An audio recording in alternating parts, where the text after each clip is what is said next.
Hey everybody, welcome to the vlog. We're finally past vacation time, but yes, we have another very long one. I'll explain in a minute, and if you're new here, I'll explain my face as well. But I do like to remind everybody that we do time code these things since they get so long. So you can look for little gaps in the red play bar, or you can open up the description and see the big list of blue numbers and what you may want to jump around to. Watch what you want, watch it however order, or don't watch it, whatever. You're all good there. But this is basically going to be everything else that happened in October for Mary and I. So we got a lot going on in this one, from Scarefest to our 9-year dating anniversary and Halloween. And, you know, there's some movie reviews in here like Five Nights at Freddy's and The Exorcist, Believer, and The Marvels. We got we have some junk food taste tests in here. Make a cocktail again, a nice Azur dinner. I go to a Scotch taste testing even. So there's a lot of kind of random, weird, fun stuff in here. And then I got to give you a big old eye update here in a minute, or a sickness update in a minute. So we'll get to that, and then we'll get rolling with everything here. And then next week we should be back to a more traditional style vlog. I'm going to cook something probably Thanksgiving oriented and all that. So that's just kind of where we're at. So it is November, I think, 12th. 13th at, just looked at the time, 6:40 p.m. And we're going to, 2023, we're going to, obviously this is a bunch of stuff that was filmed a while ago. So we're going to get to all that, and I hope you all enjoy the vlog. Okay, so before we get started, just a quick sickness eye update, all that stuff. So, you know, the eyes, ever since November came around and the temperatures dropped, they haven't been as bad. They've been a little bit itchy and stuff, and I've been having to treat them. However, about last week, I got one of my annual colds, which was pretty bad this time because, you know, my body is all out of whack right now. We're still trying to readjust getting off those steroids before the patch test in a couple of weeks. Luckily, I was good enough to go see the Marvels on Thursday. I was, as always happens, and I always forget, when I have a cold, it usually lasts me about a week. But usually after the first 2 days, I get a day that feels like I'm over it and think, oh, it must have just been a virus and I'm good. And then that day, luckily, I can do stuff. But then the next day, it comes back hard, and it did. Pretty much down to just a little bit of a cough. However, today, because my system has been so repressed on the type 2 side of stuff right now, that now it's come back with a vengeance. You should have seen me earlier today. If it looks bad at all right now, it's like 100 times better than it was.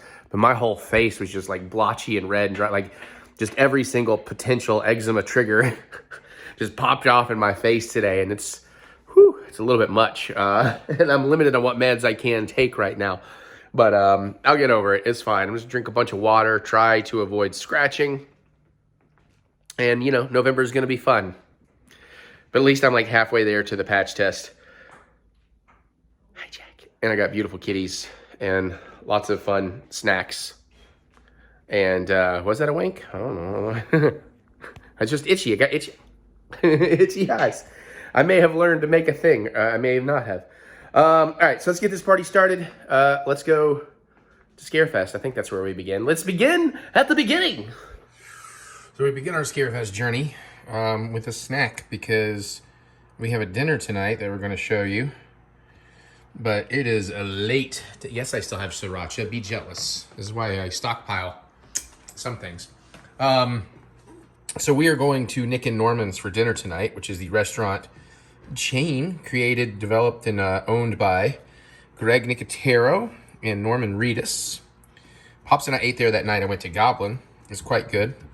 But check-in's not till 8:30. Dinner's not till like 9. The whole thing's 9 to 11. So it's like, ugh, I need to eat now.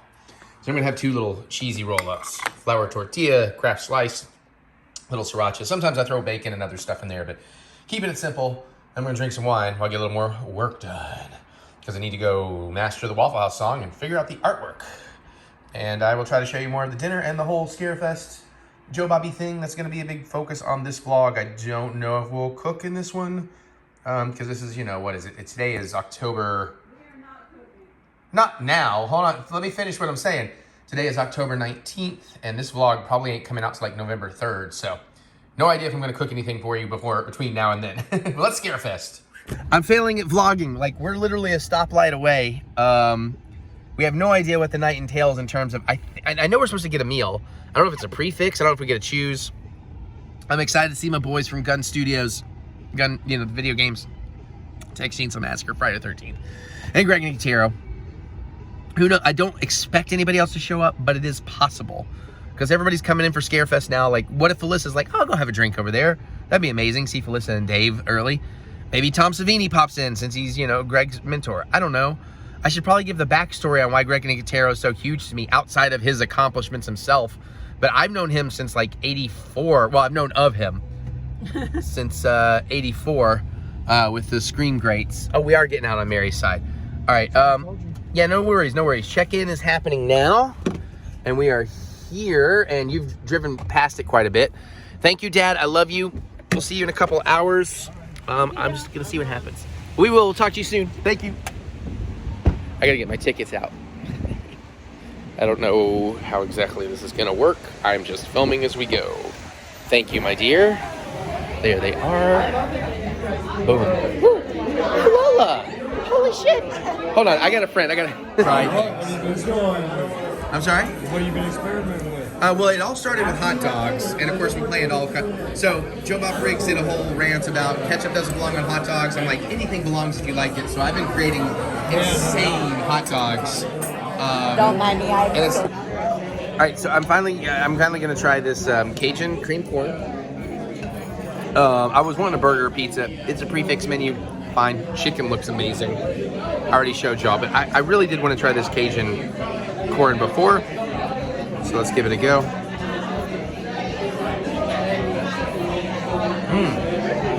Yeah.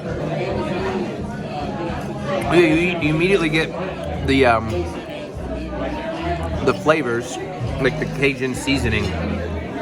Still the creamy of the corn. A little bit flat on the back end, but still good. I think, especially if you've had drinks, you shovel this. It's tasty as fuck. I'm in. But I don't want to. Peach cobbler. Oh, hold on. Yeah, I'm gonna. That's Mary's creme brulee cheesecake. She's gonna feed me a piece. We'll see if I'm in shot.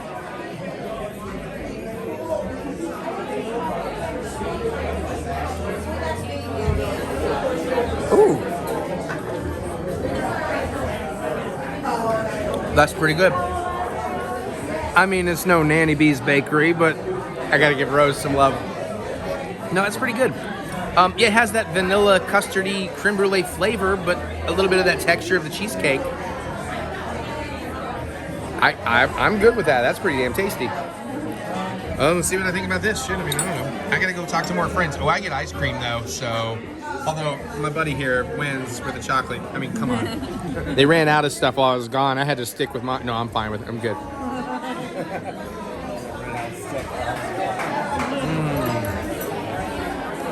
Okay. I get the benefit of the warm and the cold. You might too, I don't know. Yeah, it's definitely. Oh, but that like warm cobbler with the cold ice cream. Peaches could be a little bit more stewed. They have a little more texture than they should for a cobbler. Azure does the cobbler a little better. It could use a little bit more sweet in the peach mixture. Still pretty good though. I've never made cobbler. I made beignets. I need to make those again.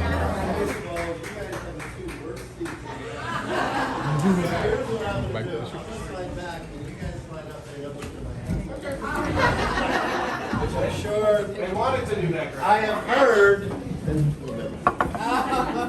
Anyway, George, everybody back there, you guys hear me okay? Yay!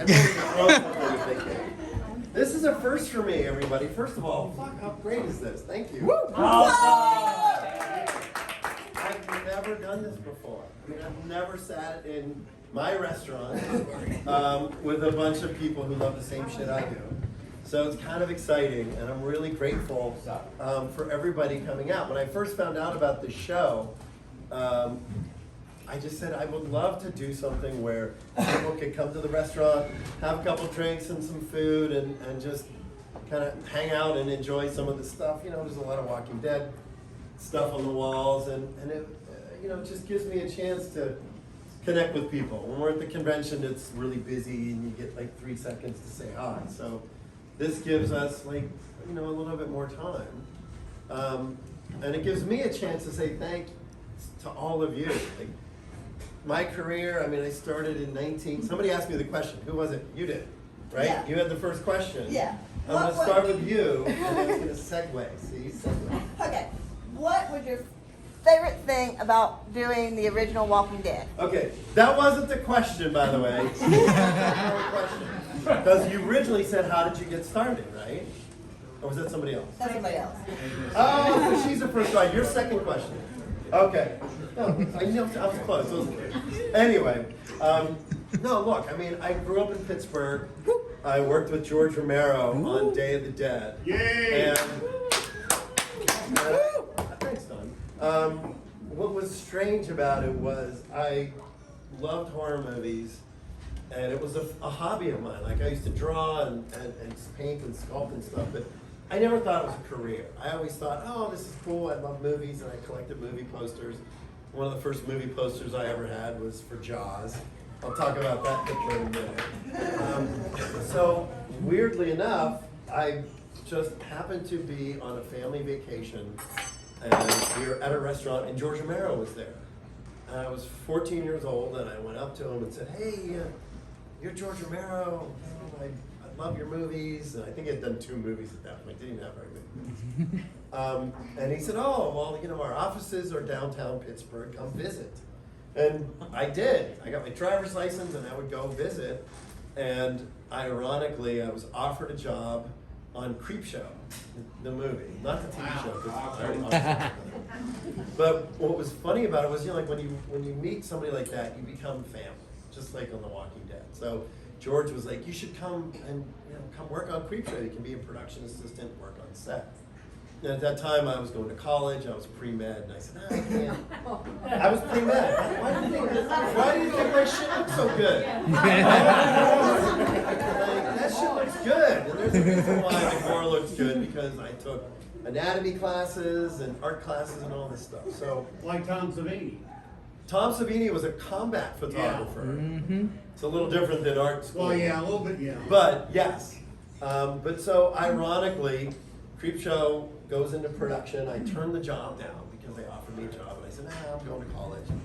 And I went and visited a lot, and that's when I met Tom Savini. And I was on set for Creepshow quite a bit. And then, of course, cut to 3 years later, I have 1 more year of college to go, and I'm getting ready to take my medical school entrance exams. And George calls and says, hey, Day of the Dead, we have a green light, do you want a job? And I'm like, let me think. So I drove home, told my parents I was going to take a semester off of school and go work on this movie. My intention was to go back and finish. So lo and behold, that was 40 years ago. I just made myself 15 years younger like that, without the use of makeup. So anyway, I'm honored. I'm honored to be here. And you know, I started my own company in 1988 with Howard Berger, Bob Kurtzman, and you know, the weirdest thing was we got our first big job, weirdly enough, was a film called Gross Anatomy, which was a Disney movie about medical school students doing autopsies. So Deborah Hill produced it, who of course produced Halloween. And I went to Disney because she had a deal at Disney, and I went and sat in her office and found out that George Romero had said, oh, you gotta hire this guy Greg because he has pre-med experience and he took all these biology classes and anatomy classes. So we got the job. And subsequently, the next interview we had was with Kevin Costner for Dances with Wolves. And he looked at our portfolio and he saw the cadavers. He went, wow, these are really realistic, and the skin looks real, and the bones. And so he said, oh, I have these buffalo that we have to make. So within 2 years of the company's inception, we went from doing a little low-budget horror movie called Intruder, starring Sam Raimi, to Dances with Wolves. So we kind of jumped from like here to here within 2 years. So, you know, it's a long answer to your question. But that's how I got into it. And then I just kind of rolled with it. So So this, as you may have noticed, there'll be a few questions and then I'll talk for 3 hours and then the second question will come in. So at 4 in the morning we'll get to the end. All right, so then your question Yeah. was, go ahead. What was your favorite thing about working on the original Walking Dead? Okay, so here's the funny thing about The Walking Dead. So I had worked with Frank Darabont on The Mist and The Green Mile, and he loves zombie stuff. So for several years, he kept saying to me, I really want to do a zombie show, but it's got to be the right ensemble. You know, he wanted to do a show that really focused on the human condition and what people would do. He said, I want to do a zombie show, but I just need the right background. And then the comic book comes out, which I think was published like literally around the corner from here, which is why this restaurant is here. Thank you, Robert Kirkman and Dave Albert. So I read the script, the first Walking Dead script, about 15 years ago. I was one of the first people to read the script. And when Frank and Gail were trying to sell it, we created 4 zombie busts. So he would go into meetings. They met with NBC and HBO, and they met with all these people, and they took the zombie busts in, and everybody would say, well, how are you gonna do the zombies? And they said, oh, well, I have my best friend's Greg Nicotero, and here's some examples of how we'll do the zombies. So that I was part of selling the show. And of course, HBO turned it down, NBC, everybody turned it down, and AMC kind of went, yeah, this sounds kind of fun. You know, we do Mad Men and Breaking Bad, so this sounds like we fit right in with there, which it doesn't, but you know. So that's how I became involved with Walking Dead. I was sort of one of the first people to get hired.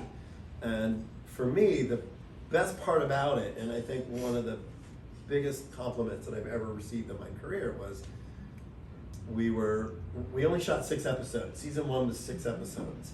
And there was one day, I think it's episode 4, when the quarry gets overrun with zombies. I don't know how familiar a lot of you guys are.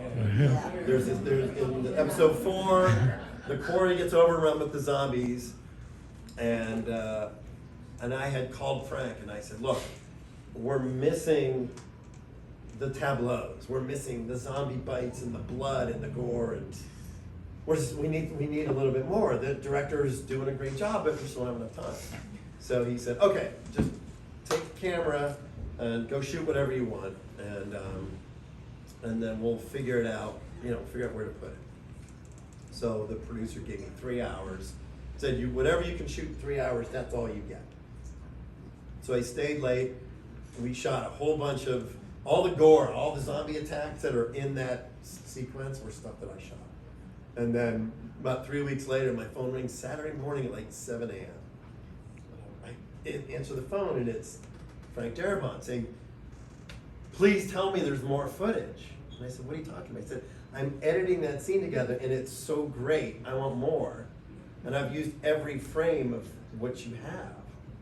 And I'm like, I don't have any more, that's what we have. And about 2 weeks later, Gail Ann Hurd called and said, look, we want you to be a producer on the show, because prior to that, I was not a producer on The Walking Dead. I was just a makeup effects artist. And they said, you were Frank's eyes and ears on the ground, and we couldn't make the show without you. So they made me a producer. In Hollywood, nobody gives you anything.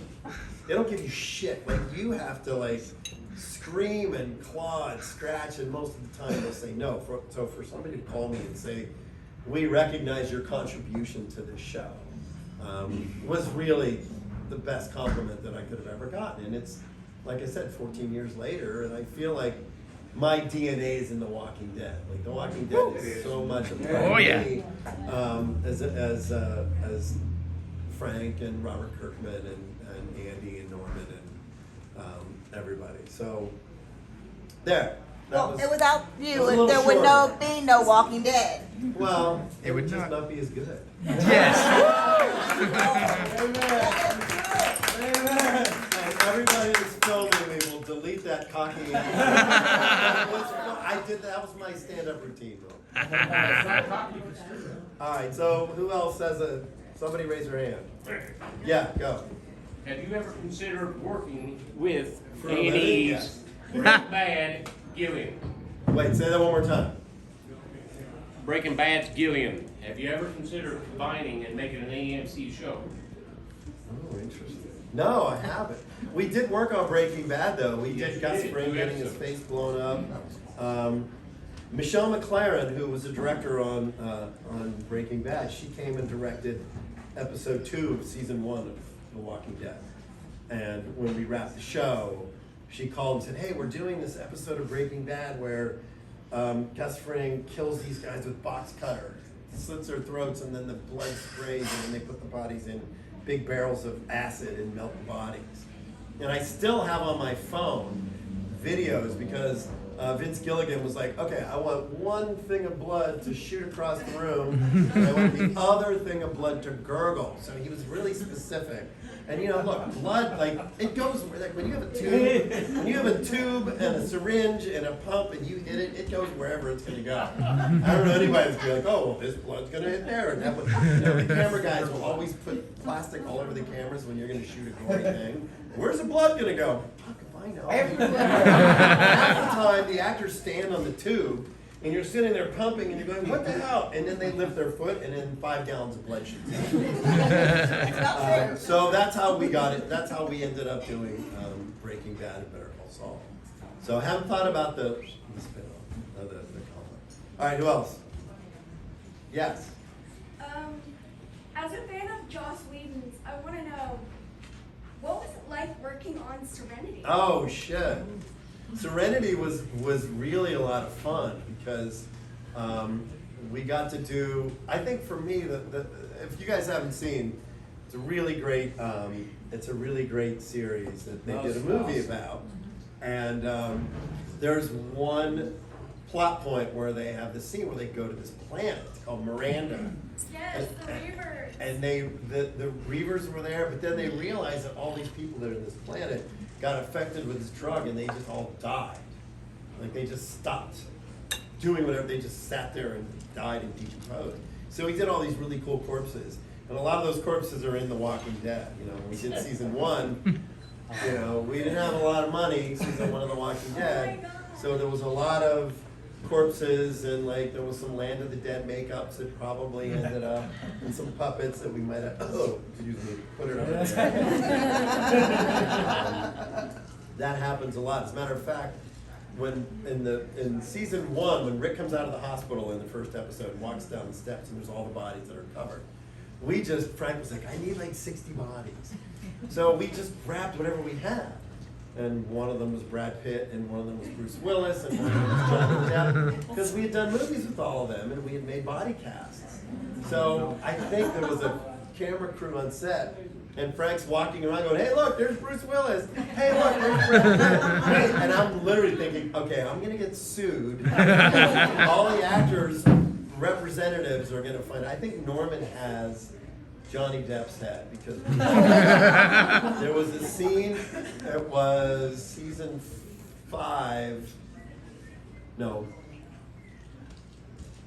6, episode 11 or 12, when they attack the satellite station, and they go in and they kill all the people, and they're trying to find a head that looks like the guy with the beard. So there's like, they put 3 heads on the hood of the car. I directed the episode, that's how I remember. And one of the head was me, and one of the head was Johnny Depp. And then when the show was over, Norman's like, "Can I have that one?" "Yeah, but just don't tell anybody." Like 30 seconds later, it's on Instagram. Like,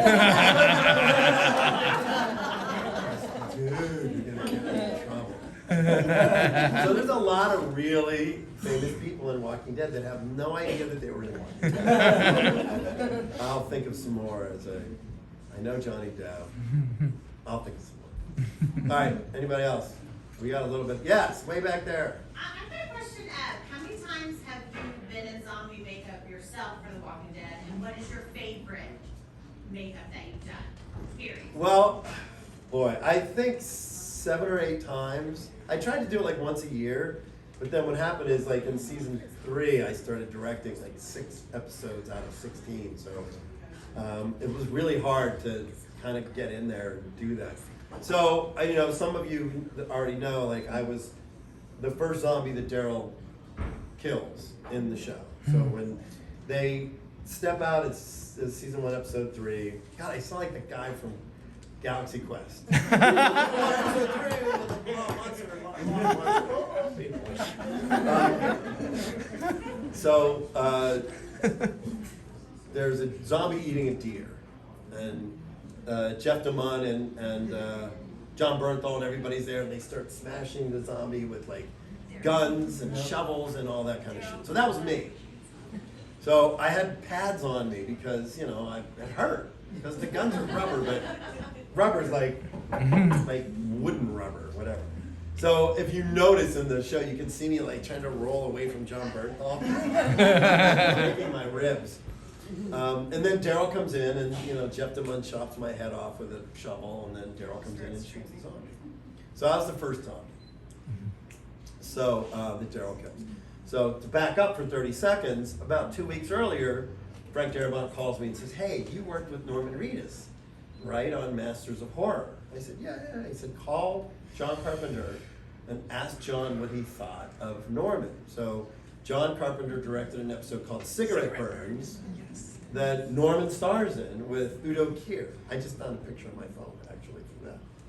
So I called John, and you know, John's like, "What do you want? Why are you bothering me?" I said, "Hey, John, you know, I'm calling for Frank, and he wanted to know what you thought of Norman." And he said, "He's a really, really thoughtful and insightful actor. Puts a lot into his character. He does all his homework. He's really prepared. Comes to set, knows what he's doing." So you cut to 2 weeks later. I'm in the van getting ready to go to set in my zombie makeup, and Norman jumps in the van. I didn't know that he had been cast. I just knew that I had sort of provided that introduction. So I'm like, "Hey, how's it going?" And he's looking at me like, with my zombie makeup on. I have no fucking idea what it was. And we get to the set, we jump out, and I was like, "Okay, I'll tell you later." And then, of course, we shoot the scene. I get killed. The next day, I jump in the van with Norman. I'm like, "Hey, how's it going?" He's like, "Hey, what are you doing here? I haven't seen you." I'm like, I was the zombie yesterday. So then we shot the finale last year, and I thought to myself, okay, so I was the first zombie that Daryl interacts with. I have to be the last zombie that Daryl interacts with. So the script reads, Daryl gets on his motorcycle, and he drives away and takes off, and then as he goes around the corner, we see remnants of walkers, you know, filtering around from, you know, the outside world. So we had an hour, and Gino Crognoli, who's one of my key makeup artists, did my makeup at lunch. We go back to set, and I go in this shot, and Norman drives by me on the motorcycle, and we edit the scene together. The funniest thing was, by the time we wrapped, I couldn't clean up, so we had to drive home with me in zombie makeup. So I'm with the first assistant director, Jeff January, and every time we'd stop at a stoplight, I would just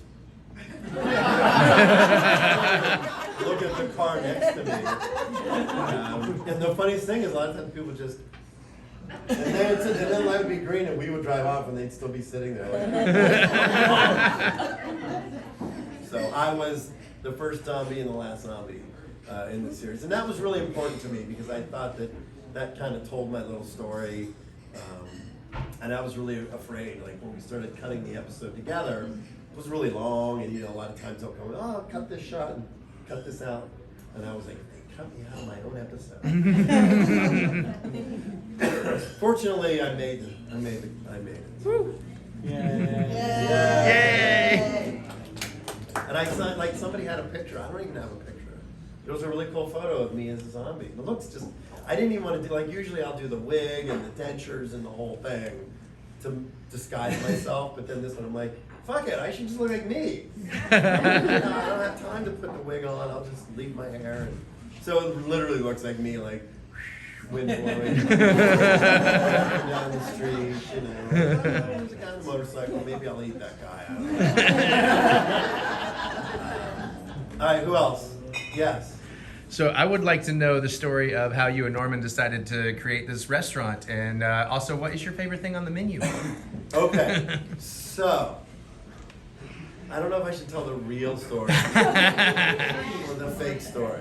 I'll tell half truth. Half truth, half So, truth. okay, we were filming in Sonoy. There's not a lot to do. Like, this was, when we first started the show, Sonoy now is really bustling. There's a lot going on. You know, there's restaurants and there's a lot of stuff. When we first started Walking Dead, there was nothing. It was like tumbleweeds up and down the street. It was kind of empty. So we would shoot it. We were so happy to be working and having a good time. And we're like, we should open a bar. I think it started as maybe a strip club. I don't remember. I don't know if it was his idea.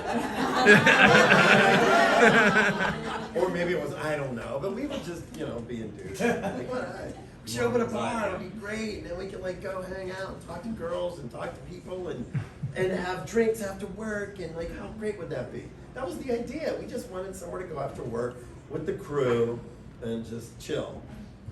About 4 years later, one of the guys who works in Sonoy, Scott Tigliar, he's like runs that area. He said, "Hey, are you guys really serious about opening a restaurant?" I was like, "I don't know why." He said, "Or a bar," because it wasn't even going to be a restaurant. Sorry, David. It was just going to be a bar. Like, we can't have the food. It's fine, somewhere to drink.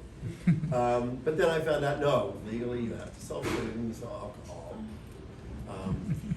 But he said, "Oh, we have an opportunity. Zach Brown has a bar here, but he just bought a brewery or a distillery, or he makes alcohol, and you can't make alcohol and sell alcohol. So they're like, the restaurant's available." And we're like, great. So of course I called my accountant and some friends, and I'm like, "Hey, I might invest in a restaurant." They're like, "Terrible idea. Don't do it. Run the other way." So I called Norman. I said, "Hey, remember our silly idea about like opening a bar?" I said, "We should do it." And he's like, "What does everybody say?" And he said, "Everybody says no." And I said, "Look, we should do it. Why not? It would be fun." And so now here we are, you know, there's pictures of us on the wall, and it's exciting to have, there's 4 of them. Yeah. I haven't even been to all of them. Oh, wow. Well, we're honored to have one in Lexington. Yeah. Well, you can thank Robert Kirkman because, Yeah. you know, he said, "Oh, I want one in my hometown." And of course, I'm like, "Well, I'm from Pittsburgh." And it was like, cricket. Nobody wants to go to Pittsburgh. Exactly. Oh, come on. I know, right? Right? Pittsburgh's great. Pittsburgh's great. But, so anyway, that's how Nic and Norman's came about. It was just kind of us goofing one day. But, you know, some of the best times was we were filming an episode, and I would call the restaurant and go, "Tell everybody to stay there." And I think it was like season 7.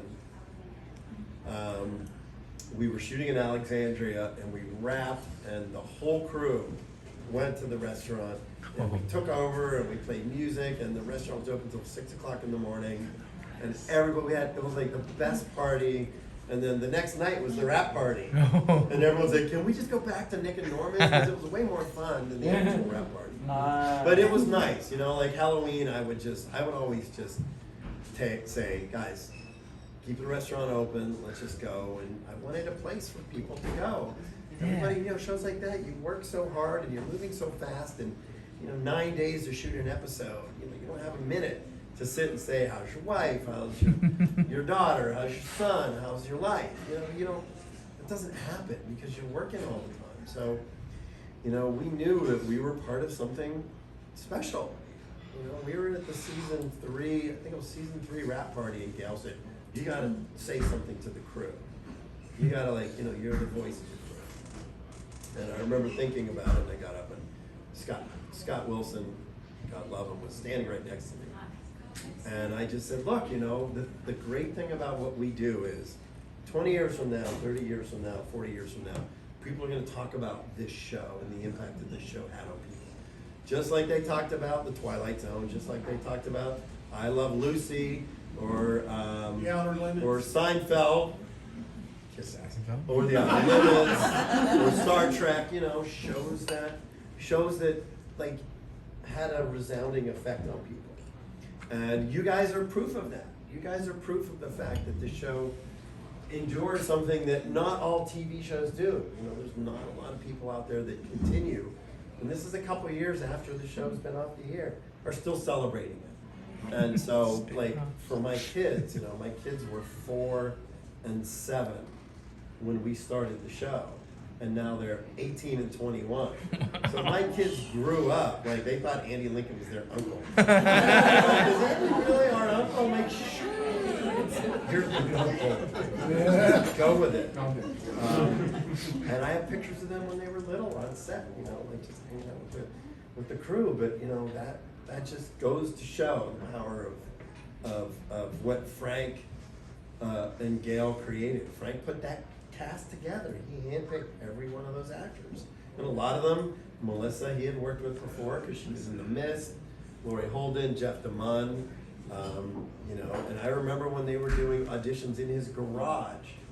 They were auditioning Rick and Shane, and they were doing that scene of the two of them sitting in the car, the cop car, the opening scene, and they were doing auditions in Frank's garage. And I was like, what? They couldn't afford like a fucking space to do it? They had to do it anyway. You know, and the rest is really just blows my mind over and over again. What a great ride it's been. So I'm grateful to you guys because I get to relive it with you.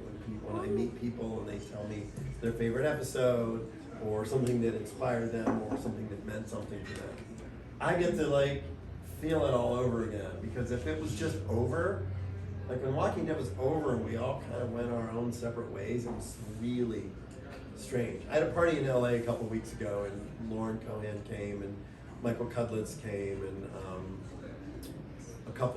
Josh was there. A couple people just came by the house and I'm like, fuck, I miss everybody. Like, we were together for 12 years. So we're talking about doing like some sort of like, let's go to Costa Rica and have a reunion. Woo! My luck, it would be like, I don't want to say any place bad, but it's probably there. It'll be in Pittsburgh, there. There we go. Yeah. Woo! Nobody wants to go to Pittsburgh. I love Pittsburgh. Pittsburgh is great. All right, anybody guess? I know obviously you're working on the spin-offs and stuff, but Yes. anything else coming down the pipe that you can talk about? Well, we have about 6 more weeks on Daryl Dixon because we were shooting season 1 and we got like halfway through and the network like, this is great, you should just shoot 2 in a row. Nice. So I was supposed to be there from September to January, and then it went to March, then it went to May, then it went to July, and then there was a strike, and now it's till December. So we shot 10 of the 12 episodes. I directed the premiere for season 2. Nice. And you know, everybody knows Melissa's in the show, which is kind of funny because when we were filming in May, and there was shots of Melissa and Norman like on the street that all the French people were taking, and everyone's like, no, we're not commenting. Like, there's 5,000 photos of them online. So anyway, It was a set visit. what's that? It was a set visit. Yeah, she was. Yeah, Melissa took a wrong turn and just happened in.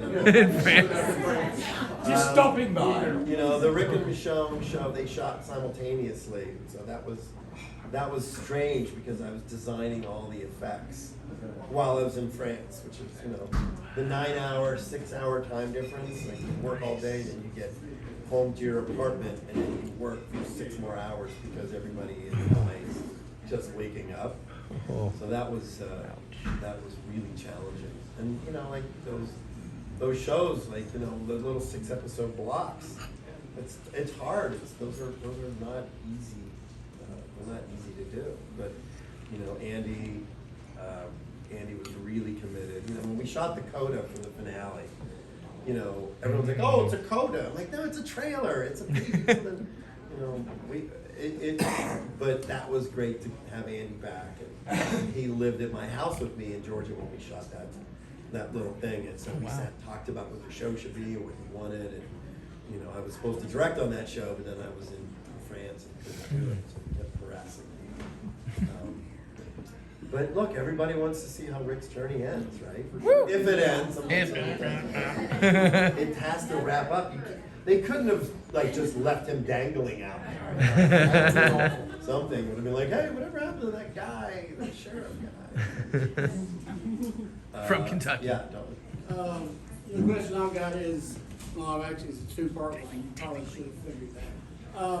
Working with George Romero, when you're asked what would be your favorite memory, either personal or on the set of George Romero. Well, I had a sort of epiphany working with George, because we were shooting Land of the Dead, and there was a scene where it's at the end of the movie. There's a character who gets attacked by a zombie and gets bit on the face, and the zombie rips the cheek off. And so we did this 2-piece gelatin appliance with a little plug and all the blood tubes, and it took like 3 hours to rig it. And we get on set, and the cameras are set up, and the zombie comes up and he says action, and the zombie bites the cheek, and the girl starts screaming and raises her arm right when the blood starts shooting out. And then she lowers her arm, and George says, cut! And he was like, that was great, that was amazing. And he looked over at me, and I was kind of a little sad. And he's like, what's the matter? I said, well, it got blocked. Like the arm, she raised her arm right in front of the bite. And he said, look, let me ask you a question. If somebody was biting your cheek, do you think you'd be flailing your arm around? And I said, well, probably. He said that it was real. He said what her reaction was authentic and real. So whether you're disappointed that the effect didn't have the same impact, the performance was real. And I always remembered that, because I thought that George, that sort of assessment, he went, it's great. There's no reason, you don't have to, it's not all about this. It was about the performance of the actress and everything that was happening. And I thought that was and I used that tidbit of information when I think about stuff, because it's really more about, it's more about how people react to it than it is the bite. And I knew that before, but that particular moment I remember. Well, your special effects company and everything, I mean, you've got an amazing legacy, but if you look back at other people like American Werewolf in London or The Thing, what movie do you wish you had done the special effects on? You could even go back in time. That's hard, because no movie's easy. Like Jaws, that shark, the funny thing about that picture is, when Jaws came out in 1975, they made a fake shark out of the original molds, and it hung at Universal Studios. Anybody that was at Universal Studios in the 70s, there was a shark there. And at some point, they switched the shark and they put a different shark there. And that shark went off to a junkyard. So I ended up restoring it, and it was the last casting of the original shark. So I have a picture of me when I'm 10 years old standing next to the one at Universal, and then that picture is the same shark. I just we repainted it, made new teeth and stuff. So everybody, I know, I love him. You can see I love him. But if you think about it, like working on that movie, like nobody had a good time. Can you imagine building something and then for 4 months straight it broke every single day?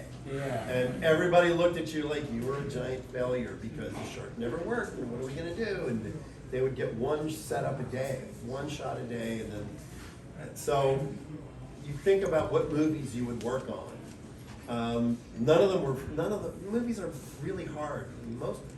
In most instances, there's not a lot of fun, because if you're challenging yourself to do great work, then you put at least for me anyway, I put a lot of pressure on myself, because I feel like I know people are gonna be watching.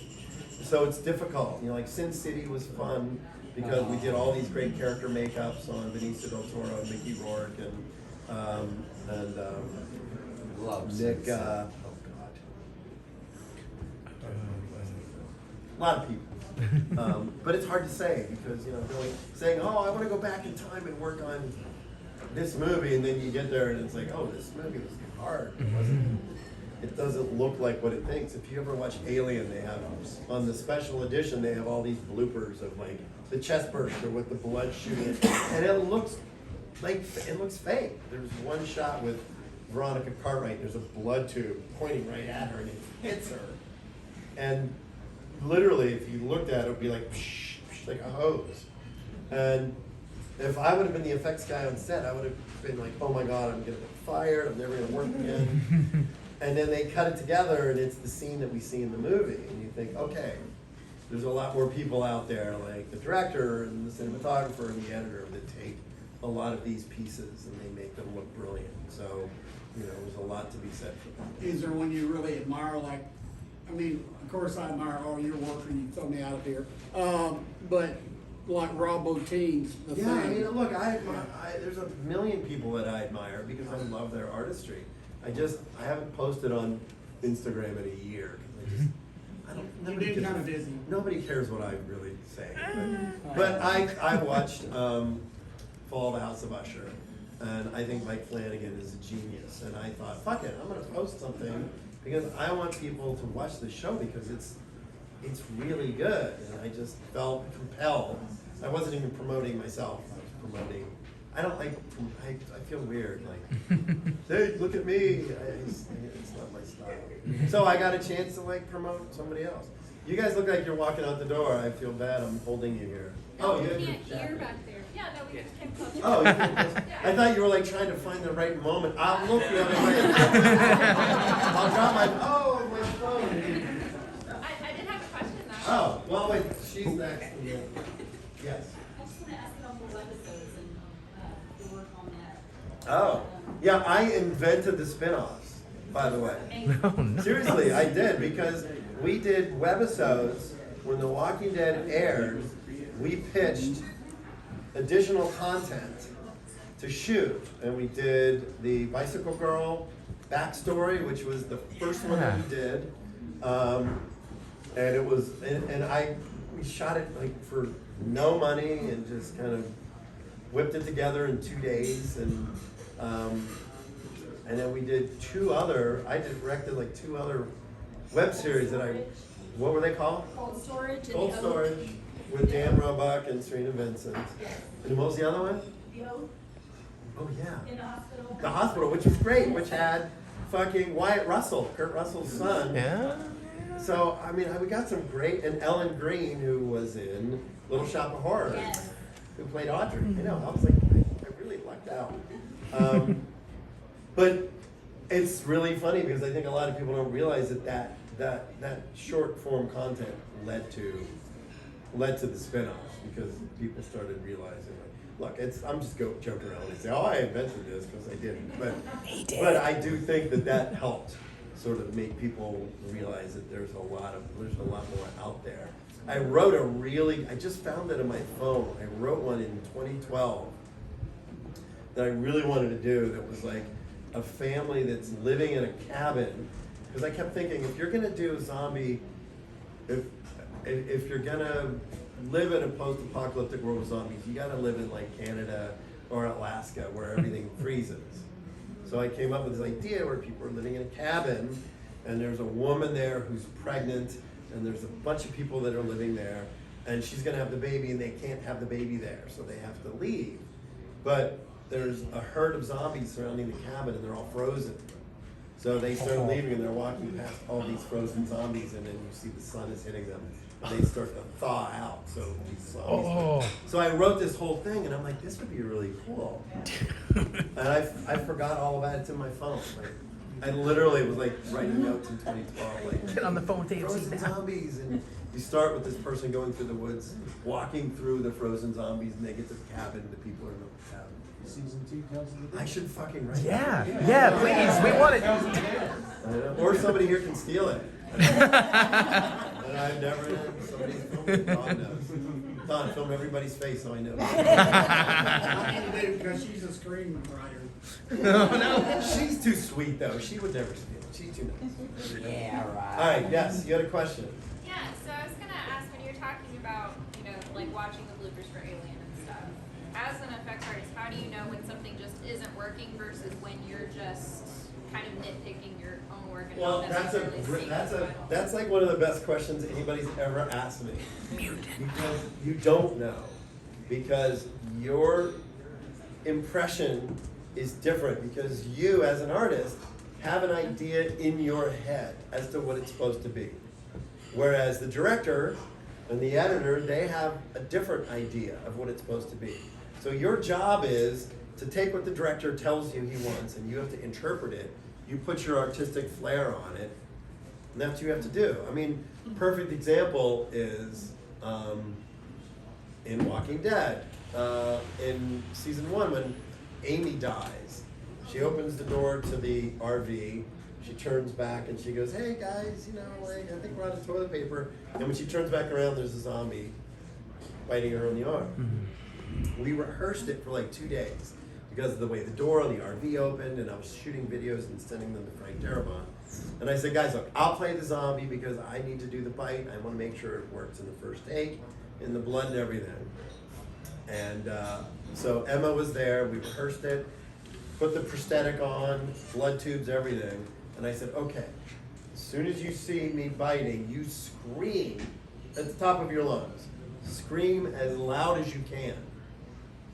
So they say, action. She steps out. Hey guys, we're out of toilet paper. I go around, I bite her, and I rip this big chunk of skin off and blood spraying. I didn't hear anything. It was like dead silent. And I'm like, well, fuck it. So I bit her again. And I just was like, okay. And I'm like, until the director says cut, you can't stop. You just keep going. Finally, I hear her scream. The director yells cut, and she's got this look on her face. I'm like, are you okay? And she went, I froze. She said, I saw my skin, and I saw you bite, and my skin ripped and blood was shooting out. I didn't feel it, but my brain told me. And she like went in shock for a second. And I, you know, like you would never predict that. You sit there and go, oh, you gotta think about this and this. But, you know, of course, you know, the director, and I was like, oh, the blood, she didn't scream fast enough. And they're like, it's fine, it is. So, you know, there's a lot of subjectivity. Plus editing, like they could always dub in the scream off camera and you can hear it or whatever. But I'm always very hard on myself because I have a really unrealistic expectation. I think everything that I need to do should be perfect. And George even said to me, going back to that story I told earlier about the girl waving her hand, and he said, dude, the world is full of imperfections. Nothing is ever 100%. It's more real if it's not 100% because perfection doesn't exist. You know, well, can we do it again? No. Because it was perfect. Really good question. Yes. I don't know if somebody's gonna ask this or not, but why did you go to Paris? Well, there's conflicting reports about why we went to Paris. I will tell you that there was a concerted effort to change the location. It wasn't just about shooting in Paris, but it was about telling a different story. Paris has a very classical, romantic feel to it, and it's got the history. And I know that there had been a lot of talks for years about doing a show that really embraced a different culture other than our culture. I do think that, even though Norman will deny it, I do think that Norman did want to go to Paris. I'm not complaining about it because I love working there and it's been a great experience. But I just think the story and the landscape, it's romantic. It has a very strange romantic feel about it. When you see the ruins and you see the history of it and you see the Eiffel Tower and the catacombs and all that stuff, it's different. It just feels like The Walking Dead, but different. And that was the only reason that we wanted to do the show. The show had to feel different. How hard was that to access all those locations like the catacombs? It's difficult. I mean, the catacombs are closed on Tuesdays, so we were able to shoot there. But they were working on that stuff for months and months to get, like, you know, the Mont Saint Michel stuff that we filmed in the finale. You know, they were digitally removing people from the mud flats in front of Mont Saint Michel because it's a huge tourist. It's a tourist location. You can't close it. You just gotta shoot that street while the tourists are going that way. and they have to like erase people out of shots. So I think we'll do one more question, and then I don't know where anybody is. So Peter. Raise your hand. Peter. So I signed pictures for everybody. So you have those, and I know I took pictures with a bunch of people. What? You get them on the way out. I've got them right here. So as you come out, if you could just do single file, and then that way I can hand everybody's photo to make sure everybody gets one. And then if anybody wants, I mean, I don't want to be here till 3 in the morning, of course, but you know, if people want to get selfies, we would just need to do it really fast. Like, don't worry about how my hair looks, because it always looks good. Just get pictures and be quick. And if you don't need a picture, that's fine too, because you're going to get a signed photo. Yeah, so you'll be the last question. Just a real quick question. I was curious about this picture. Do you have a regular band you play with? Yeah, we put a band together, funny enough, called The Rocking Dead. Oh, nice. It was all people that worked on the show.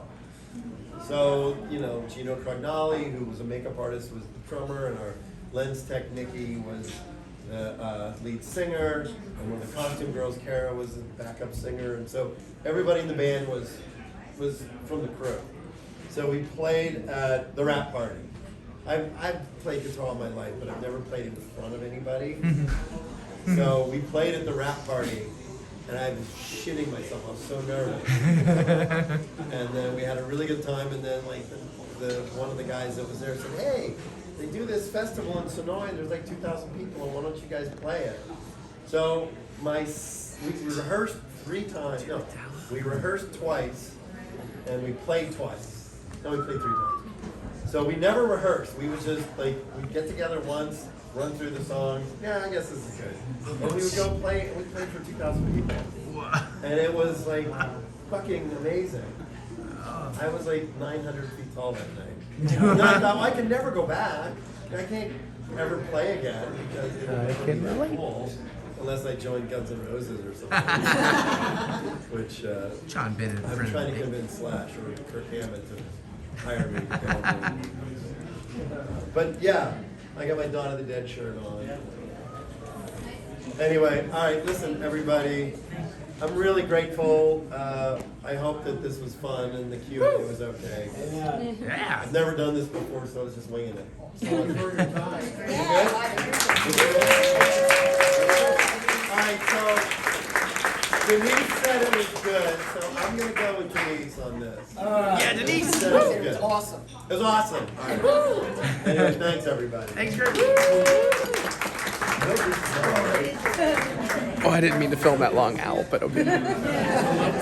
Try to get my picture quick. Okay, that was really cool. I didn't necessarily intend to film that whole thing for y'all, but there you go. Hopefully it sounds good. We got the selfie. I told him a little bit about the inspired things coming up. Is a good meal, is a good company. I still got to pay our drink bill, but we have the popular photo spot, so we had to vacate, get out of everybody's way, but we'll get there. Pretty damn good time. I did miss the professional photo, but listen, honestly, this could have been run way worse, so I know it's kind of a little slapped together last-ish minute, not entirely, but it went really well. We ended up with primo seats. It's exactly where Dad and I sat when we had this place for the first time a few weeks ago, too, which is kind of crazy. And I love that he praised the question from Mutant Fam, because Mutant Fam knows what's up. They got the best questions, so I'm glad I got to show them on here. Chess and I'm still learning it. Last podcast on the left. They're awesome. Check them out. Hopefully I'll remember and be a better YouTuber and put like their thing down here. I'm sorry if I don't. Ask me if you tweet me, YouTube, comment, whatever. I'll answer you because they're really good people, as are all the local all the Mutant Fam. But yeah, Greg's still as fucking cool as he's ever been. It's been 20 years since I last got to meet him. Still a cool dude. Good stories, good storyteller. And that food was really good, man. That Cajun cream corn shit's legit. I know we were 50-50 on some of the food when we were originally here, but the corn's legit, the chicken's legit, the potatoes were quite tasty too, so not quite the burger I wanted, But it just makes me mean I gotta come down here and get a burger again. Couldn't find my my boys. Where's Matt and Wes and I want to say, not Trevor. It's not Trevor. I wrote it down because I barely met him, but also from Gun Studios. I don't know if he bailed. I was gonna say hey, but I never saw them. Unless that's it. I'm gonna get out here and pay attention to people. I don't know if I'm filming anything else tonight, but tomorrow's Scarefest legitimate, so we'll get Felissa and Dave. We'll do some fun things. All right, it is what? It's Friday, October 20th. We're running way. I'm running way later than I thought. It's like 6:22. We're gonna get maybe a couple hours down here at Scarefest today. We'll do more tomorrow. But hey, got my Jambo shirt on because we got to take the beer picture with the countdown. We got to pick up our tickets still. All our Disney packages came in. There was some issues with that. We'll tell you all that story later, but it's mostly good. Are you putting that in the Disney vlog? No, that's just, it'll be in this vlog later. We'll give them a recap. The Disney vlog is long enough. So yeah, we're almost to Rupp Arena for Scarefest. So we got to get going. We'll show you what we can show you in here. And Mary found me the green monster McDonald's bucket today, so I'm just only looking for purple now. Woohoo! Because Mary is awesome. All right, yep, I gotta get ready to get out of the car. All right, a lot more people waiting to pick up their tickets than I would have expected. I usually pick them up early. Whoops, it's been too busy, man. It'll move pretty quick though. They're usually pretty efficient here. However, wrapping the line around other entry lines is a little odd, but I don't think they expected it to be this long. Just for fun, time check. Sorry for the lens. Time check, 6:26 p.m. We'll see how long this actually takes. I got my tickets loaded on my phone, so.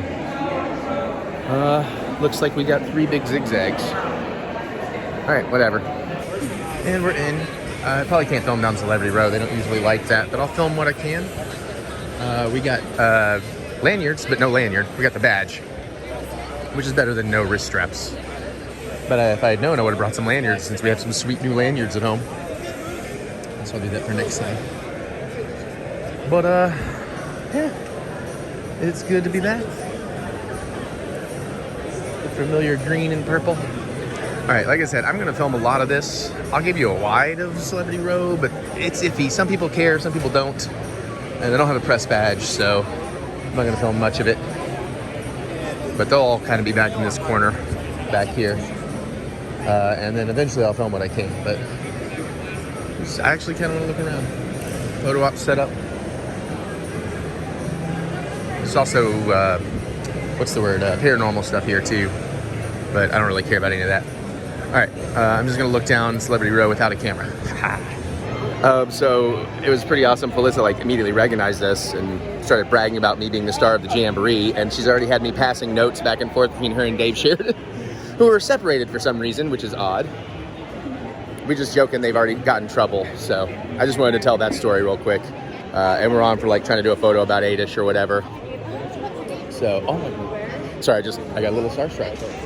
Holy shit, I kind of forgot Fiona Dorff was gonna be here. That's fucking awesome. All right, we're gonna continue looking around. I will bring a camera up when we're away from all the celebrities. Whoops, I've been slacking. I've been looking, ran into some friends. So I also grabbed this. I'm sure I overpaid by a few dollars, but I wanted it now.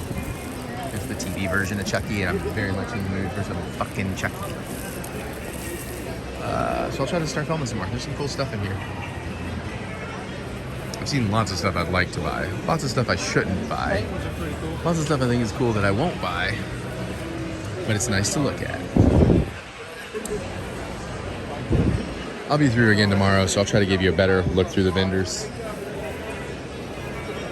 We're trying to avoid art and t-shirts until we hang some art, or until I get rid of t-shirts. But no promises. Oh, the masks. I love the masks. And I have seen some really cool t-shirts and some really cool art. I might get a Terrifier 2 something, though, art-wise. Is that a goddamn Jack Frost? Hold on. Cool. In the center there. Oh, the kitty? Did that should not pass? Yeah. Oh, that is. Kitty. Damn it, we do not need t-shirts, but I mean, that's if I'm gonna get a t-shirt, it might have to be that one. Oh, this is where I got protected by Ninja Kitty a couple years ago. I just happened to see it over there when I was... One more. Oh, man. I'm also gonna buy a movie on my way out, even though I already own it, but I'm gonna get a proper copy. So much coolness, man. Oh, I really like the witches one with the. That's very cool. I'm gonna have to take a look at that when we have more time, because. Oh, yeah. I know that just caught my eye too. Those would be pretty awesome mantle decorations. Well, I can keep moving stuff. Yeah. Sorry. We got other places to put stuff too.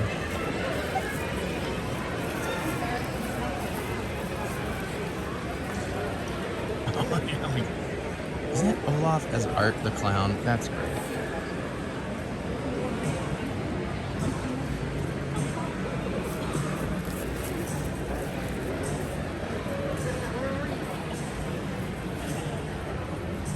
That's actually pretty neat, yeah. The light change is cool. Yeah. Hey, look, my buddy the Invisible Man's represented in that one too. I've actually had 2 Invisible Man sightings. How unusual. The painting? Yeah. Yeah, it kind of It is. amuses me. That's not bad. If the frame's included and everything, $50. That's not bad, actually. Yeah, the more I look at that, the more I really like it. That's actually a possibility. Even though, again, god damn it, we gotta hang art if we're gonna keep buying it, though.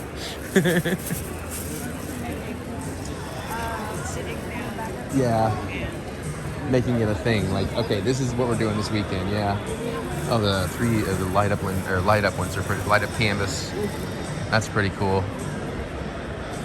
Honestly, if they did like the Haunted Mansion, I would get that. Okay, we were moving a little quicker, but we got distracted. It's fine because this is more where Mary gets excited. So, got to give the lady her time too. Maybe she'll finally buy Yeah. Please buy something, Mary, so I feel better about all the things I've bought. I can't believe I made a Shop Disney order today. Literally, the 2 Magic Bands I really, really wanted went on sale. I'm like, fuck it, I'll buy them. I'll use them next year or next trip.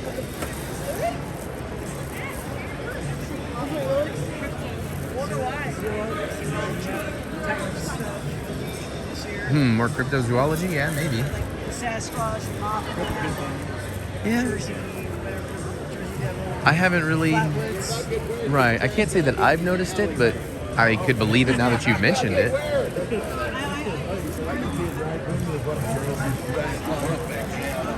True. Yeah, my interest keeps me from paying attention. Yeah. All right, we've almost done our first walkthrough. I said, so I came back with a present this time. I said, dig in these. Almost time to get drinks. Yeah.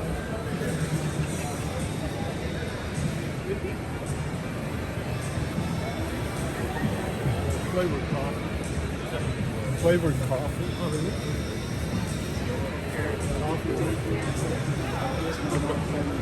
It'd be interesting, but I like to grind mine fresh. You can't get flavored beans necessarily. I mean, different beans, different flavors, but.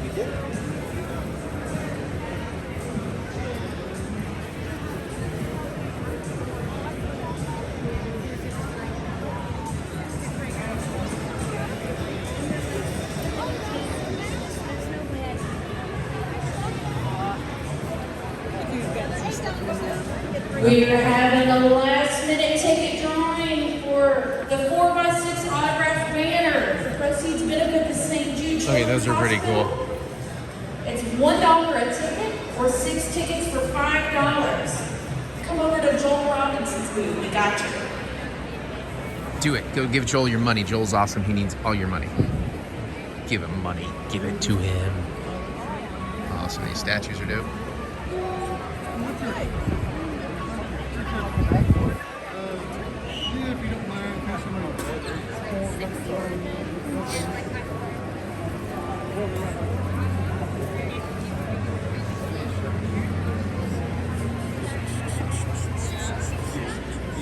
Oh, I see a familiar pirate hat back there.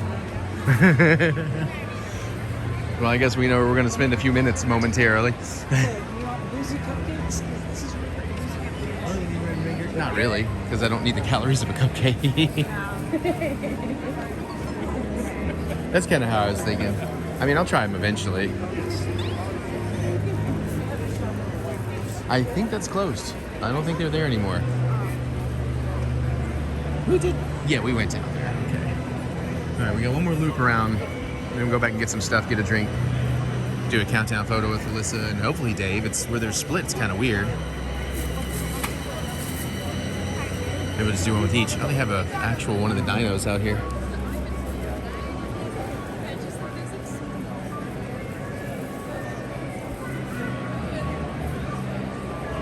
Oh, little self-serve kiosk. Nothing really tasty looking though. Some waters. No, I don't ever see the Gun Studios table. I must have missed them, or they don't have a table. I'll have to find them. They might just be hanging out with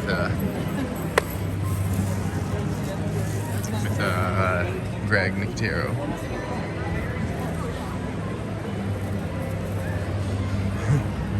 Explorer costumes.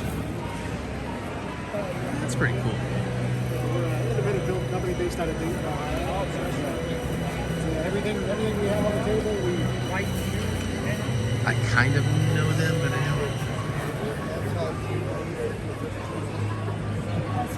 That is pretty cool.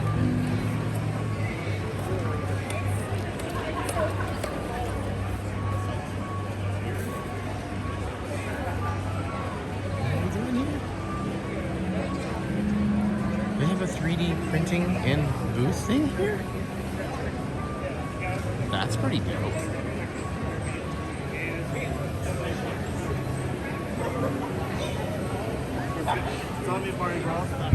EricButts! I gotta go annoy this fool. All right, Jay, are you doing the thing? 3D, baby. All I'm saying is, what do you think about that? That's like playing at Zeppo. Zeppo. Zeppo. Zeppo. No. Alright. Okay, Scarefest Day 2. I'm being really bad about remembering the film. Celebrity Row is a nightmare. I don't know that I'll get to anybody today. We'll see. I may swing back by tomorrow and see what we're doing. I bought some Star Wars patches. We're just kind of looking at some of the more vendor-y tables we didn't really spend time at. I don't know how much we'll actually buy. We found some cool Halloween ornament things. I threw on my Chucky lanyard. Went with the Terror Tram shirt. Got recognized by Mutant Fam. Got recognized with some other people. I'm still a bit of a celebrity. It's weird. Just a little bit. I don't think I'm that famous. It's always weird. Good weird. But having a good time. I may pick up a few things. So I just don't know what. We're trying to be good. I was just getting out of the way. I also meant to wear my blinky necklace. I totally forgot. Oh well. Let me turn the camera on and film some stuff.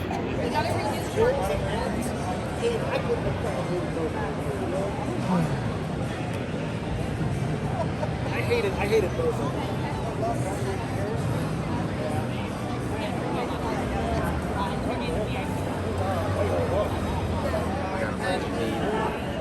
Just take it for what it is.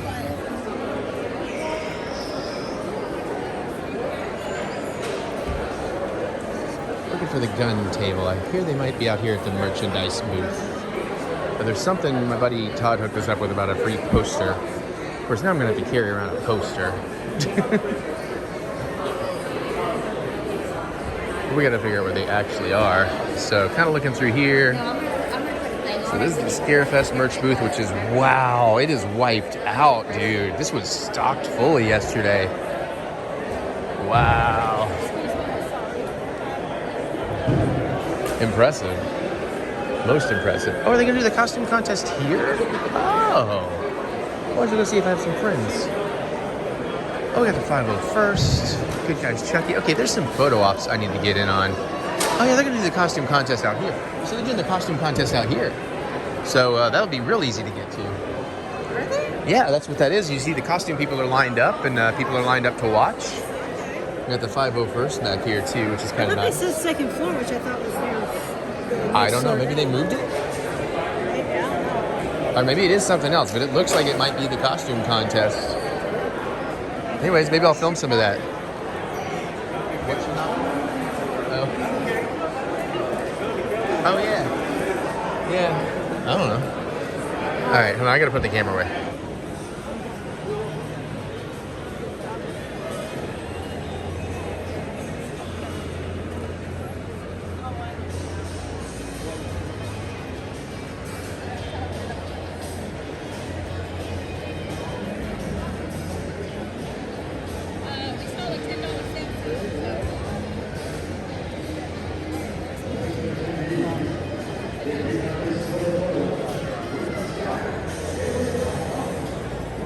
This is kind of neat.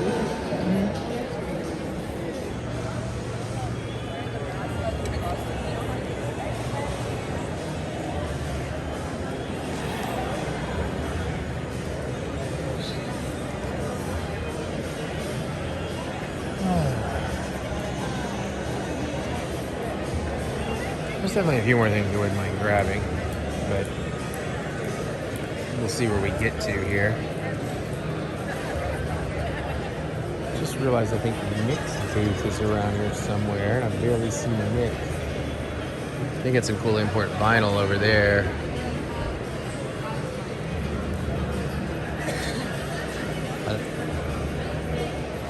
Okay, sorry. Mary and I were giving the look like, are you waving me over?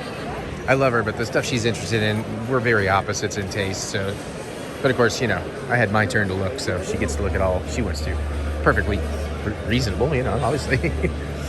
But it is like, oh, okay, can we please go to the cool stuff? That's just me being selfish baby boy. It's like, can we please go to the cool stuff?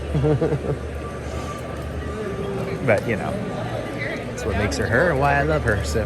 Hell yeah. But I'm excited to look for some more actual horror stuff, and I have a few meats I want to maybe try to do. And I'm doing a real bad job filming here. I honestly thought we'd be moving by now. She's been at that booth for like 5 minutes, which is a long time for any booth out here. Well, maybe I'll film down this next aisle. Maybe I won't. Maybe I'll forget by the time we actually get going down it.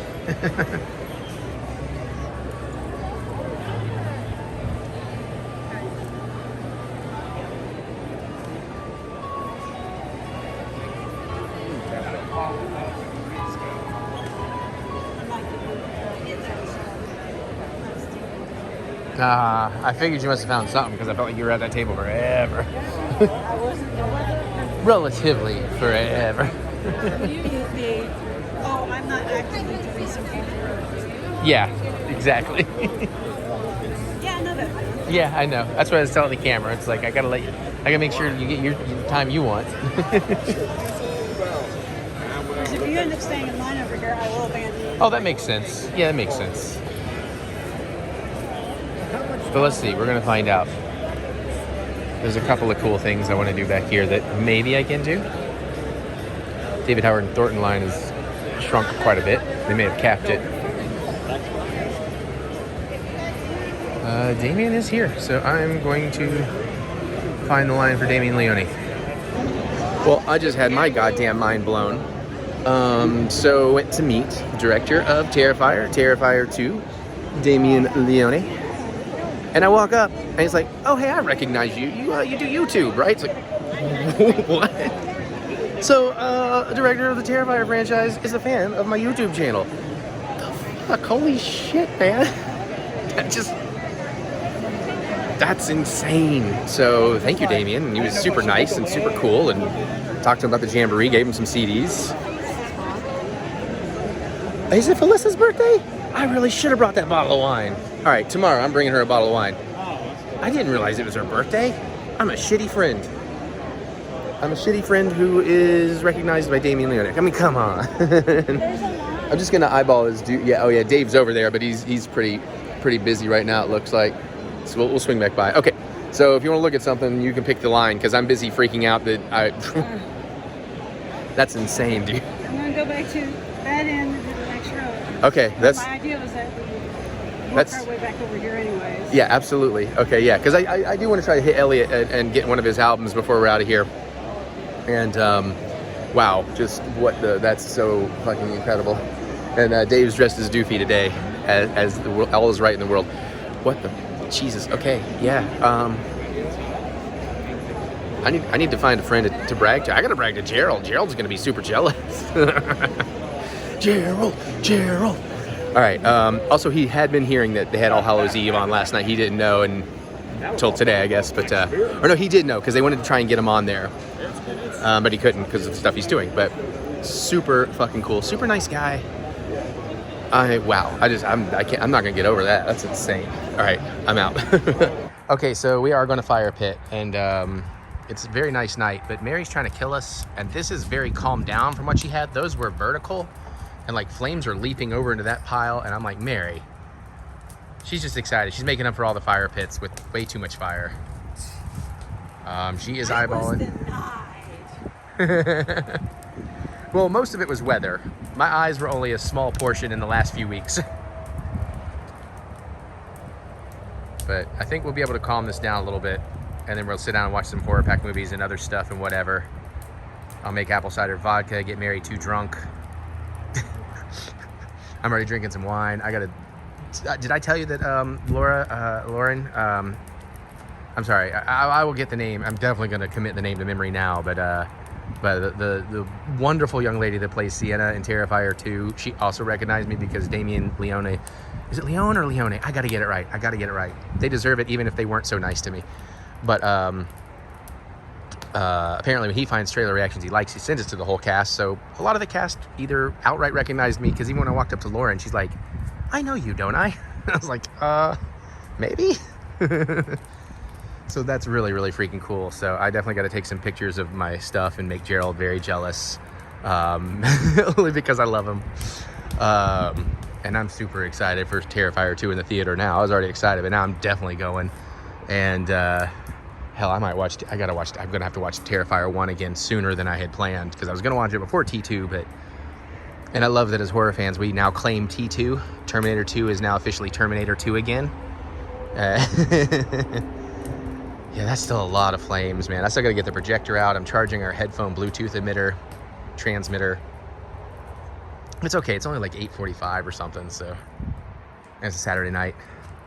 And I do got somebody who I love.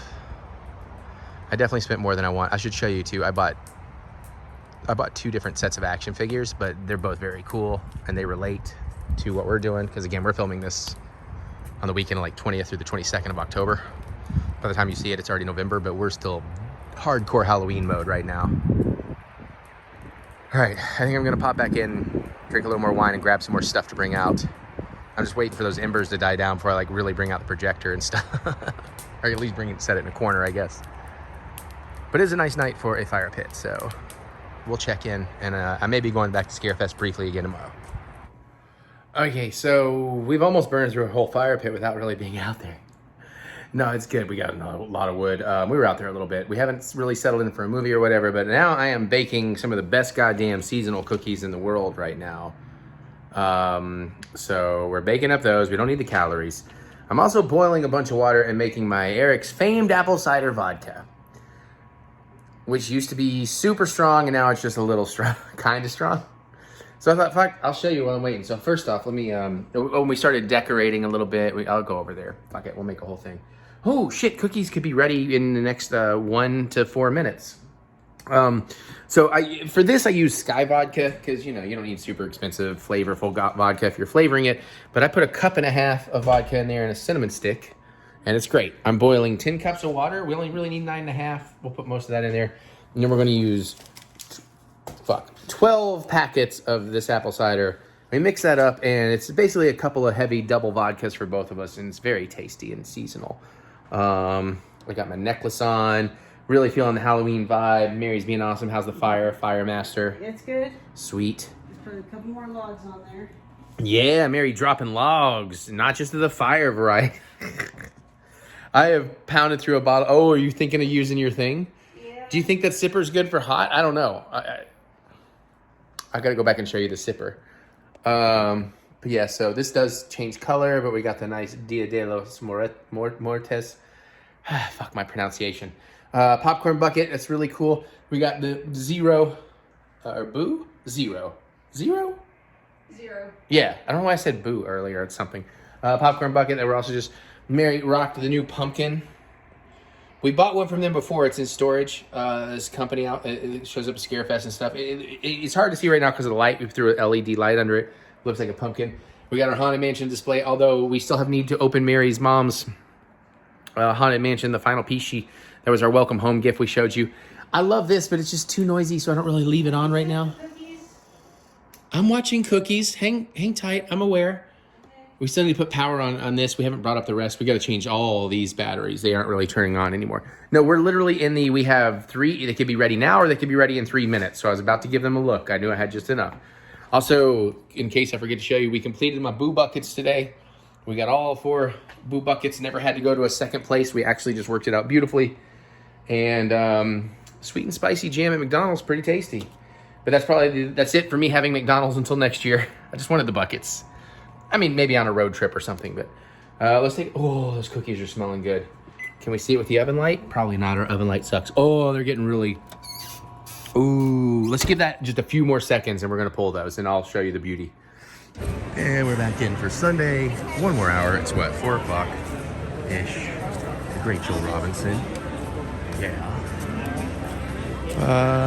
Everything way more calm today. So yeah, Bill Mosley just walking around. Bill Mosley just moseying about the chainsaw booth. That's pretty cool.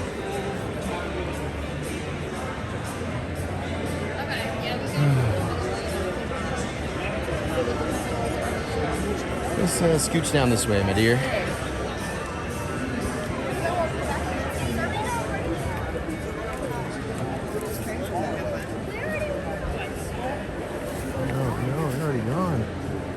Glad I got my Terrifier merch yesterday. Restocked the Haunt figures. Candy corn figures are still there. There's some cool art there, but again, art, man. Okay, again. Doug Bradley's still here. Oh, sorry. Like I said, I mostly just want to check in with Dave and Felissa real quick, just to make sure I can say hey, since I didn't really get to say much. Yeah, I just didn't know, dealing with it, with him going home and everything. Looks like a lot of celebrities have already bailed, like Tom Savini's long gone. Melissa's definitely still here. Shorter, easier line. We'll come say hey to her in a bit. Dave's got a few. So I just kind of want to see who's still here. Fiona's still here. Her line's not bad. David Howard Thornton is here. Okay, actually, I'm going to get in line for this. Vendors, as a reminder, please do not pack up until 5 p.m. Yeah, right. I mean, you know, when people are having trouble taking credit cards and the cash machines are out of cash, I don't blame the vendors for maybe wanting to bail a little early. But that's just a sign of a successful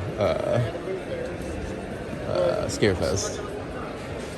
So we're just kind of doing our last little looks to see if there's anything else. I was looking for something Universal Monster-y.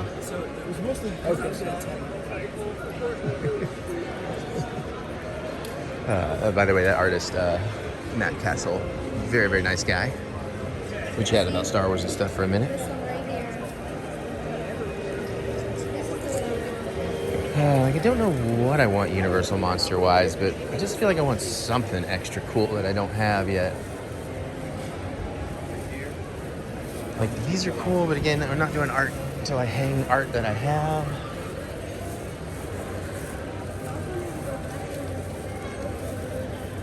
I do love these shirts. Okay, I've made a mistake because we've recently walked this area already. So I'm kind of doubling back when I don't need to. So let's go up the middle and do something different.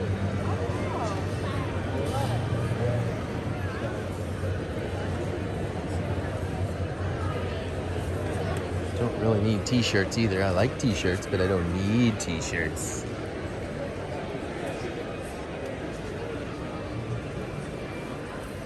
Buy a $600 Chucky doll somewhere.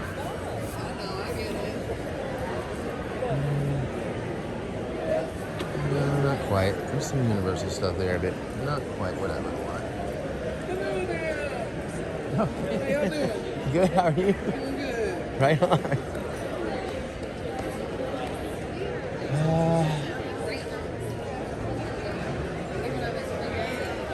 All right, this is not my area, so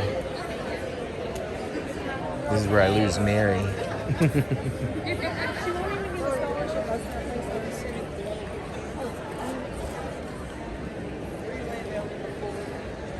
Okay. I think we got about 20, 15 minutes left. See Wayne packing up. Ah, Celebrity Row is so empty now.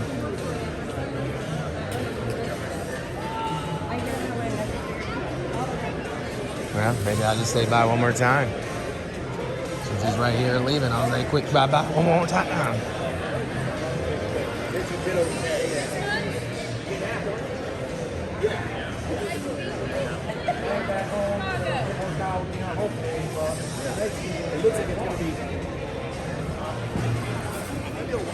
Yeah, Dave and Feliz are awesome.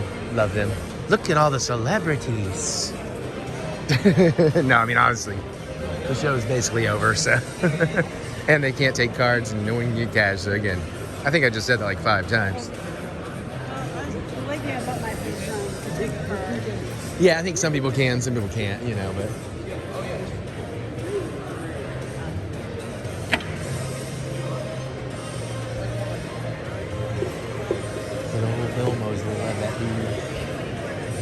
Fiona's still here. You guys sure you can't take cards anymore?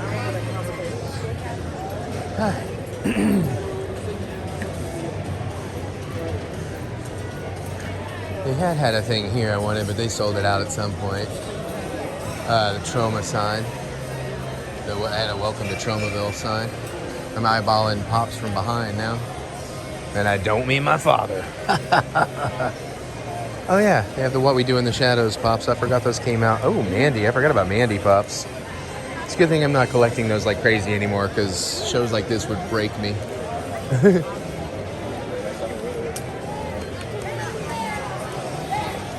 Sorry. Oh, there's Felissa hanging out with Kane. Dun. And I have to go slower. Get out of the way. Get out of the way, SUV. Dun. Dun. Dun dun. Bum bum bum bum bum bum bum. Dinner time. Wine time, dinner time, telling story time. Maybe I'll vlog this because I don't think we're cooking in this vlog. We'll see if I remember. Scarefest was a blast. I got recognized a bunch more on the way out. Various reasons. It's a good time. But now I want to drink and eat. Looks like George is here. Oh yeah, Chef Otter hooking us up. Now we just ordered more fries and maybe more hot sauce, but this is a hot sauce he made from our garden with some of the cayenne, some of our red serranos, some of our Thai dragon chilies. And he calls it pica, like kind of a picante, and it is delicious. It'd be amazing on fish tacos, it'd be amazing on chicken tacos, and we're very excited. But we should do the thing while I'm on camera. So this is our tradition. Anytime we eat out, Happy Sunday. Happy Sunday, and we drink. And now we eat. And then here's the menu today. Not a lot of crazy specials today. Some of those drinks might be good. I might switch to the salad. The soup is sounding okay. The wings are amazing. I'm getting that pasta. I could go for a half salad. And that's what I was thinking, like a half, not a dinner salad, Yeah. but yeah, the bread pudding sounds really good. We'll see. We'll see what Mary does. I'm gonna eat these fries. And we got some truffle fries with some ketchup, some aioli, and one of Otter's other hot sauces. I feel like it might be the buffalo sauce, but I think it might be something different. Whatever it is, it'll be delicious. I don't mean to steal it from Dad. I just wanted to bring it in. Still eating this. This is amazing. Chicken sandwich. That'd be great on. That was Dad's call. I need to drink more wine. We're gonna finish this part, I think, and then we'll hop over there. Now, normally we would do a soup course, but all the McDonald's I had getting the buckets this week, I thought I could use a little greenery, and this new salad sounds amazing. The top chop, quinoa and kale, avocado, dried cranberries, almonds, goat cheese, a grapefruit honey vinaigrette. Sounds amazing. There's the house salad, which is great. Balsamic vinegar, blue cheese, greens, red onions, cranberries, almonds. That's just classic awesome. But I'm excited to try this one out. And saving the hot sauces. And I was right. That's Johnny Appleseed, which we've had before. It is fantastic. Okay, let's eat. Oh my. Oh hell yeah. It's time to put on that eating party dress. And here's Dad's. Look at that. Oh my God. The goods, right? They both look amazing and smell amazing. But Yeah, here's the best part. Look at that. Look at that pour in action. Taylor for the win. Oh my God. Mine smells phenomenal. I am ready to eat this sucker. Hey, let's do a little taste test. I love ghost pepper Whoppers. I haven't had them this year. This will be my first ghost pepper Whoppers. That's not really what I'm here to taste test. But I did break over and get some spooky ghost pepper chicken fries. I've never had chicken fries. And I got an 8-piece. Mary got an Impossible Whopper. I got zesty sauce and ranch sauce. The guy recommended ranch. They are smaller than I thought. They are a little more fry shaped. Should have gone with 12. I thought they were supposed to be sticking out of the box. Right, yeah. Well, I guess if I folded it down, well, no, you probably got to get the 12 order for that. See, that's what it looks like in the picture. Smell pretty good. It's definitely chicken. Interesting texture because it, actually it's pretty good. Waiting for the ghost pepper. There it is a little bit. Oh, those are pretty tasty. I don't know that it's something I love enough to be like, oh, let me buy regular chicken fries all the time.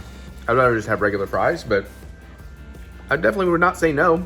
And I could see whenever the ghost pepper ones come out that I have a little craving for it. So, okay. Maybe Mary will try these, by the way. I was an idiot. I was just gonna have 2 ghost pepper Whoppers, like one now, one later. And then I was like, let me try those fries. I really shouldn't have. I've actually been doing pretty good with losing weight since I got back from vacation, but I think that fails today. Okay. I'm gonna eat another one of these while I wait and see if Mary wants to try a bite. You wanna try this at all? It's a little hot, but I don't know that. Let's see if you regret offering it to me. In what room? Oh. It takes a minute for the heat to come through. I'm gonna eat another one. But I wouldn't put it that hot. Maybe a mild jalapeno hot. More than I care for. Heat-wise? What do you think about the texture and like just the chicken fry idea? I might be down for that, but I don't want that heat with that taste. Okay. Well, actually, we do this since we're right here. I'll just let me do one more thing. So they had a bunch of sauces. I don't know my Burger King sauces, and I'm not really a big ranch guy. But the guy said that was for the ghost pepper fries. That was what he really wanted to. He really recommended. So let's give it a try.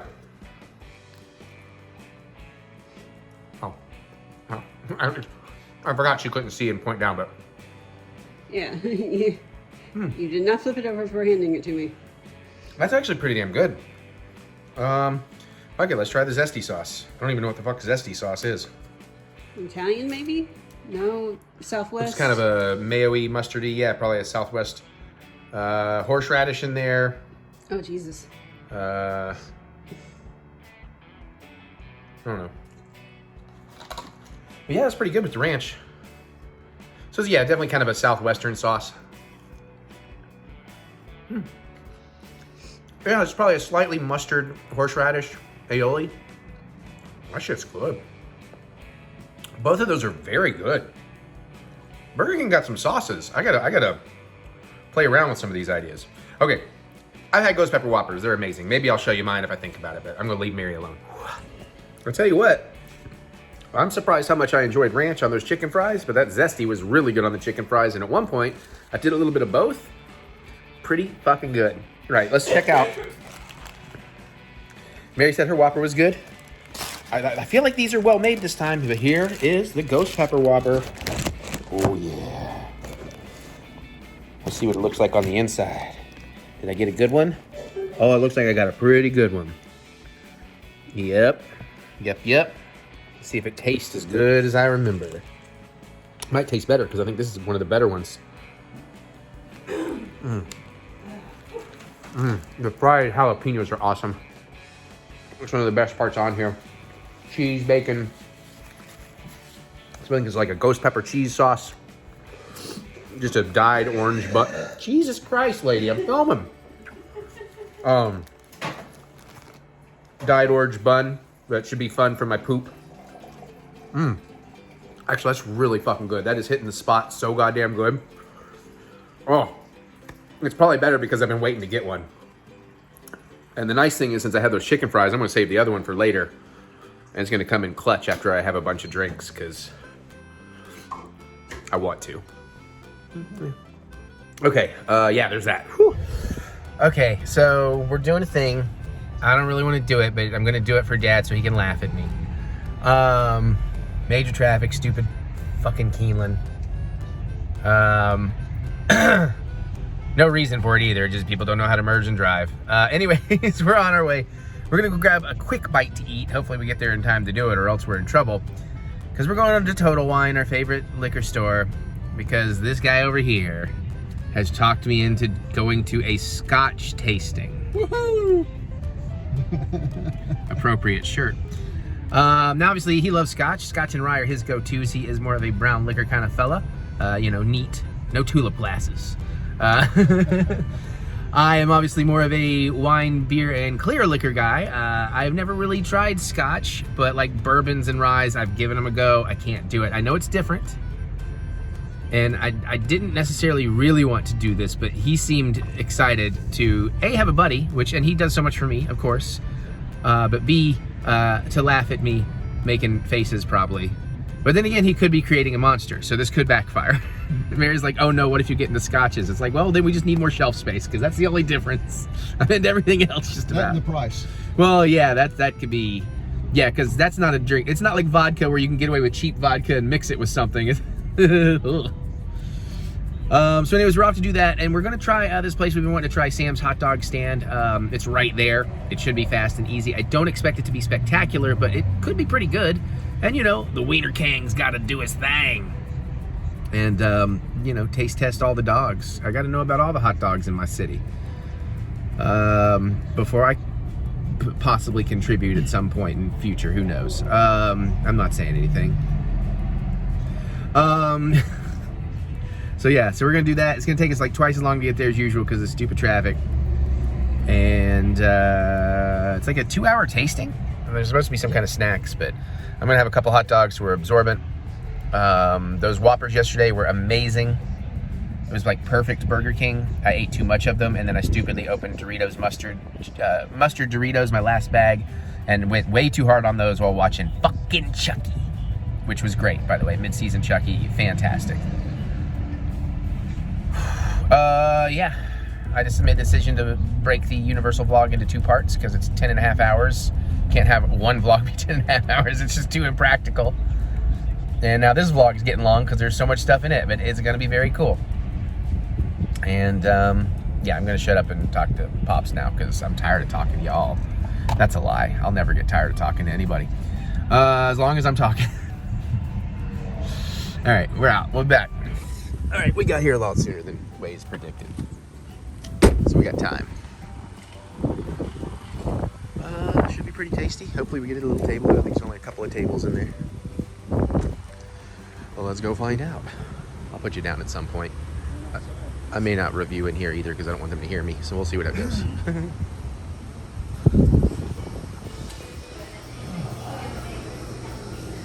This chili smells really good. Mustard, onions, spicy chili cheese, spicy chili coleslaw. You got the same as my chili dogs.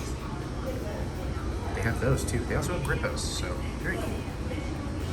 They got soups. They got a bunch of course sort of seasonal toppings. So I hope this is as good as I hope it is, because I want to come back already. All right, let's dive in. Bun is super soft.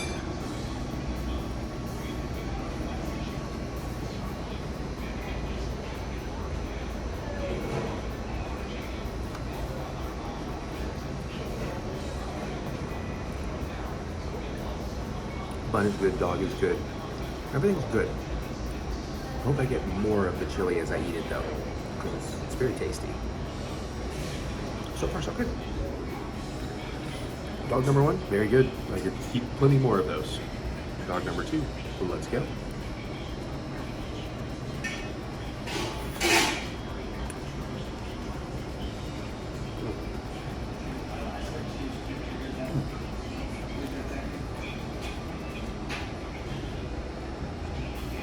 It's a nice slaw. That slaw plays with the chili really well.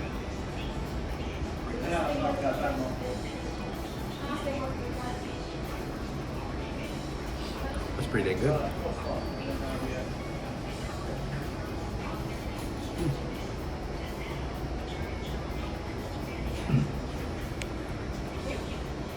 Yeah, I'll give you more thoughts in a bit.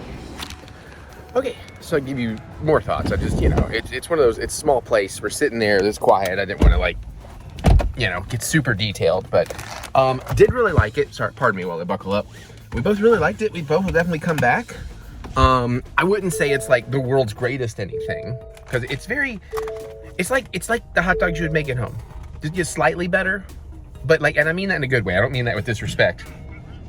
Like I'm not always gonna have slaw around, or I'm not always gonna want to dice onions or whatever, but it was very tasty. It was very comfort foody, right? Like and I wasn't expecting gourmet or anything, so it was.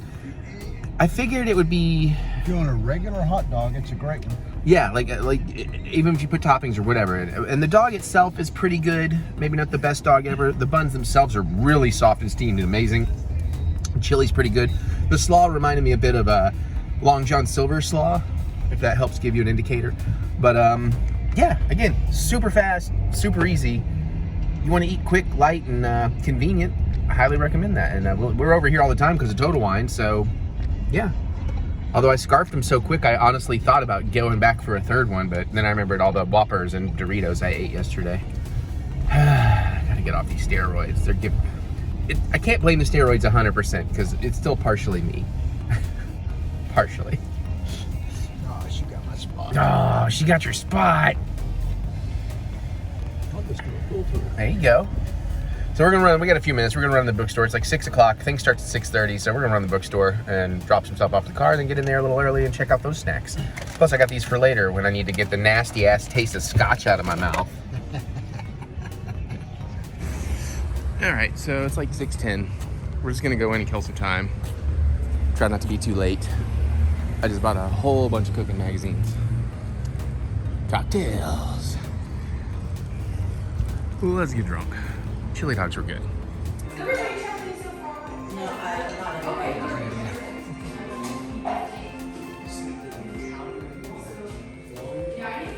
This spread looks nice.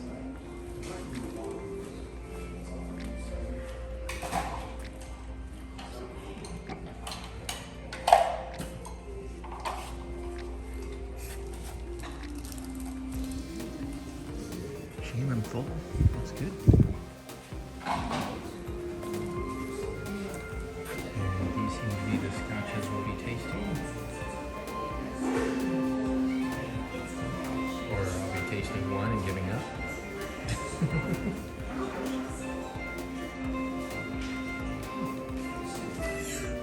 Some just in case snacks.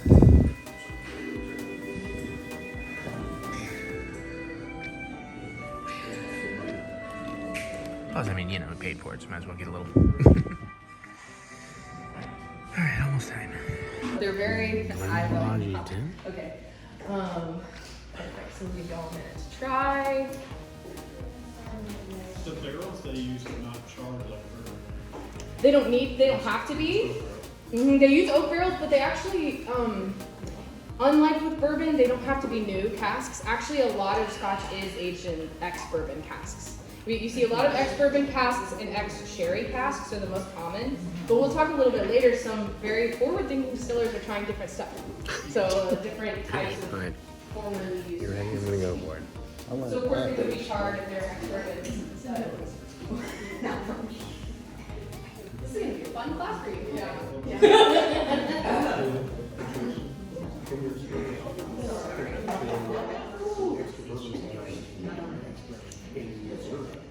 So for those of y'all that have tried it, what do we think? Do y'all agree with these tasting notes, or do y'all get something different? The Total Wine tasting people said delicate, malt fruit.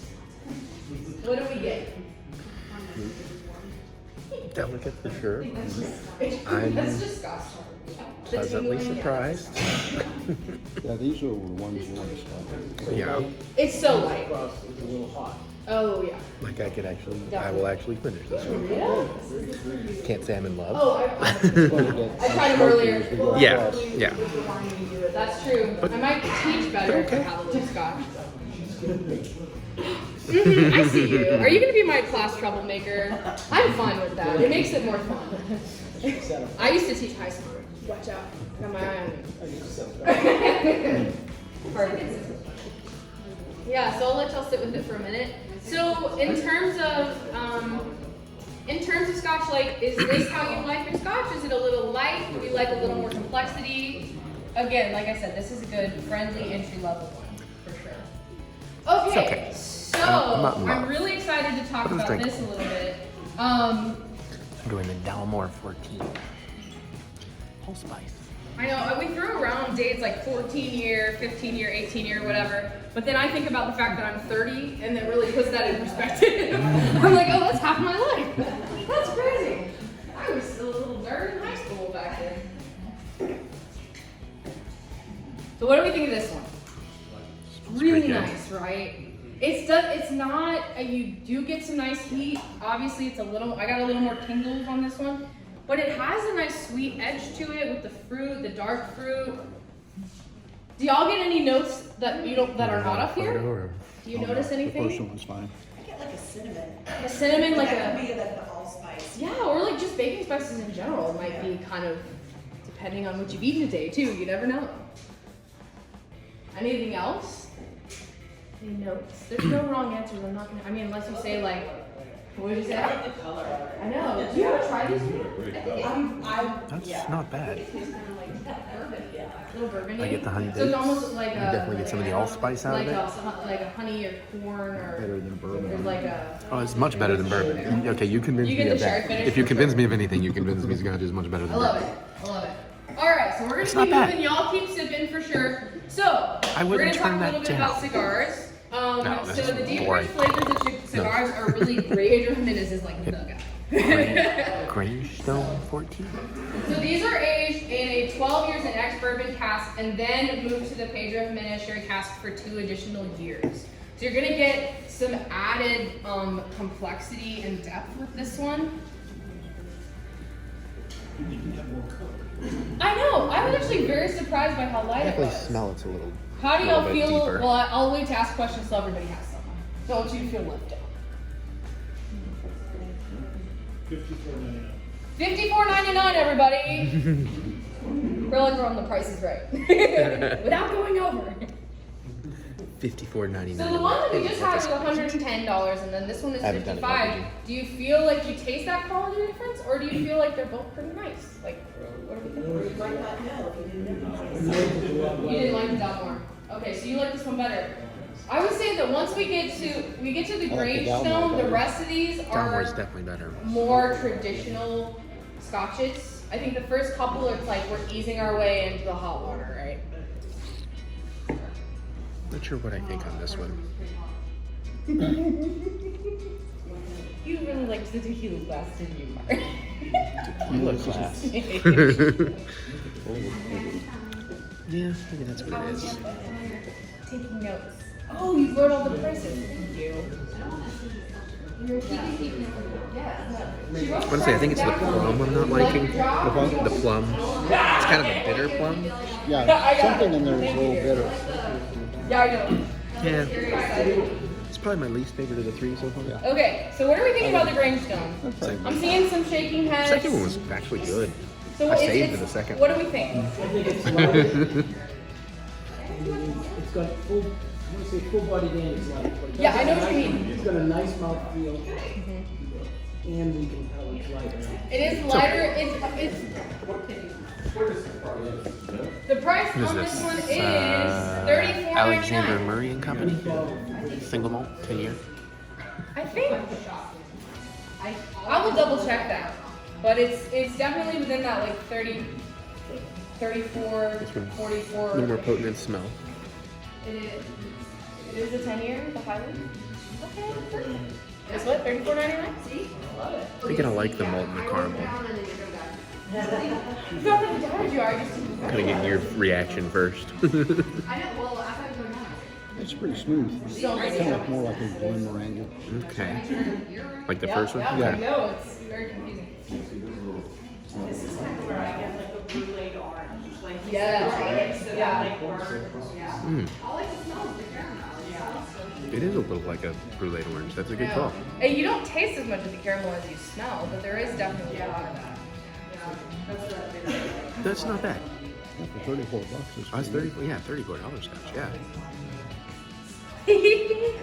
Alright, so I'm gonna keep going here. Be my second So I'm not gonna get super into detail on this. There's actually a video with another wonderful Scottish accent that says more about this. And I've already said this stuff multiple times, so we're gonna go ahead and jump in. I don't love it though.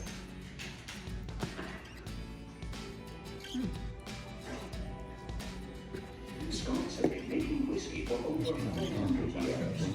It's a skillful process, and one that whiskey makers have refined over. I run Invergordon, which is something bourbon drinkers like. So, I don't know. Coconut is a note in it. Talking to the camera about how coconut is a note in it, which is interesting.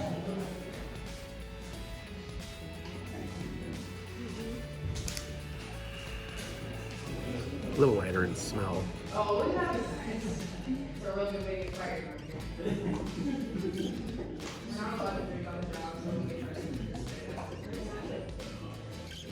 I always tell myself more. I won't speak until okay, talking to me. Okay.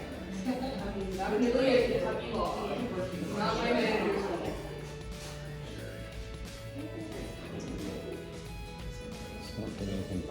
Smell.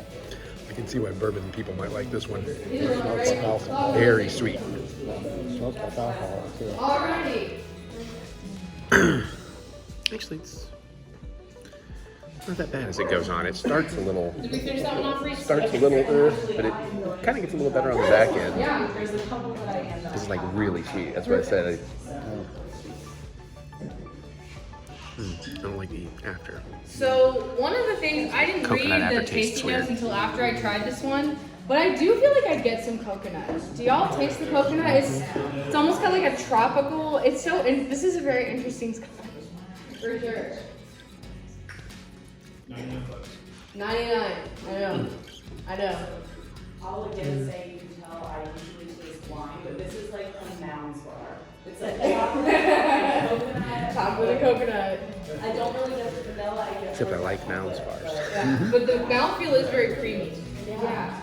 I do the creamy and I do the Can't say I'm a fan of that one.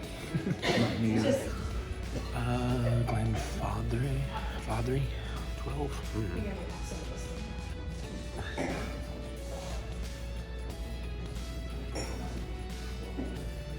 So this Glenfodry is $54.99 Yeah. a bottle.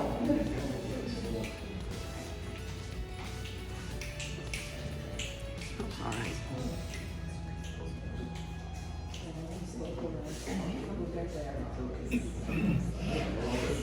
Yeah. You like this one? This is what I was saying. I think it's so interesting trying 8 scotches, but only like 3 or 4 of them are like what I consider. But I guess they only have a survey, right? They don't have the broader. There's parts of it I like, but I don't like the whole ride. Yeah. So what do we think of the Glenfodry? For those of us that have it. I know, we're getting there, we're getting there. No, Rita, you're doing great, babe. You're doing great. It smells like a campfire. I love that smell. It tastes good. Right? It's fantastic. It's light. Very nice. I think like the for start, me, of all the but then when the scotches we're fruit trying kinda tonight, hits, it I'd just probably turns be me most off. likely to buy I'm this not a fruit one. guy. Because it's not And going the to break after the is bank. okay, but It's a very traditional Scotch flavor Definitely a bit profile with the smokier, though, I go smokiness, from what I've but it's had. still nice and smooth. So it's like a really good balance. I Of the think. Glens, this is probably the smokiest. Okay. Or Yeah, the least he fruity. usually doesn't like any Glens. I don't like any of them. So far it's been interesting that I've tried them all, but other than the Dalmore, I can skip all of them. But I am learning. Okay, we got the. I'll do a tequila glass maybe. Shield egg? Shield egg? Would you do a gin one if we find one? I'd like to do a gin. Yeah, I'll just do them all. Except bourbon. Yeah, that's on the bourbon. I'm so sorry. Kind of like the smell. The smell is very different. Yeah. Kind of get more of the oaky flavor or the oaky smell. Yeah, than this. yeah, that's what it is. It's Well, the it's wood. probably because it's been in the oak for so long. The wood and the herbs, yeah. It smells more garden, grassy, yeah. Too caramelly. Now this one says herbal. I do get some of that herbal. It almost has a little bit of a medicinal note to it. Now that, depending on if you like that or not, That is pretty that can be a good. good or bad thing. I like gin, so obviously I like medicinal notes. Herbal notes. But yeah. Okay. So what do we think? We like this one. Yeah. A class full I like of the fancy two most expensive people. so far. That makes sense. Yeah, right? Fancy. Yeah, Okay. that's really. Perfect. Yeah. Put this in a lineup, I would probably, that's like second to last. Alrighty. So I'm sure I butchered all the pronunciations today so far, but they do tell us that this is pronounced Isla, not Islay or Islay, right? Which we're in Kentucky, we say Athens and Versailles, so y'all can say Islay if you want. Sounds really tasty. Scarable? Okay. So I'm excited. the last one we have is the Scarefest. Scarefest. It is made by Hunter Lane with eye for detail, so it's non-chill filtered, bottled, and no color added. She already tried this one? Yeah. Okay, cool. So good. So honored. So the story with this one, Oh yeah. Smoky.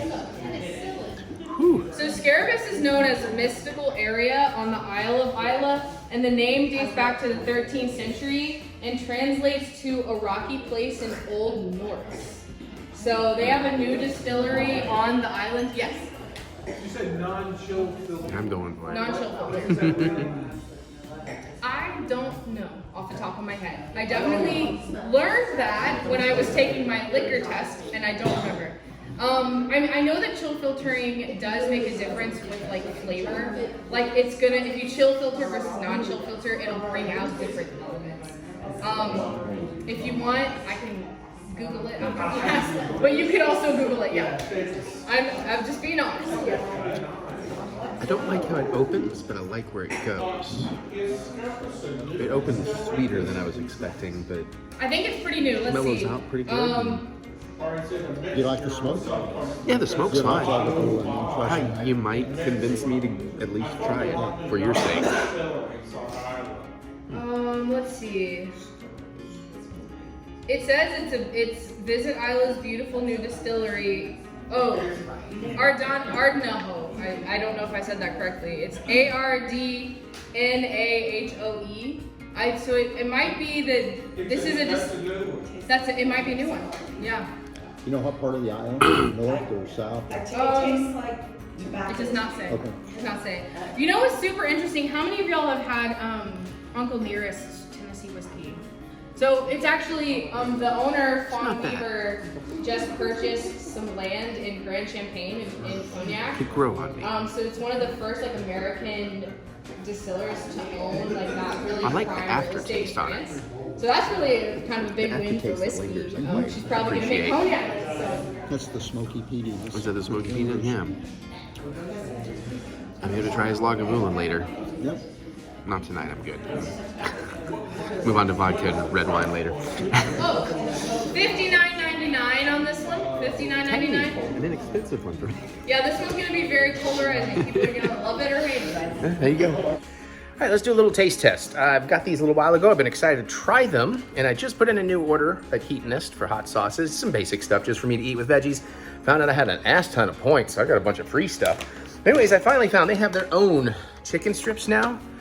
We got the garlic classic Fresno, which is considered mild.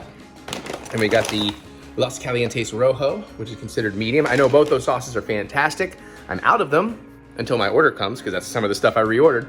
But I thought I'll do 2 strips of each. They're 140 calories each. We'll make this my dinner. I might wrap some of them in lettuce and tortilla just to make a wrap out of it.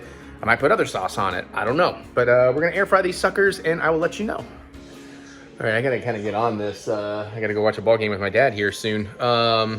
So I did 2, the ones closer to you right there, the darker ones. Those are gonna be the, I believe the Rojo, and the ones up front are more the classic or whatever, the more mild ones. So of course we're gonna start with those. I hope they've cooled enough so I can at least taste them. I also realized Heatonist has a buffalo sauce now I really wanna try, and I forgot to order it, but hey, I got a lot of free points, so I'll put in another order. Maybe not today. This smells really good. I think it's gonna be a little too hot for me to try right now, but fuck it, I'm hungry.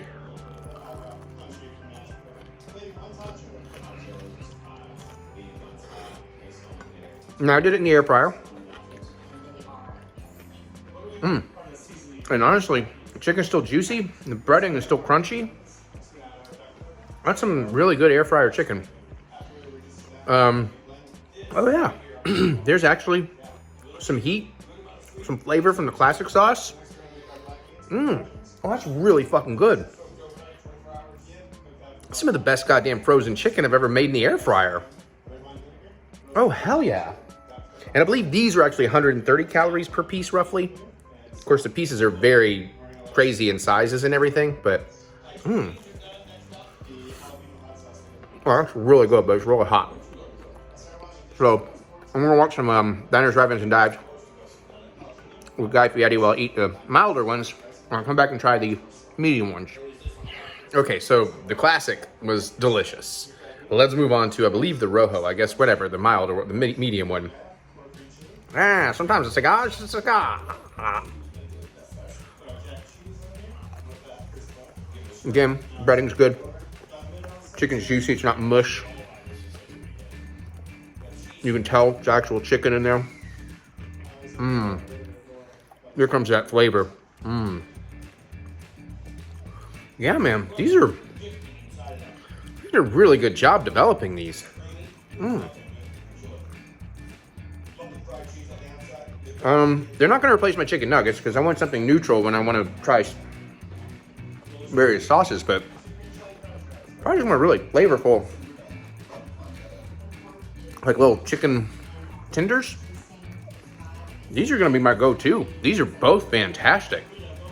The flavor is excellent, the textures are excellent, and nice little bit of heat in there. So yeah, like I wouldn't mind like throwing this with some lettuce and a flour tortilla and then drizzling more sauce on there and having like a little chicken wrap. Yeah, that's really good. Maybe a cheese dip, cheese sauce, something like that. You know, if I forgot the calories, which I don't right now. So I'm eating 4 pieces of chicken. But that is very, very yummy. Yeah, 10 out of 10 would fucking recommend, dude. And again, brilliant out of the air fryer. Keep kicking all that ass, eating this damn. So apparently I'm doing 2 more Scotch tastings. So this is Balmore 18. We're watching the ball game. It was a pain in the ass getting started. It smells pretty good. That's a low number, Chippy, for this type of game for Kentucky. Yeah, it is. So he comes out at first media timeout and puts Jordan Burks in the game. Pivotal big motor, 6'9" in that freshman class. And Rob Dillingham. It's very smooth, very smoky, nice little burn on the back. A little sweet, but not bad. Yeah, that's not bad. So you want me to drink this? Yeah. All right. I mean, unless you don't want it. No, I mean, it's drinkable. I brought wine, but I guess I'm back on Scotch. I haven't watched the ball game. It's only a... Oh, hold on. So this is going to be the Lagavulin 16. This is one of your favorites? Oh, it's my favorite. Absolute favorite. The last one, the Balmore 18. That's very good. That's pretty damn good. Except I don't need that one because it costs how much a bottle? 200. Yeah, no thank you. And this is what? What's 99 or something like that. 98, 99. Okay, for like a really nice Scotch, that's a little more, still pricey, but I mean, I used to buy $70 vodka until I got into Tito's, so what am I talking about? Of course, I'd probably, anyways, let's, smells a little sweeter. But I will say the Balmore is one of the smoothest fucking Scotches I've tasted by far. Yeah. It's one of the smoothest ones I've had, too. Am I getting little tears? I can't tell in these glasses. All right, let's do it. Possible NCAA tournament teams this year. in the SEC, which I think will be the most of any conference out there. Now, they have to take care of business in non-conference. There's big non-conference games with all those teams right now we're seeing on that left side. I wasn't sure at first, but I think I get it. It's a little bit sweeter than I think I'd like, but I don't mind that it's sweet because it works with the burn. That is, yeah, I can see why you're into that. That's pretty damn good. Jesus, I hope to God you didn't just make me a Scotch drinker, because, again, it's not a matter of, because, like, if I have a pour like this, I'm going to just chug through it, you know? Like, that's why I like wine, beer, and vodka and club soda is my jam. I can slow it down. Margaritas, but, I get it. Every once in a blue moon, maybe we'll, you know, special occasions or something. Sounds like a plan. Look at me being an adult. I ain't getting into cigars, though. After giving up cigarettes, fuck that noise. All right, go Big Blue. Good evening. Hi. Hi. Hi, look at my beautiful wife, who has put up with me for 9 fucking years as of today. Today is October 28th. It is literally our 9-year anniversary, so. From first date. From first date, yeah. So we're here to celebrate. We're at Evans Orchard. It's a little misty. It's very fall. We got a pumpkin patch, a corn maze. We got a cool dinner later, maybe spirit Halloween. We're gonna have a Halloween anniversary, basically a spooky fall good time. Ciders and ghosts and blood, breast, and beasts. Wait, what? No, wrong thing. Right. All right. It's a little moist. I gotta change shoes. I think we're okay though. I think it's quit. It's still sprinkling. It's misting is what it's doing. It's just enough to be annoying. Is what it's doing. We'll figure it out. All right, anyways, we want to get in here. It's like 3:17, so. Oh, yeah, that is a big dog. Big doggo. Kettle corn smells really good. It's going to be kind of neat, I think. Except these shoes are already, I don't like them already.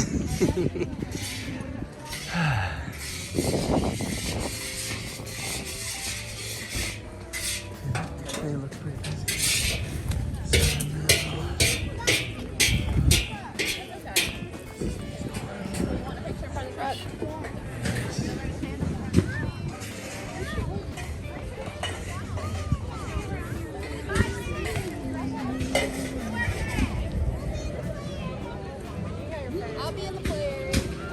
Okay, well, don't know where you wish to begin or what you... There's ticket booth for the play area, I guess. I guess it's like a shooting range up out there. Oh, right. We got the slide, pumpkin house, cider meal, kid that can't read a sign. Get a ticket for... Okay. Yeah. Because I know that's kind of the priority thing. Ah. Well, they got ciders. I think we might have a drink on it, you know, as it gets a little later. Of course, I definitely could eat a little something too, but I could probably do something first. I mean, we'll at least go ahead and get tickets. I think that's worthwhile. Wagon rides. Reserved pavilions, non-reserved. The Observatory. You have fun with that. The gourd, the bad, and the ugly. Sign out there is cute. It's right there. Like you put the gourd, the bad, and the ugly. My brain automatically corrected it to good. All right, we're gonna deal with paying. Hold on. Got a little snack. Got Nathan's Jumbo Dog, beer, cheese, onions. Mary had a delicious fried apple pie. Yeah. Figured we'd get a little snack before we get going. We got our wristbands. So far, it's pretty nice. We're gonna try some drinks while we're here too. Yeah. Hang on, I want this. Okay, well, we're probably trying them today. All right, I'm gonna turn the camera around and try this. Maybe. I don't want to give you a second. I want to eat it.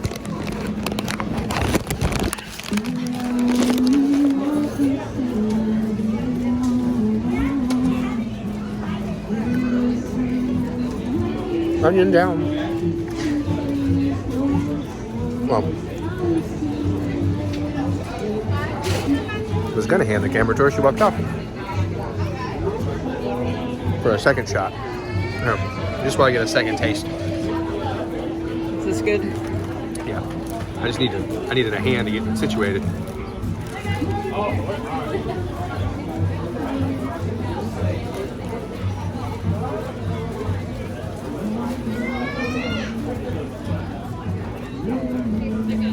So how does the beer cheese go with the Nathan's? Well, there's really not a lot of beer cheese, so I'm not really tasting it. I'm tasting the Nathan's, I'm tasting the onion. So yeah, Nathan's is kind of a bad hot dog to pair with other things. Yeah, because Nathan's is just so potent. Honestly, too, I just took a little taste of just the beer cheese. It's okay. I might try another snack while we're here, but also we got a really nice dinner to do, so. Yeah. Oh, the misting really just picked up. So I don't know if y'all can see it, but it's misting heavily now. I'm not sure I can see it. But we know Mary is typically right.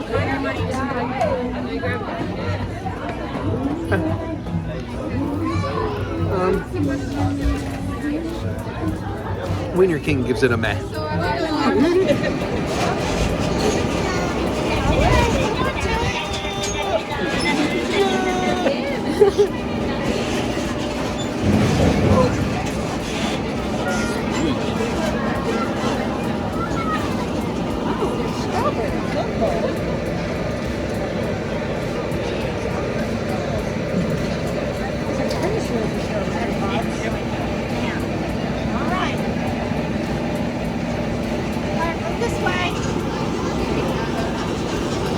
She's so happy.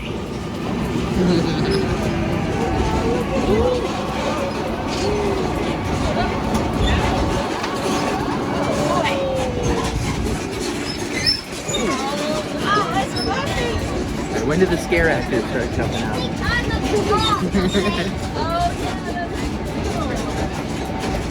It's really wrong. I think that's why they're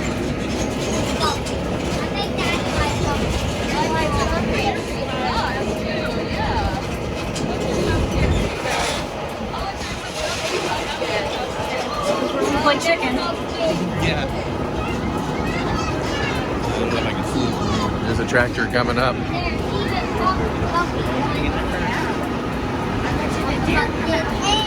Yeah. They're off-road. They're off-road.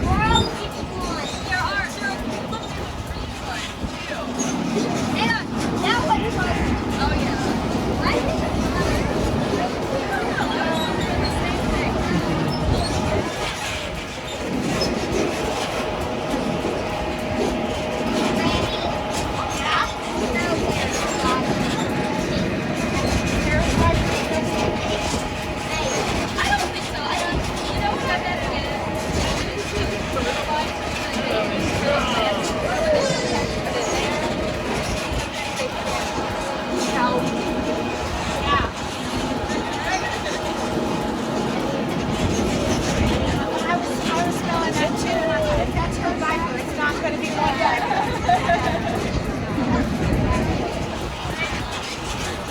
See, actually, this would be a good day to do a burn pile because it's all misty.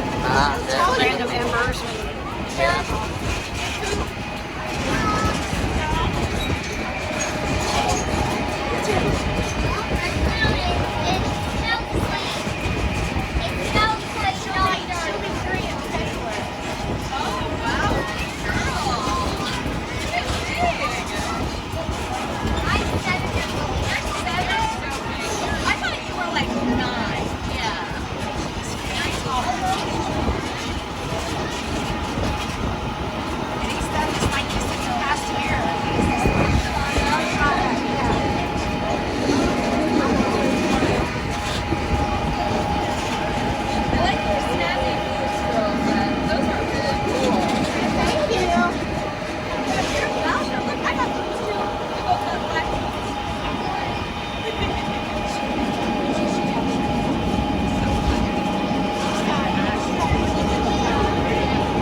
Gourmets.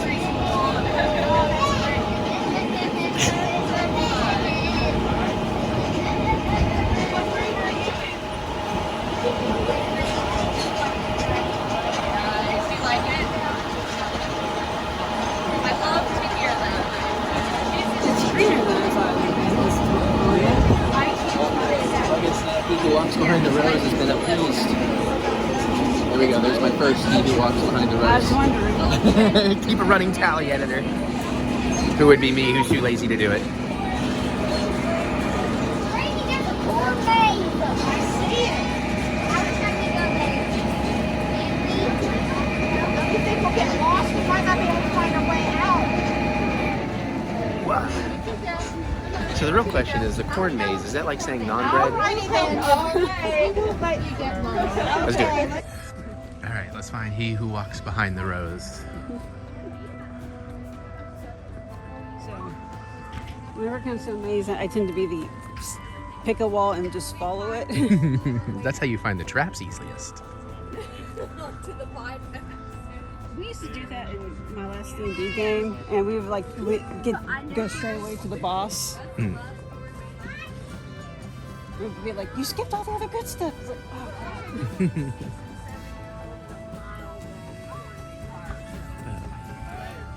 If we can, I'd like to separate from them because they're really loud.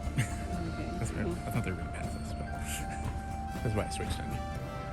It's good. It's good. We're separating. Be careful what you say in a corn maze. Oh, these walls have ears. Nice. Nice. Hold on, hold on.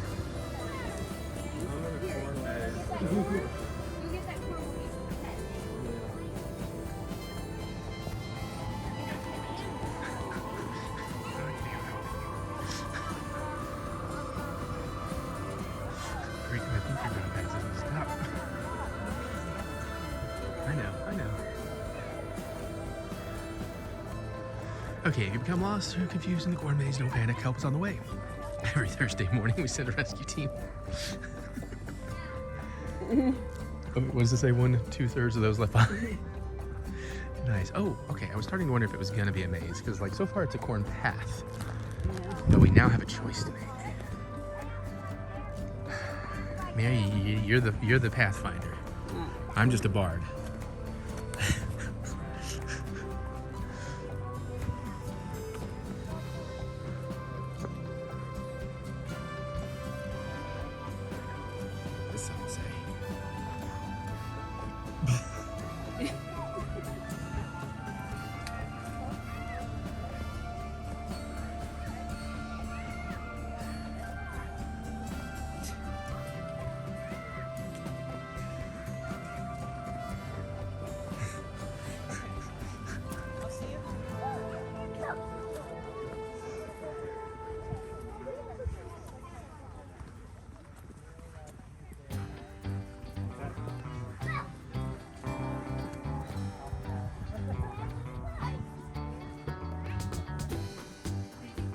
So far, we're hanging to the right.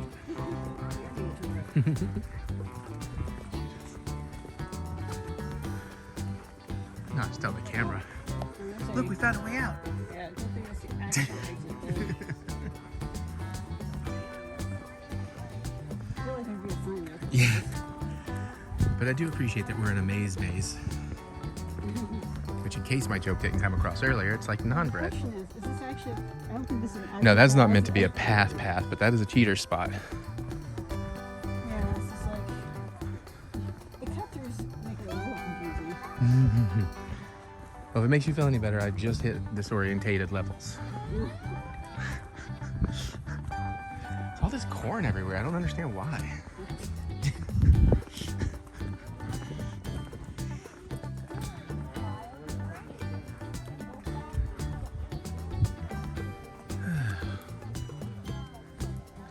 Yeah, it's definitely interesting with the path. I didn't anticipate so much of a pathway cleared out, but it sure makes it easier. I was actually expecting it being where like, the corn would be beaten down. Yeah, exactly. To make the path. Yeah. So it begs the question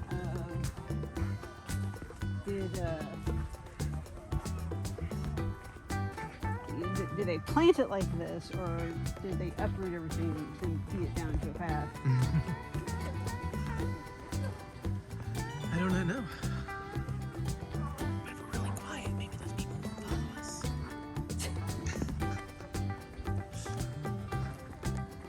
I mean, they're fine. They can do what they want. They're just a little louder than I'm wanting, because I like to hear our own conversations, please.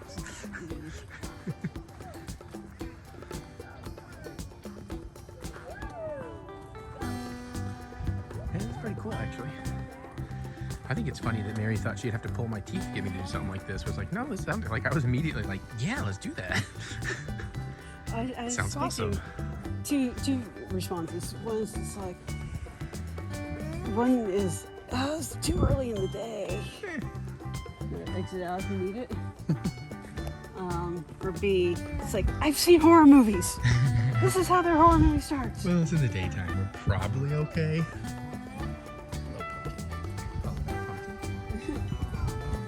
Yeah, I mean, kind of a perfect Halloween weekend fall anniversary thing to do, so.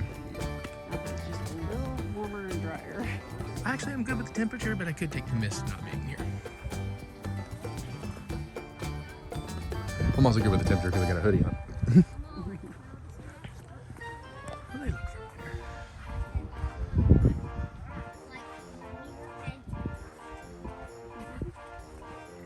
I don't have to follow the voices, but I am gonna follow. I was just gonna say, did I hear him right that he's following the voices? Oh boy. Maybe this is our own found footage horror movie. Someone get Jeff Whitmere on the phone. I need a theme song. I bet you I didn't tell you, by the way, but it turned out he got to do the closing. Is this actually? I don't know.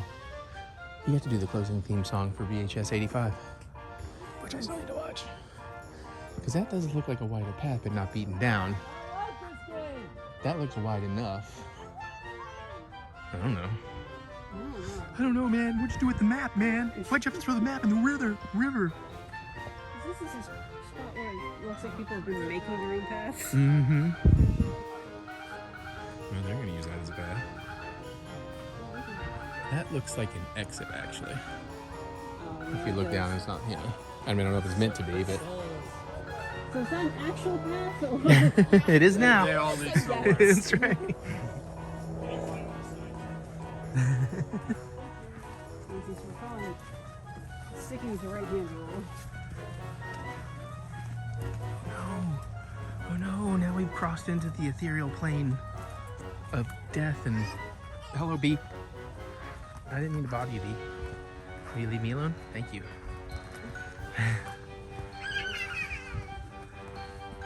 No, this looks like an exit. We've made a poor decision. This is where we turn around. Really advanced. Wrong way, turn around. The difficulty level increases as people fuck with the I don't know that I heard that, but... The difficulty level increases as people fuck with the maze. Yeah. Jeez. Yeah, this is definitely not meant to be a path because there's tripping hazards. Yeah.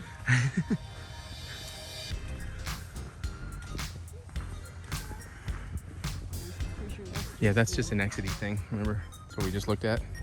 It's kind of like that. It's not really... All right, you're just marrying.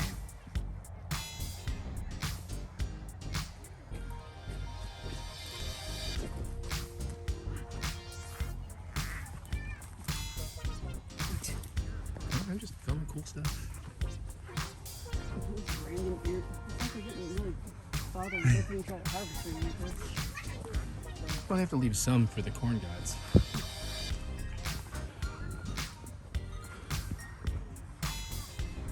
I have a feeling that was supposed to be a dead end and then... Mm-hmm. People are like, not anymore.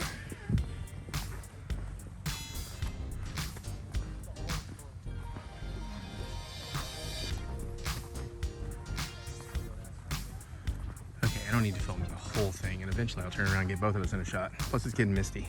Yeah. Cold and so scared and lost. I'm so sorry. Apple cans are over that way. Just follow the sound of the apple cannons. No, Mary, that's the Blair Witch. I don't know why she's in a corn maze, but she teamed up with the children. You want children of the corn, Mary? This is how you get children of the corn. She lost the map. Too much fun. Too much fun. You gotta give me, like, for the thumbnail, like a scared face, like. No, yours looks like a goofy face. You gotta be scared. Like, oh, that's better. Let me direct you.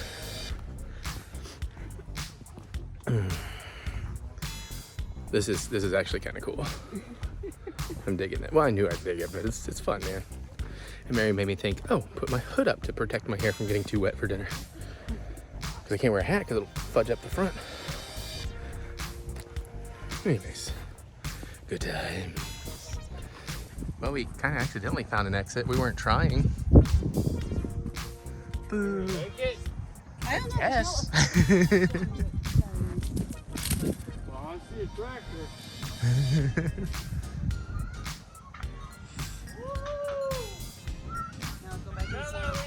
That's up to you. I'm cool with whatever. Look, we're definitely the white people in the horror movie. Let's go back into the maze.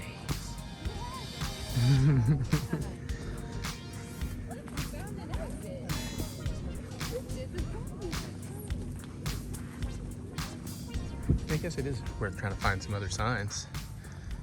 They do need like a scavenger hunt thing or something, like there are 12 signs to find. Take a picture with each and win a cider or something. Get a free apple. That's cool. Or hide gnomes or something in the corn. Yeah, something like that. Gnomes of the corn. Or hide porn in the corn. Let's not. Some corn porn. Want to shoot a little corn porn on our anniversary? This is not Corn Hub. Oh, but it is Corn Hub. Sorry, children. All right. I relied on you doing all the vlogging. I'm getting the video. You get the picture. Bye, little buddy. I lost him. He'll be a worthy sacrifice to he who walks behind the rose.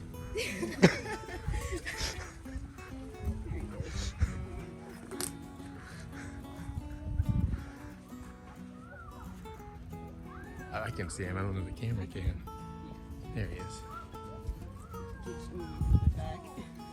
Hey, buddy. What's up, guy? You coming back out?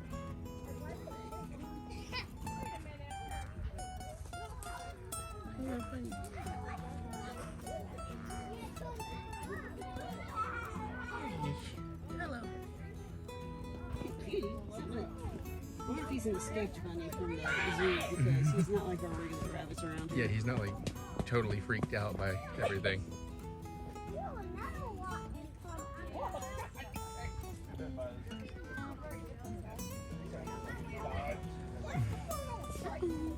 I see you, Melly. What are you doing, buddy? Bye. Right by your feet. I know. He knows I'm cool. The rain's actually picking up. Hard apple cider with apple brandy. It's apple cider, regular apple cider. I said hard. You said no, it's not hard. I said the hard apple cider. No, he gave me the right thing. No, that just said apple cider with brandy. Brandy makes it hard. Okay, you're using. That's like. It's a hard apple cider because it's spiked apple cider. Fair. Spiked apple Yes. cider. Okay. Jesus. Hard cider is. God damn it! actual This fermented anniversary's apples. ruined. Blah blah blah. Anyways, what did you get? Is the point? I forget what you got. I Mold. got the actual hard apple cider that's been molded. Right. Oops, pardon. Okay. Mine's gonna be better. We'll find out when they cool down. Let's look around this door. Okay, we don't know that it's intentional, but we feel like there's a Fast and Furious joke happening here with Rome and Luda that only we're getting. The caramel looks pretty damn good. Is that on some ice cream? Cover your mom's apple cake. Yeah. Get her some of these apples so she can make another cake. Suckers.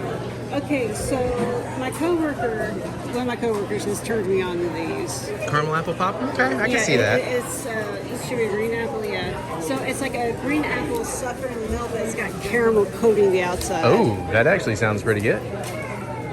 I don't think I need one, but it sounds pretty good.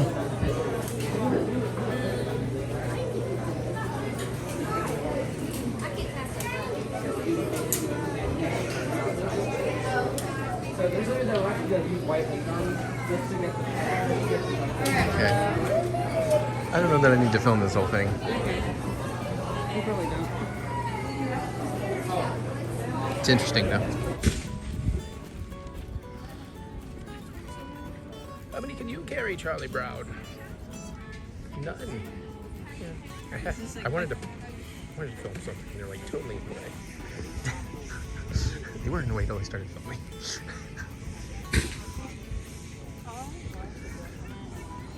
But I'm kind of curious to check out the house part at least. I just want to look at it.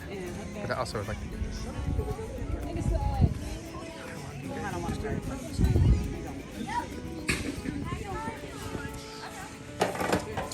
That's what I was looking for.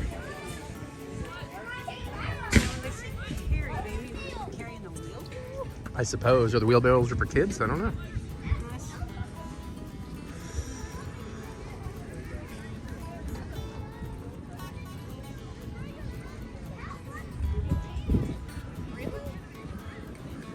The corn. Something wrong with the corn.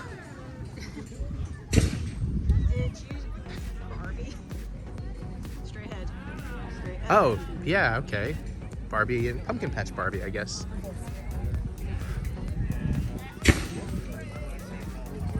Ooh, specialty pumpkins. Mega slide's open. I'm also just kind of curious how big that slide is. It looks like we're at the top of a hill. Yeah, I'm just like, since they call it a mega slide. Yeah, I figure I'll try at least once. Oh, I won't, because I don't want to get all super soaking wet. I just want to see it. I'm not afraid of doing it. We got to go to dinner, so I'm trying not to get too messed up myself. Need a photo pass photographer over here.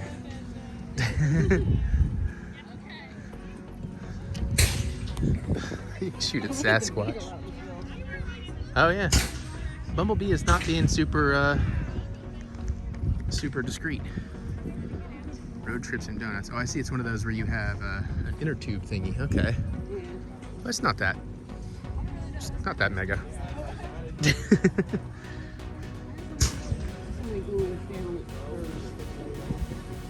There you go.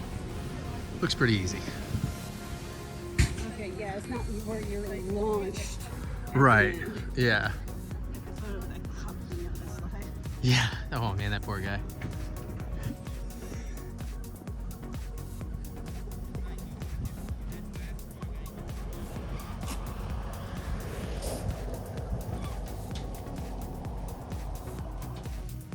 She lost her hat.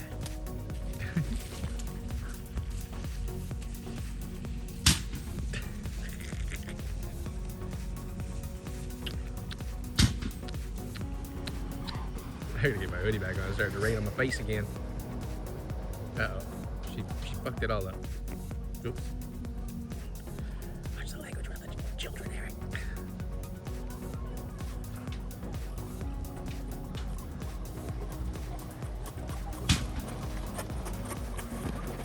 Now for the walk of shame. Oh, how wet is my back? I don't. Your legs are got a little wet. It feels very wet. All right. But yeah, the more mass you have. Cows.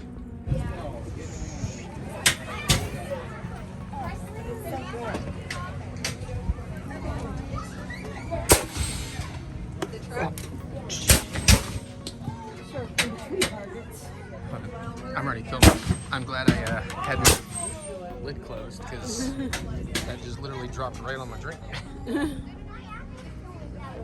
No, I was trying to clean that. Sure. It's all right. So I assume you want to go first? I can.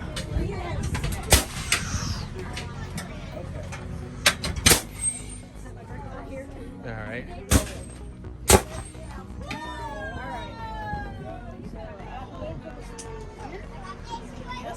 Yeah, load single apple.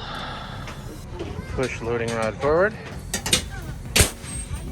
Light will turn green. What light? There it is. And you're good. I see triggers. What are you going to aim for? Trigger. Let's see. How much sugar do I get? Okay, let's see. I want a high. Oh, you got some distance. Okay. That was more than I expected. More oomph. Oh, okay. Let's see if I can follow the shot. Alright, we'll aim lower this time. I aimed lower. It went a little lower. Okay, So you put an apple in there. Let's reload your apple. You pull the rod back till that light goes green, or push it in and out. And it'll go green. There you go. Yep.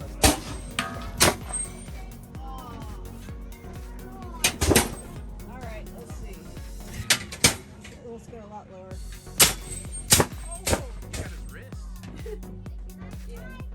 Almost got him right in the sun. Mm-hmm. I can see how this would be kind of addictive. Mm-hmm.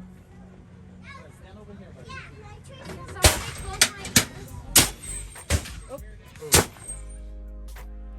The local wildlife loves this. Okay, this is a fine one. I'm not sure what kind of. Yeah, that's true. The size of the apple may affect your aim too.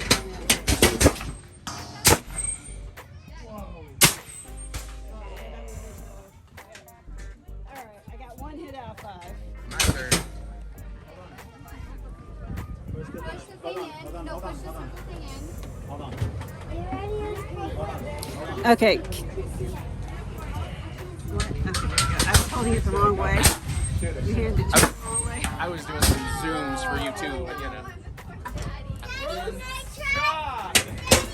Can I try again? Hold on.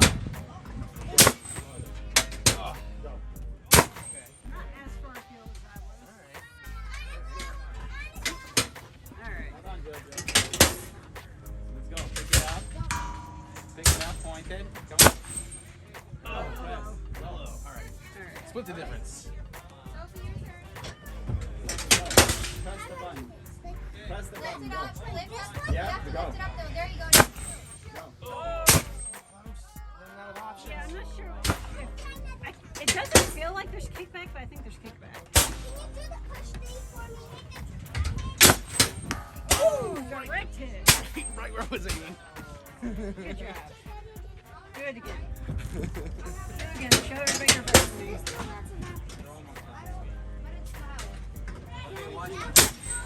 Oh, so close. That was fun. I got him right in this. I squashed his sash. Squashed his sash. There we go. Yeah, that I could see how you could just drop a crap ton of money into doing that. Yeah. Again. I will not rest until I get that target I want. Well, the target I most wanted is what I got. Sasquatch a day. Take that. They call him Bigfoot, but it doesn't live up to the legend, if you know what I mean. And I think you do. And oh my God, my hair looks great for a nice day. It's fine. It'll all fluff out. Okay. We got about an hour here if we want to do more. I'm sure we're doing more, and I just don't know what.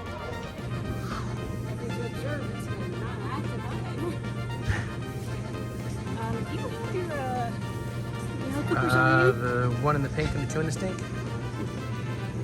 Look at the nail.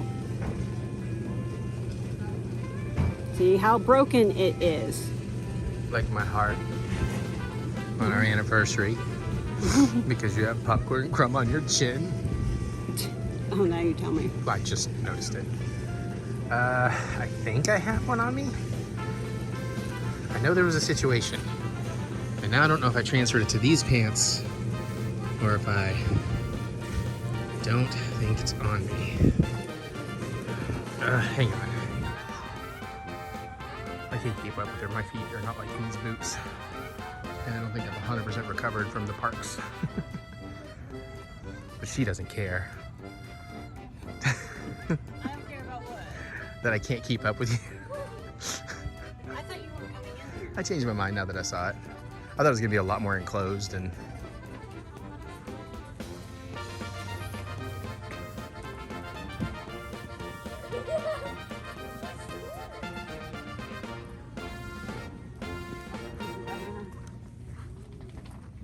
So which one of these is going to teach us wrestling moves?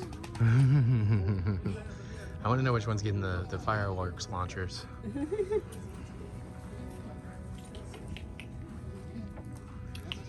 Hello there. Hi there. You're cute. The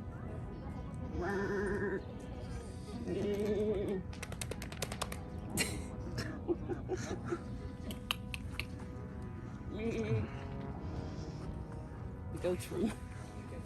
Go running about. Oh, goats can do what they want if they wanted to. Jackie cows. Oh, babies.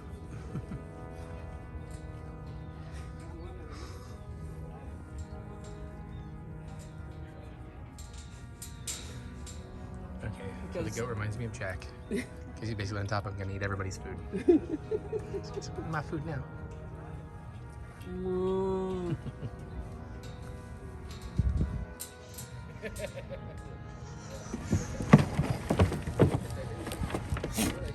Just doing some research for Goat Game 4, or Goat Simulator 4.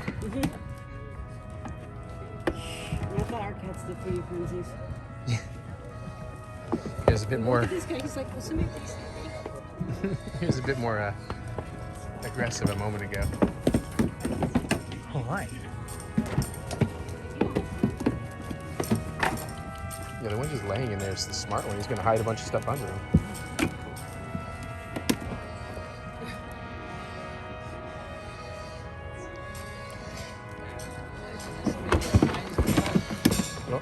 Well, he got up, he stood up. He's like, I called mine. I'm going to get in there mine now. That was two completely in there. Mm-hmm.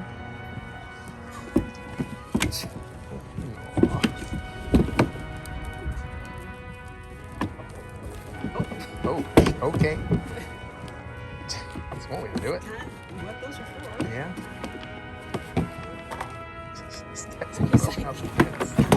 Oh, he's good. He's like the authority. It's like, man, get this freaking food. We all can get out of my way.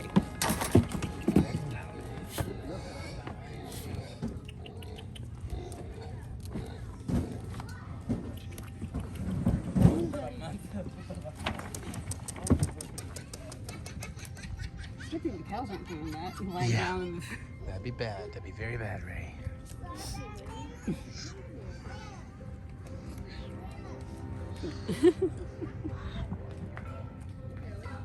kind of funny though. Mm-hmm. 5:30, we're leaving. Close at 6. I got dirtier and more messed up than I thought I would though. It's fine. A little prima donna. These smell amazing. Apple cider donuts. Yeah, we bought a few things. She got some apples. I got some like habagardils and hot bacon jam, and I got the balsamic onion jam. Okay. And I got a piece of apple pie for later. Mm-hmm. This one? Middle one, maybe? Middle one? Okay. Oh, they are still a little warm. Ooh, they're very soft. I'm assuming it's a cakey type. You want me to go first? Or you want to go first? You grabbed it. All right, let's cheat the camera. Oh, I thought. Figure we'll do it for the thumbnail. But you want a scare face for the thumbnail. I give myself options. I don't know what I want till I edit it. It's pretty good. I don't generally like a cakey donut, but this is pretty good. I'm a cake donut guy. I'm not sure I'm getting much of the apple flavor. Yeah, the apple's cider. I'm getting mostly just sugar. Mm-hmm. It's very good though. Texture is excellent. I like the cinnamon sugar coating.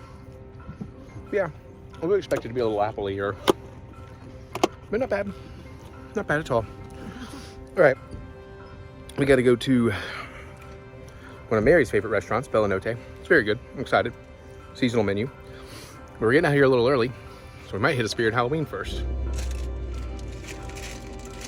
Did I just fart? Find out at 11. 6:13 p.m., 47 minutes till dinner. We have arrived at the Spirit Halloween. It looks like it is hopping on the inside. What will happen next? Fuck around to find out. Just having fun with his voice. Mary's changing her shoes. She's a shoe operator. Yeah, I got my jeans kind of dirty too. Yeah, well, luckily mine cleaned up a bit, so. I figure we can do about 20 minutes in here, see what's up. Our Let's go. reservation is until 7, yeah. I got a feeling this place is about to be super busy and annoyingly busy.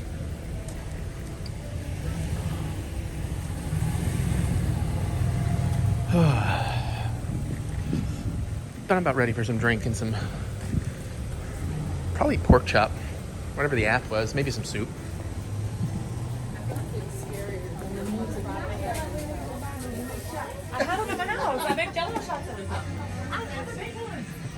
They're still pretty stocked. I think I'm just gonna pull the trigger on it. I just want it. Yeah. What size is it? Large, extra large. It seems to be what I usually do. Okay.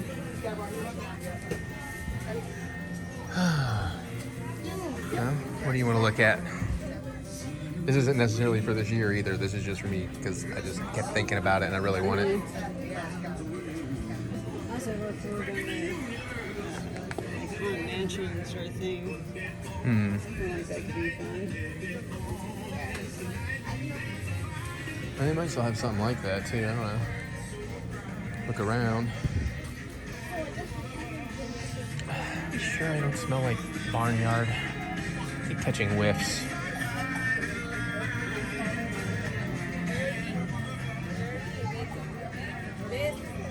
I'm a little worried all the animal poop contaminated my clothing.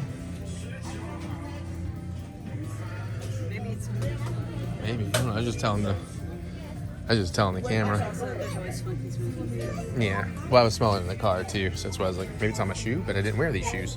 So that's great. They are actually still pretty stocked for the Saturday before Halloween.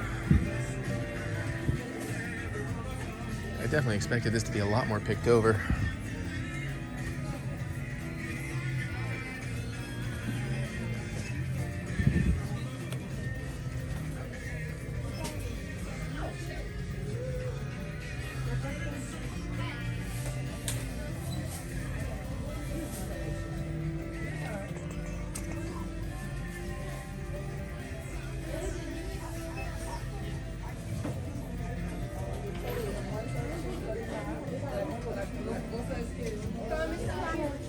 Scary animatronic.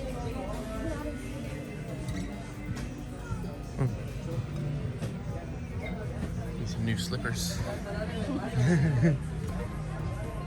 Oh wow, they still have some animatronics even. None of the ones we want. Oh, I don't need more throws, but I want more throws. I know, but I mean, that one's pretty dope. Actually, that one's pretty dope too. Door covers.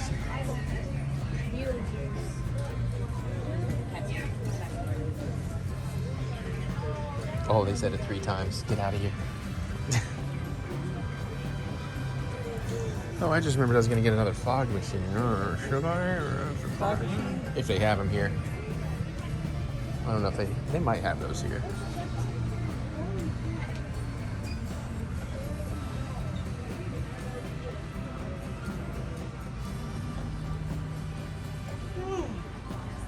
Stop it. Knock it off. Knock it off.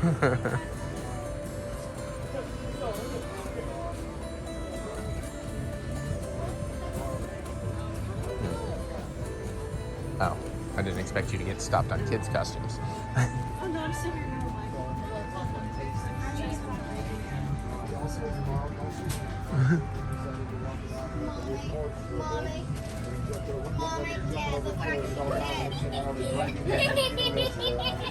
That's just too soon. Just get a crown for my wiener costume. Wiener King? Mm-hmm. I'm Wiener King. But also I can be the Wiener Wizard sometimes. What are those? Manny, where are you? Tag in there. 10. Only $10. I don't know if it'll fit on my head, but will it fit over the Wiener costume? I'll just wait and get something adjustable somewhere. It's not a priority. My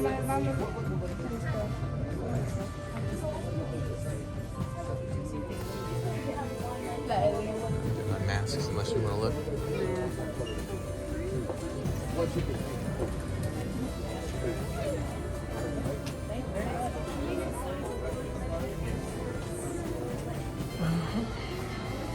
Get you all the wigs.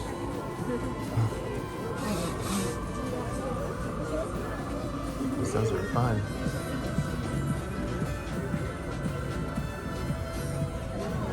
Especially now that I've got something where I can. Mm-hmm.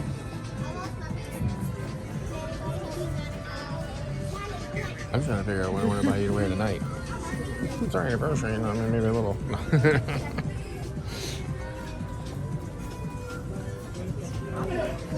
Yeah, apparently.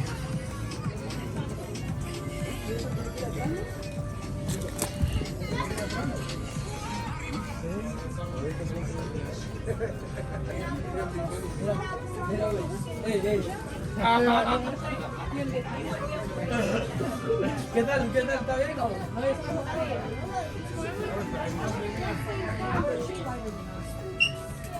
Be a Cheeto. Be a green one, fancy.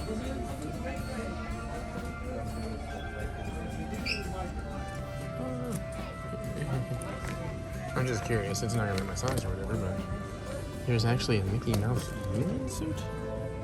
Oh, like, I'll take it back. Sorry. I really want to see all this stuff that everybody's in front of. ¿Is there anything else, you know? Thanks, I'll come back. Get to it.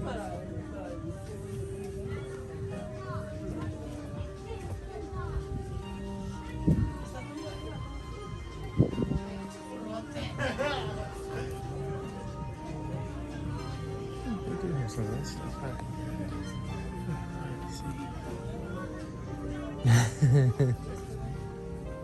You found your costume. I just wonder if I should get the pizza. Get you a White Claw to go with my wiener suit. Still plenty of wiener suits left. Do we need another one?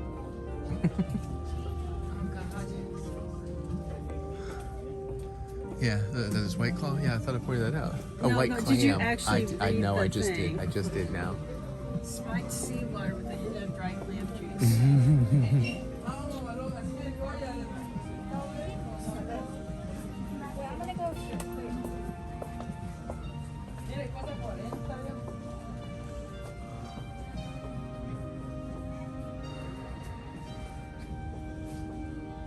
Taz.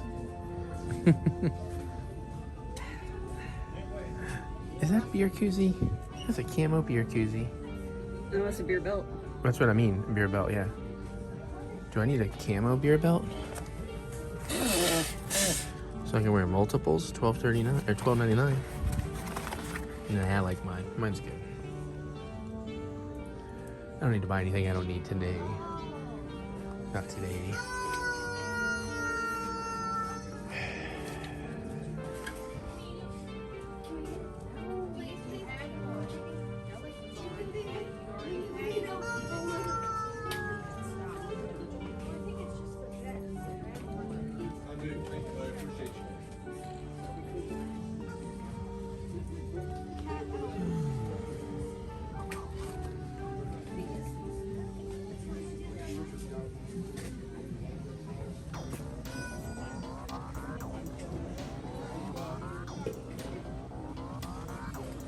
Oh, I'm gonna put fun stuff.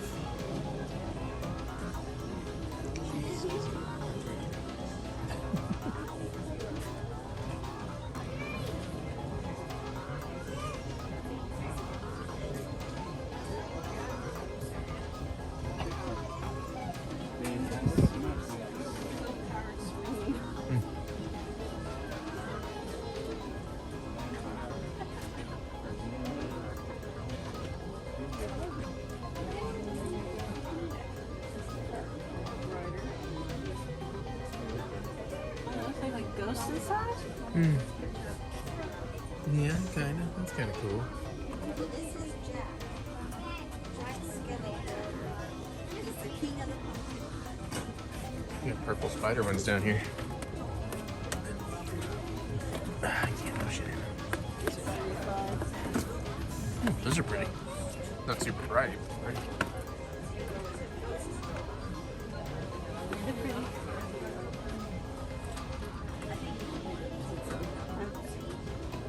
I just kind of like how they have like the ghost inside. Yeah. Okay. It's getting a little crowded here. I gotta put this down so I can look. It's definitely less than I thought, but still, we can each have a big and a small. It looks really good. It's crispy, what is it? It's crispy cauliflower up there. And then she's probably gonna do the ravioli. And then I'm probably gonna do, let me do this so you can just all see. I'm probably doing the pork chop. We may do the butternut squash soup, although the tomato basil is very good as well. Sauvignon Blanc, we're gonna have a glass of Malbec. There's been some communication, just because it's loud in here. It is loud. And the guy, he's making absolute legitimate mistakes. But maybe we get her balsamic vinegar, just coffee, and because we're gonna drink later. Now I'm gonna eat. This smells incredible. I'm excited for that goat cheese creme, but obviously I'm not gonna get a lot of it. It's good. It's good. Lady says it's good. The cauliflower was really good, nice and crispy. Some of the best breading I've had on cauliflower. The puree was tasty.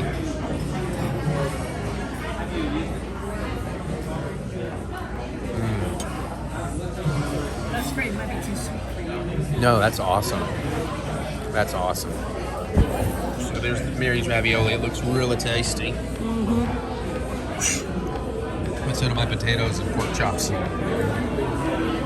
assume that's a bone-in pork chop? I guess. It looks like there's probably a bone in there. Then we got the balsamic glazed sweet potatoes, and I don't even remember, but it all sounded amazing. Looks and smells amazing. I'm not gonna film me eating it, I'm just gonna eat it.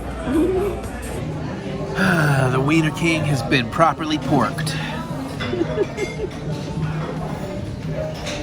It's a great meal, great time.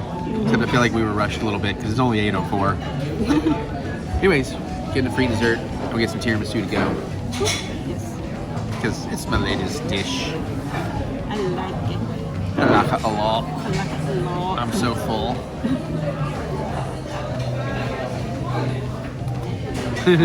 Put like the word vlog right between it. That's the new thumbnail. Oh, I didn't tell you what we got at Spirit.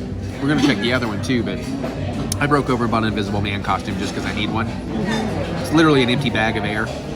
And I found a really sweet Hitchhiking Ghosts set of mugs, or like glasses, pint glasses, so. Drama. I'll show you the desserts. And we get a free panna cotta.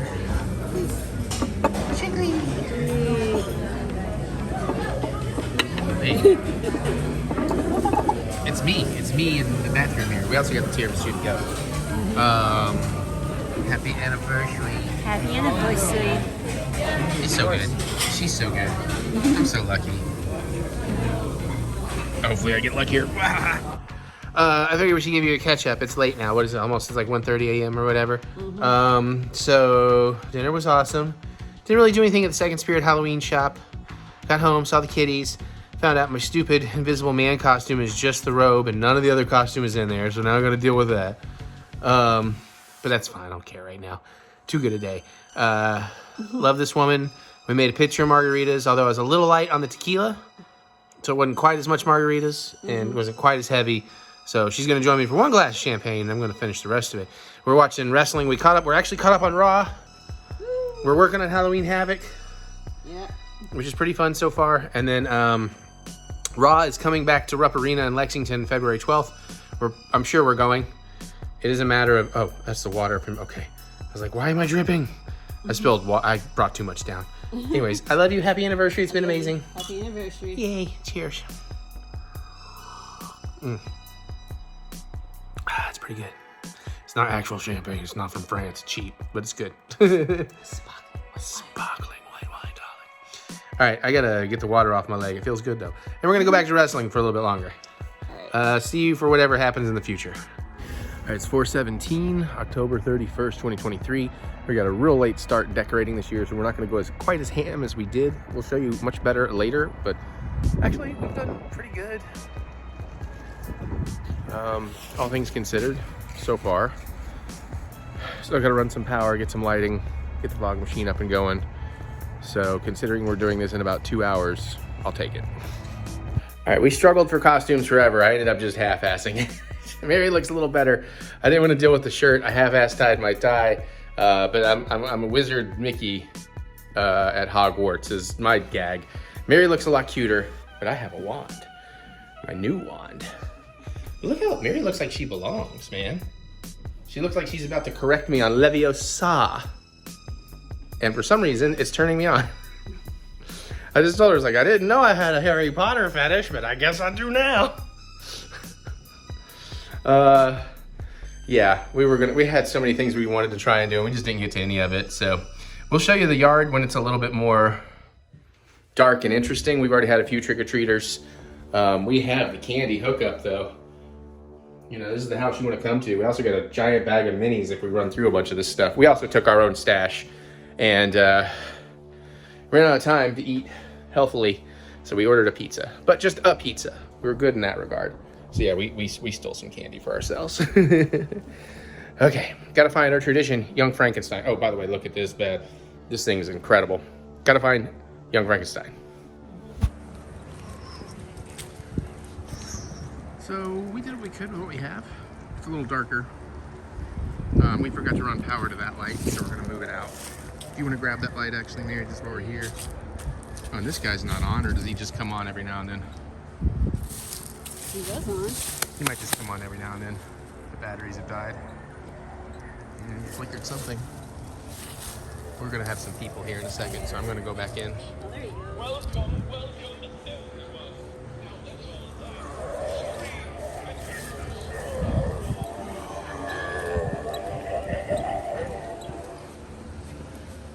Tour begins here. Not bad considering we only have like a couple hours to do it all. And we've run through a crap ton of the candy already.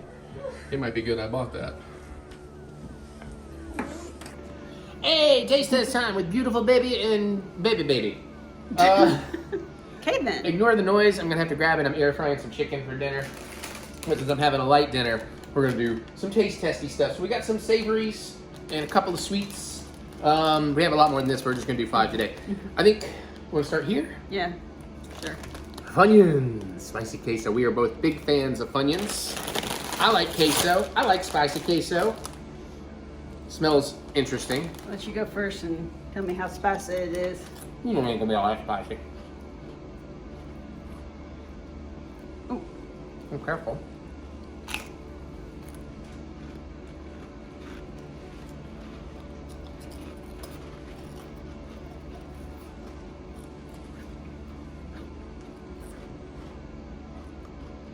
I'm getting a tiny bit of heat.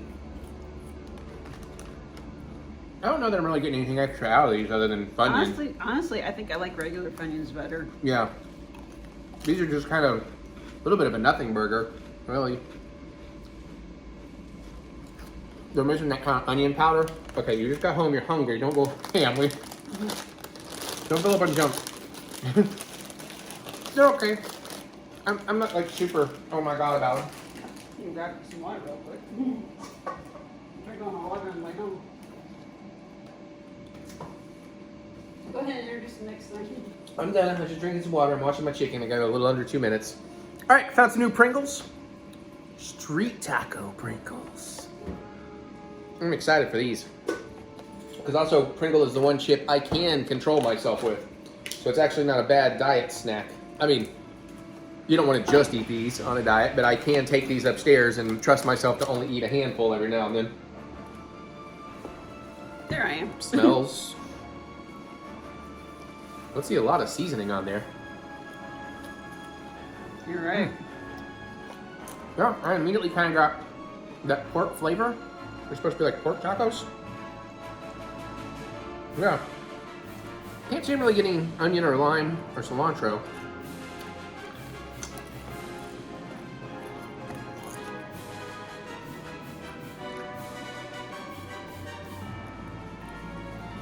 They're not bad. Again.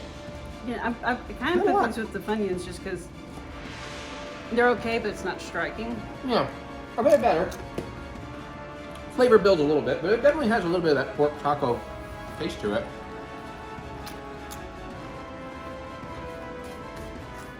Okay. Well, I'm gonna have to grab my chicken here in a second. So I'll let you introduce the next savory. Then we'll do a couple of sweets. And then these kids can finally have dinner. And so can this kid. Then he can go do 6 trailers because he found 6 he really wants to watch. All right then. So next one is an imported Lay's potato chip, and it is the shrimp tom yum hot pot flavor. I have no idea how spicy this is supposed to be, so I'm gonna let Eric go first.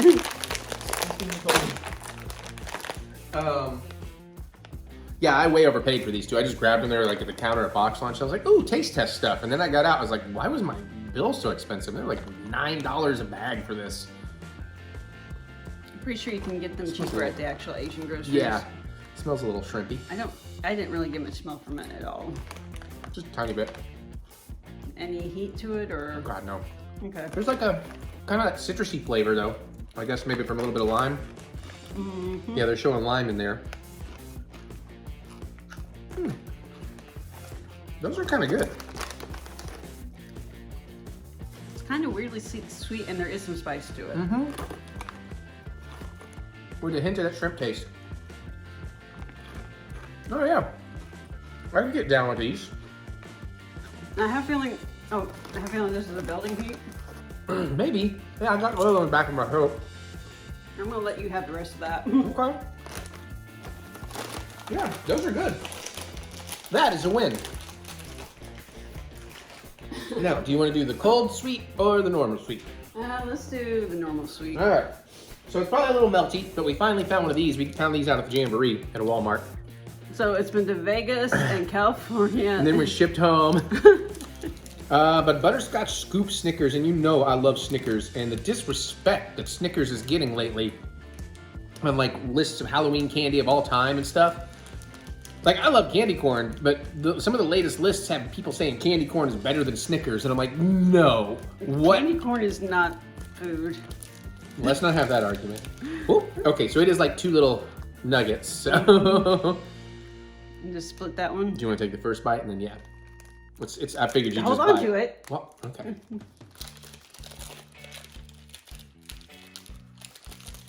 But Snickers is the greatest goddamn candy bar of all time. It's practically actual food. Mmm. Oh, the butterscotch in there is nice. That's pretty good. Oh, that's, I did not need to know. I like it. I'm not sure I'd go out of my way to get it though. I would.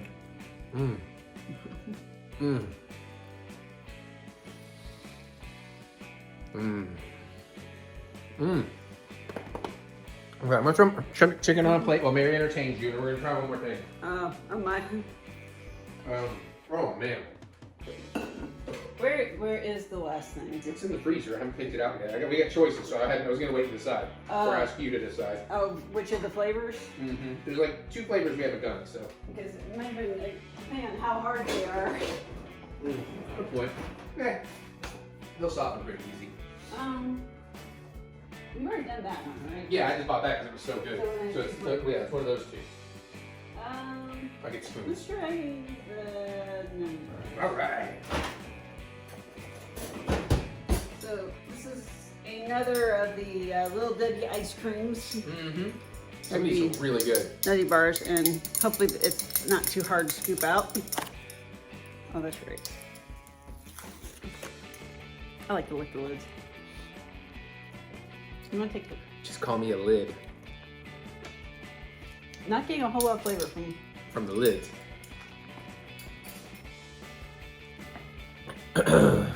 Love me some Nutty Buddies, or Nutty Bars. I don't know why I call them Nutty Buddies, because that's very much a different thing. Yeah, it is. And Mary's like, oh my God, Mom! kind of right. Told you. Well, I mean, I didn't. You just sprung, like, you just like popped in the door. It's like, let's taste test. It's like, oh, God, I'm still making, okay, fine. I get a little taste. We talked about it on the way home, my way home from work. Yeah, but there's like 8 things happening. There's your spoon. Oh. Hard to tell from that little bit, but so far, pretty tasty.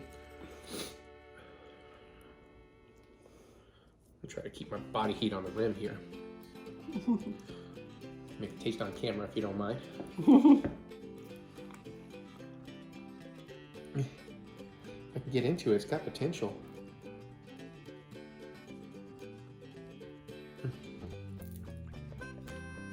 There's an actual bite. Now, if memory serves, that is pretty close to the actual taste of those things. But I think No, I like it. it's okay, but what I do like those particular wafers or whatever, but part of what I like about it is the wafer of it. And without that, I'm not sure I'm a really big fan of just the flavor. No, the wafer's in here, sweetie. You weren't able to get a chunk. But they have bits of Nutty Bars in here. Is there? That was why I was try about the bite I just had.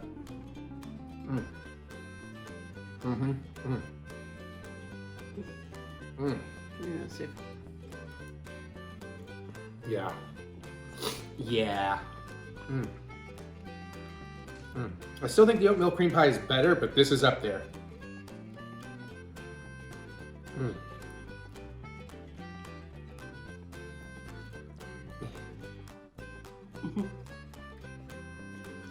Okay, last bite for me because I gotta get back on a diet. I've been doing really good so far this week. Plus, getting off of airway, water weight is dropping like crazy. I've had a huge weight swing down the last couple of days. Huge. He says with a mouthful of ice cream. I don't know. Well, that's your fault, sort of. It's really my fault, actually. Yeah, I gotta stop. That's good as fuck. That's good as fuck, boy. I give this a yes, boy. So where do you stand on it, though? Did you get some with wafer now? Finally. I think this is still one I prefer as the actual. Oh yeah, that's fine. Junk food. I don't know what to call it. Snack bar. Snack bar. Then the ice cream, like you said. Now that oatmeal cream pie is probably. Yes, that's still by far the best of all these we've tried. The what's the Star Crunch? Star Crunch. That one was really good too, I thought.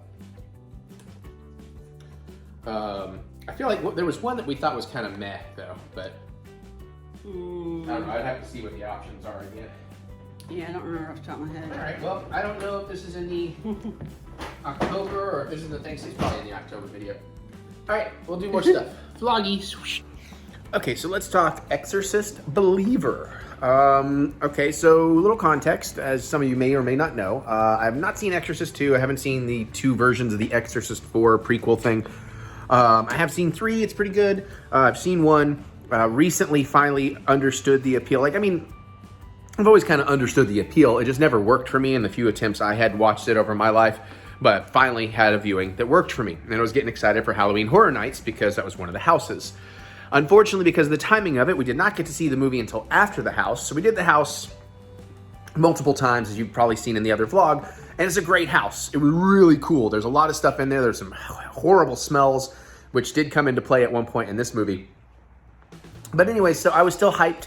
I was still excited for it. And it's like, am I going to have to wait till November? And they're like, nah, we're going to drop it on Vudu and streaming. Well, not streaming per se, but for purchase or high price rental, at midnight, blah, blah, blah. So I was very excited. And I sat down wanting to love this movie. Like, I was actively willing to try because I had already been hearing some bad things. But you know how that is. You know, I like a lot more things than most people do.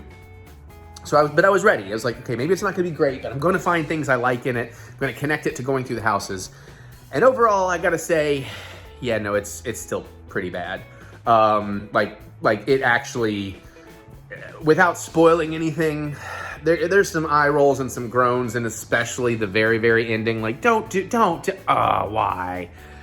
So my problems with it. Well, let's do some positives. There are some positives. I think the girls being possessed, very good. A lot of that stuff is actually a little bit creepy. It's certainly gross, which I appreciate. Their performance, their makeup, all that stuff is cool. I like the idea of 2 being possessed. The first half of the movie is kind of all about the girls missing, and I think that's pretty great. Like some of that stuff works really, really well. But outside of that, it's kind of annoying because I don't really care enough about any of the characters to feel bad for them. Our lead father, maybe, but even he's such a great actor, I'm surprised how little I was invested in him and his turmoil. There's also sort of a twist that gets set up in the beginning, and you know, because they cut away from an answer to a question, you know how that's going to play out later. They don't give enough time with the girls either to get to know them and then feel bad for them going through this, and then they don't really do a thing. Like, once they're possessed, they're pretty much constantly possessed. They don't play on that, oh, help me, daddy, this sucks kind of stuff. So there's nothing working for me there. And then, like, the other family, you barely know anything about the other family, so I don't know how I'm supposed to really care about them too much. So all of that is really annoying. And then the legacy element of it, I mean, I kind of hate to use this overused term everybody's using, but it's right. It's accurate. It's super shoehorned and completely unnecessary. It does nothing. The trailers hype up. It's like a legacy sequel. It does nothing to add to the story except make you go, why did they do this? It would have been stronger being its own thing. It would have been stronger being its own, not related to the Exorcist movie. Because again, all the references, I mean, at least with the Halloween movies, they feel like actual, what's the word I'm looking for? Organically connected to the originals. Nothing's like just thrown in there to be like, that's a legacy sequel. This is just like trying to hit you over the head with a lot of it. They don't do a ton of it, but when they do it, it's just really, really obviously bad. I don't know how they expect this to be a trilogy with its, it did okay in the box office and everything, so it might still get the sequels, and I'll still give them a chance, because I'll give anything a chance, you never know. But wow, just what a terrible disappointment. And like I said, I was actively trying to like it. Like, you know me, I'm super easy on movies. I just want to be entertained. But by the end, I found myself annoyed. And again, that very, very ending, if you've seen it, you know what I'm talking about. You know it's coming for like that last 30 seconds. And I'm like, don't, oh, why would you even? And then even that's just dumb. What purpose is that serving? I don't know. So I was really, really annoyed. I will say though, having gone through the houses and then seeing the movie, it was kind of neat because there's definitely a moment where they're like, oh my God, that smell. Where's that smell? And I was like, I can relate. I feel like I've smelled that smell. So I did have that little bonus. And there's another thing that I loved in the Horror Nights houses. It was a really cool image that now that I saw the movie, I was like, oh, that's not what I thought it was. It is something a little bit different. But so it was kind of nice to get some clarification on that. But yeah, I think that's really just the problem. It's kind of two movies slapped together somewhere in the middle with no care for any of the character development and, you know, making you feel for people. Because that's really what should work in the Exorcist films, is you should at least care about these characters and like the horrors and the traumas they're living through and dealing with. Because like in the first movie, that was a big part of like the mom just dealing with, what am I supposed to do here? Like there's no conventional way to help my daughter. And now I have to go into all this weird, you know, religious stuff, you know. I do appreciate that they involved more religions in this. I think they could have gone further with that. And the actual opening sequence is kind of cool because it's very unexpected. But ultimately, that's my disappointment and my thoughts on The Exorcist Believer. I really wish it would have been at least 10% better, or just if I could have just cared about somebody. But alas, I did not. Poor Yorick. Okay. All right, let's do something else. All right, so I did watch the Five Nights at Freddy's movie. So I'm gonna give you my spoiler-free thoughts, just a couple of minutes here. And so for setup, I played a little bit of the first game. I liked it, but I was terrified. I couldn't handle it. It freaked me the hell out. It's too scary for me. So really my knowledge comes from watching a lot of Matt Pat lore videos. And even that I didn't get as current with as I meant to before I sat down to watch it, because I was just ready to sit down and watch it. I wasn't really hyped for it in the moment either, because I kind of forgot it was coming out that night. So I wasn't quite as like prepping all day and building up and getting in the mood. That said, I'm not really sure where I land on it. I think I did like it. I certainly appreciate it. I think I did like it, but as you'll see, there's a lot of, not necessarily discourse over it, but there seems to be kind of two camps, and I see both sides, and I don't know where I personally feel yet. I think it's gonna be one of those movies I'm gonna like a lot more on a rewatch. Now, again, without getting too spoilery, apparently what I have learned is, yeah, the games start off scary. They're always about jump scares. You know, that's definitely a part of it throughout. But as the lore deepens, it becomes a little less about creepy animatronics and jump scares and all that. And so there's kind of the two camps of people like me that are somewhat familiar, but, you know, aren't like super fans on board. And then you got the super fans. And apparently the super fans love it.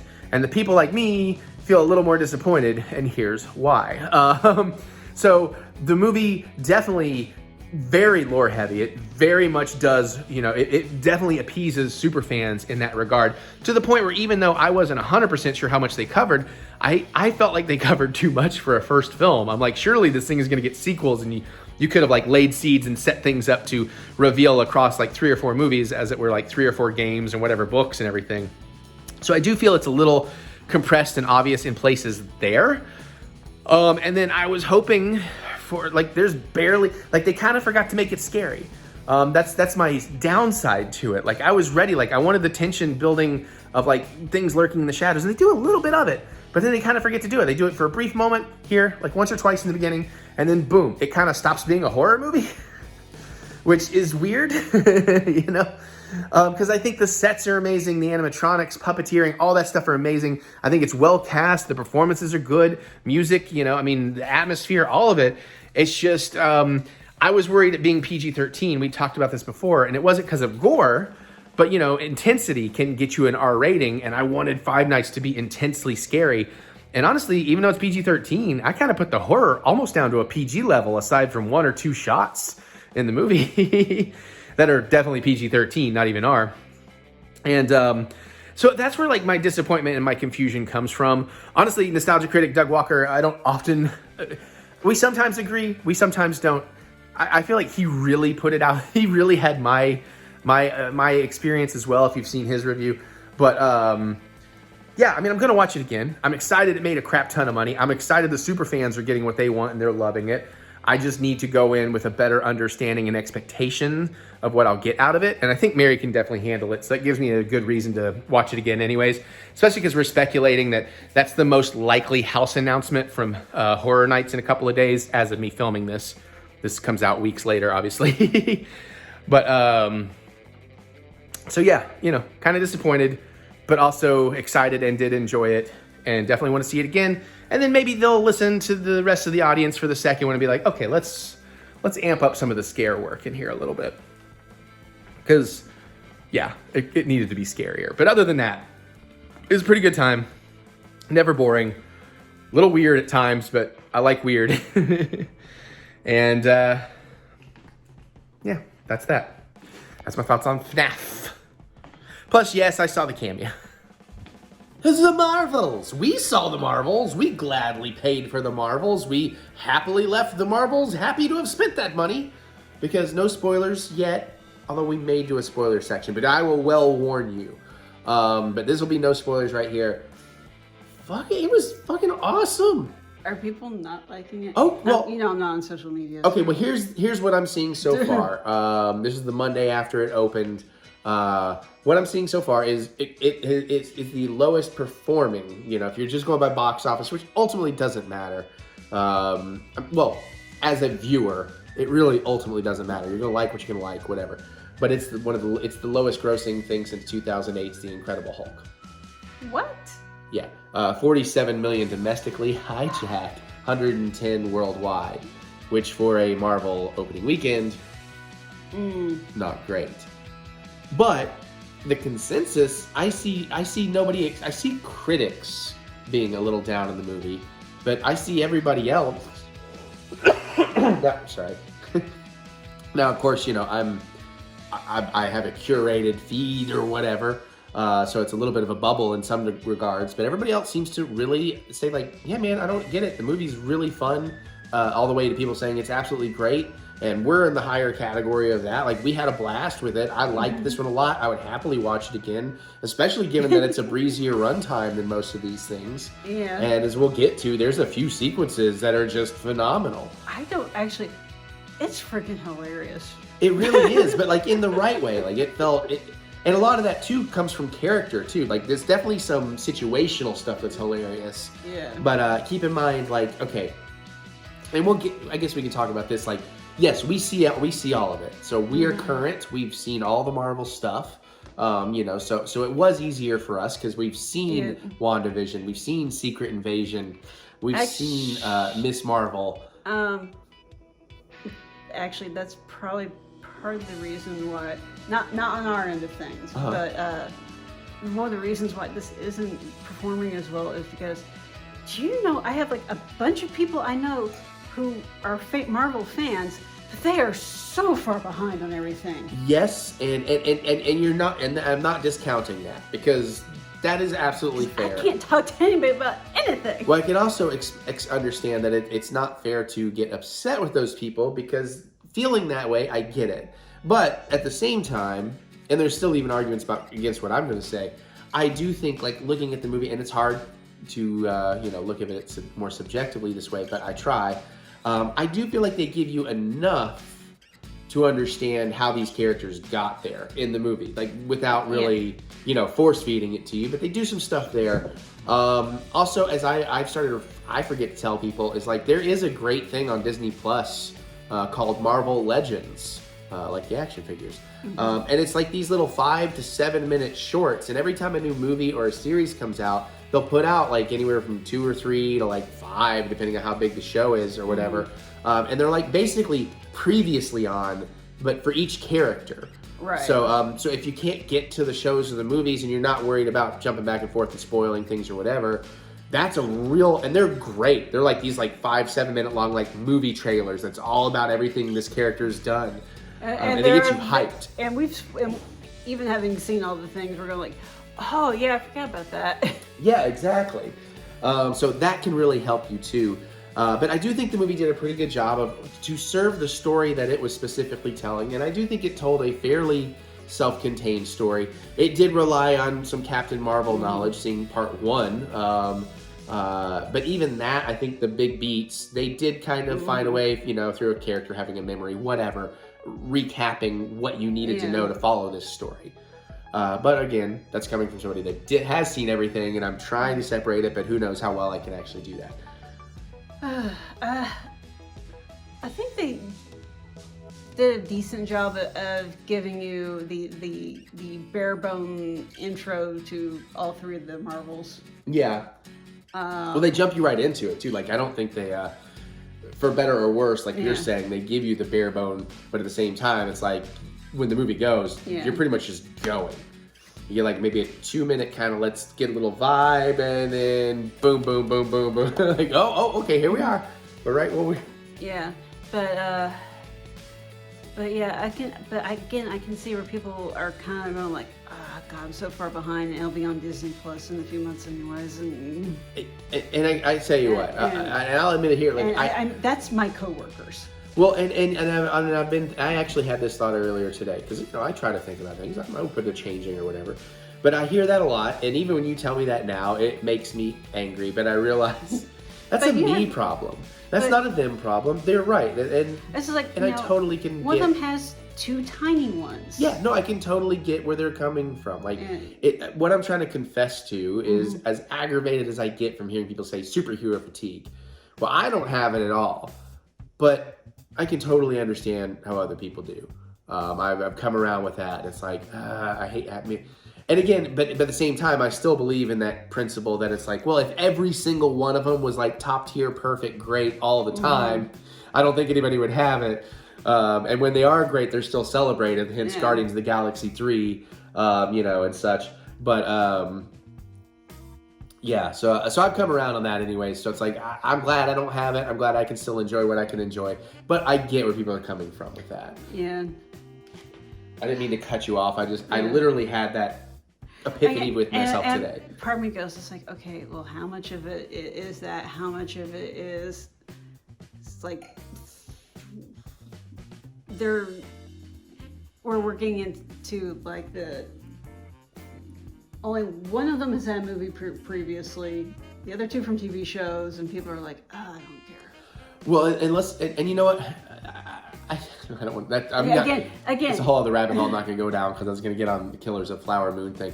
Long story short, so you don't have to come at me and hate me, is I know it's going to be great. It's just the subject matter I dread having to sit through, but I know it's going to be great. That's how I finally figured out that's what's bothering me about needing to see that movie. Anyways. Yeah, I've got the plot synopsis. I'm like, oh, yeah, okay. We're seeing the trailer. Now, just to go into it just a tiny bit. I've been joking about, I know I have to see this movie because of all the Oscar nominated stuff. It's gonna get Oscar noms. I have to go see it. I'm gonna like it. It's gonna be great because I know it will be because the cast, the director, like he never misses. It's fucking great. But I couldn't figure out on why I was annoyed that I have to go see it. And then I realized again today, it's like, oh, it's because it's what's like the subject matter is like, it's important, it matters, but I mean, I get it, you know. Well, I mean, I get that it's important and it matters. I can't obviously ever say I personally 100% get it. But that's what's it's like, okay, I guess I gotta go watch Can't I just watch a silly clown tear children into pieces? I don't know if that connected, but that was me making fun of myself for being like, oh, the subject matter of this based on historical actual horror. No, but... Okay, this is derailing real quick. All right, back to the Marvels. One of the greatest, we can't tell you here, but one of the greatest, hilarious, comedic sequences ever. Possibly 2 of them. And beautifully earned. Well, you know which one I'm talking about. Yeah. But yeah, no, there's a few. And I love the chemistry. And I love that Kamala Fawn's over Carol. Just like Peter over Tony. Or Ant-Man over Cap. Or, you know, I mean, like, it's like a trope. It's a Marvel trope. Like, suddenly people are like, oh, is it annoying that Kamala... It's like, no, that's part of Kamala's beautiful charm. And I love... They brought back a little hint of some of the things we loved from her series. Jack, get off the table. Get off the table, Jack. Jack, don't fuck with those. Yeah. Mama's been working hard on those. You be nice. I know you're not being mean, but just be chill. You'll get food. I know, he's fucking with your 3D glasses. Oh, not my Gringo Fantastico Trauma Piece Disaster Theater on Troma Now backer 3D glasses. No! The shame in my family. Did you just become my Dominic? No, never. He's way too cool. Do you see a bad mold on that kid? No, but now I'm picturing Jack with a bad mullet. And like a little like Gene vest or something. So he's just like dumb. Oh, wow. Okay. No, okay. Derailed. Well, actually, that kind of relates. Fury was great in this. I know he's, again, not being spoilery, but he's a more comedic side thing in here, which goes back to Captain Marvel, but he has some badass bits in here. And like some of the action is fantastic. And, you know, like, you're gonna see all these pairings of characters, and some of the pairings are really exciting. Especially when some get to show off for others, you know, things like that. And I liked, is it Monica Rambeau? She's the daughter, right? Yes. Well, the mom and the daughter. I want to get their names right. I feel like. Oh God, I don't remember the mom's name. Okay, well. Photon. That was her call sign. Well, that's true. That was her call sign. Yeah. Well, anyways, we don't get too deep into that. The naming stuff is fun. But they did a great job with her. I cared. Oh, the villains. We should talk without spoilers. The villain and the villainous plot. Because again, some people... There is a funny joke, but I can't tell you here. Spoilers. But but it's one of those things is going... the situation of the villain doesn't think they're the villain. Right, which is great. And I think this villain's getting a bad rap. It's not my favorite villain. I think why it's not a favorite villain is I think sometimes you need that visual distinction that you don't get. It's kind of why like a guy like Ronan was never that huge, although he had a little bit more visual distinction. But it's kind of like, you know, like when a villain is they just look more like just a person, they feel less like a big comic book threat villain. And maybe that says something about myself. It's like, well, you know, there's worse threats than humans when it comes to fighting gods. But and I don't know, and maybe that's not it. Maybe it's not the way to explain how I feel, but I just seen But other than that, I mean, I thought she did a great job. I bought into her. I believed her. I believed her anger, her fears, and her needs and wants, and her choices when choices were made. But and Mary's right, and I think it was very interesting some of the things they did and some of the ways they paid that off, especially with Carol at the very endish. That was pretty cool. Although at the same time, like, you never thought about that. It never occurred. But there's a, you know, but I mean, I don't know. It was a good She's not a physicist. Yeah. But that's a good point. Which is why somebody else who kind of was had to point that out to her. That's a good point. Yeah, I kind of, when I said that too, I was like, no, you know, I bet there's a reason, and I just haven't figured it out yet. And of course, this is why I love this woman, because she makes my life easier, because she'll do some of the thinking for me. Some? No, for better or worse, you know I do plenty of my own thinking. Yeah. Love you. Love you too. I love you. Yeah. Oh, I thought you'd pick up on it. It was She not doesn't quite really, right. She doesn't really love me. I give you a wedgie.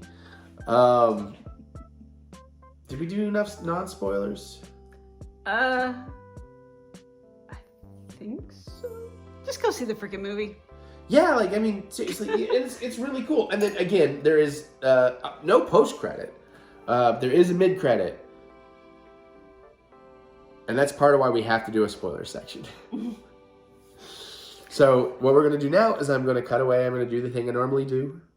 We're going to give you a few seconds after that, just as a warning, so you have time. This is already your spoiler warning, but still, you're going to have a few seconds to hit that pause button, you know, because I hate it when people are like, spoilers, this happens. It's like, hey, yo, give me a second to, like, hit the button, or la, la, la, or maybe I'm in the shower, and it's like, oh, device, stop playing. Which, at the volume you play at, you can't get it to stop because they can't hear you. Oh, no, it does. I give a voice command. When I play music, I give a voice commands. Really? Because if I try doing it at the volume you have it at, so you turn it all the way up. It But doesn't also, hear me. you know, I can be loud. All right, so we're spoilers. Let me cut out and in so I know where to time cut it. Fucking eyes. Guys, fucking eyes. Spoilers. All the spoilers. Did you just fucking time stone me? That was... My time stoned? No, I don't do that. Anywho. All right, so spoilers for real. Get out if you don't want to hear them. We're not going to spoil like the whole movie or whatever, but we got to talk about this in this mid-credit scene. We also need to talk about... Oh, and a couple of big sequences in the movie, but okay. Let's not do the mid. Let's start with the small. Well, yeah, let's talk about this sequence we're really wanting to talk about in the actual movie. This is the Marvel's spoiler sequence for like the big kind of end action sequence when all hell's breaking loose and some things need to happen. That's what we're going to kind of start talking about because there's a very large section of how they geniusly solve a problem in the most adorable way. So, Flurkins. And you probably already had some hints of this, especially if you watched on the vlogs, because we opened the Marvels box and had the pop figure. She does now. But yeah. But it's beautifully set up because they get Goose back to the saber base. And Goose is just used beautifully through this, especially the way Kamala keeps, because Kamala, like, you know, and again, this is the spoiler section, and you kind of know this from the trailers anyways, but as they're kind of like jumping places when they use their powers, Kamala just kind of keeps showing up with this cat that it immediately starts doing this horrifying eating thing. And it's so fun. The cat, the cat's first accompanying Carol. And Carol apparently just goes with her everywhere now. Yeah, and we don't have to get too detailed about it. But you know, during one of the first big mix-up fight sequences, the Flurkin eats a couple of Creed. Thank you. I kept coming up with Kroll. I'm like, that's not right. Nope. And then ends up transporting with Kamala back to her house, where it proceeds to cough up said Creed in front of the family. Yeah, it's like the Creed fight. Like, all that stuff was great. So then we set up, like, because again, we don't need to go beat for beat. I know, this but isn't I one of just those love all the reviews. fucking stuff. I know, but then I'm trying to, I don't want to, we don't want to, we're not trying to tell people the movie here. Kat ends up back on Saber Station. That's what we do on the paid side when you want to hear us talk about Marvel and shows and stuff. We go every detail. Okay, sorry. Okay. $2 a month. But then again, and then mysterious objects start appearing around the ship, and they're going like, we think they're eggs, maybe? We don't know. That's what There's we're thinking a as the lot of audience. them. Yeah. And then the bad guys start attacking the station. Yeah. Everything No, starts you're going. good. I'm trying to You're speed good. up No, here. You're good. Everything starts going to hell. A bunch of their escape pods are just completely taken offline. And they're going like, we don't have enough escape pods or everything. And then they're looking at this big bunch of these eggs because they found like goose with a bunch of these. And they're going like, and they start hatching. And they're tiny little kittens. And they're going like, and then I was like, I know how they're going to get out of this. Which spoiled it for me temporarily because I wasn't thinking about it. I was just on the ride, and then she made me think about it. I was like, okay, yep, let's go. And they're going like, it's like, well, we now have a lot of flurkins. A lot of flurkins will fit into a one escape pod really easy. And we have the whole sequence of eating the crew and the crew running, which is beautiful. The announcement. The announcement. Going, stop running. Let the flurkins eat you. It will be okay.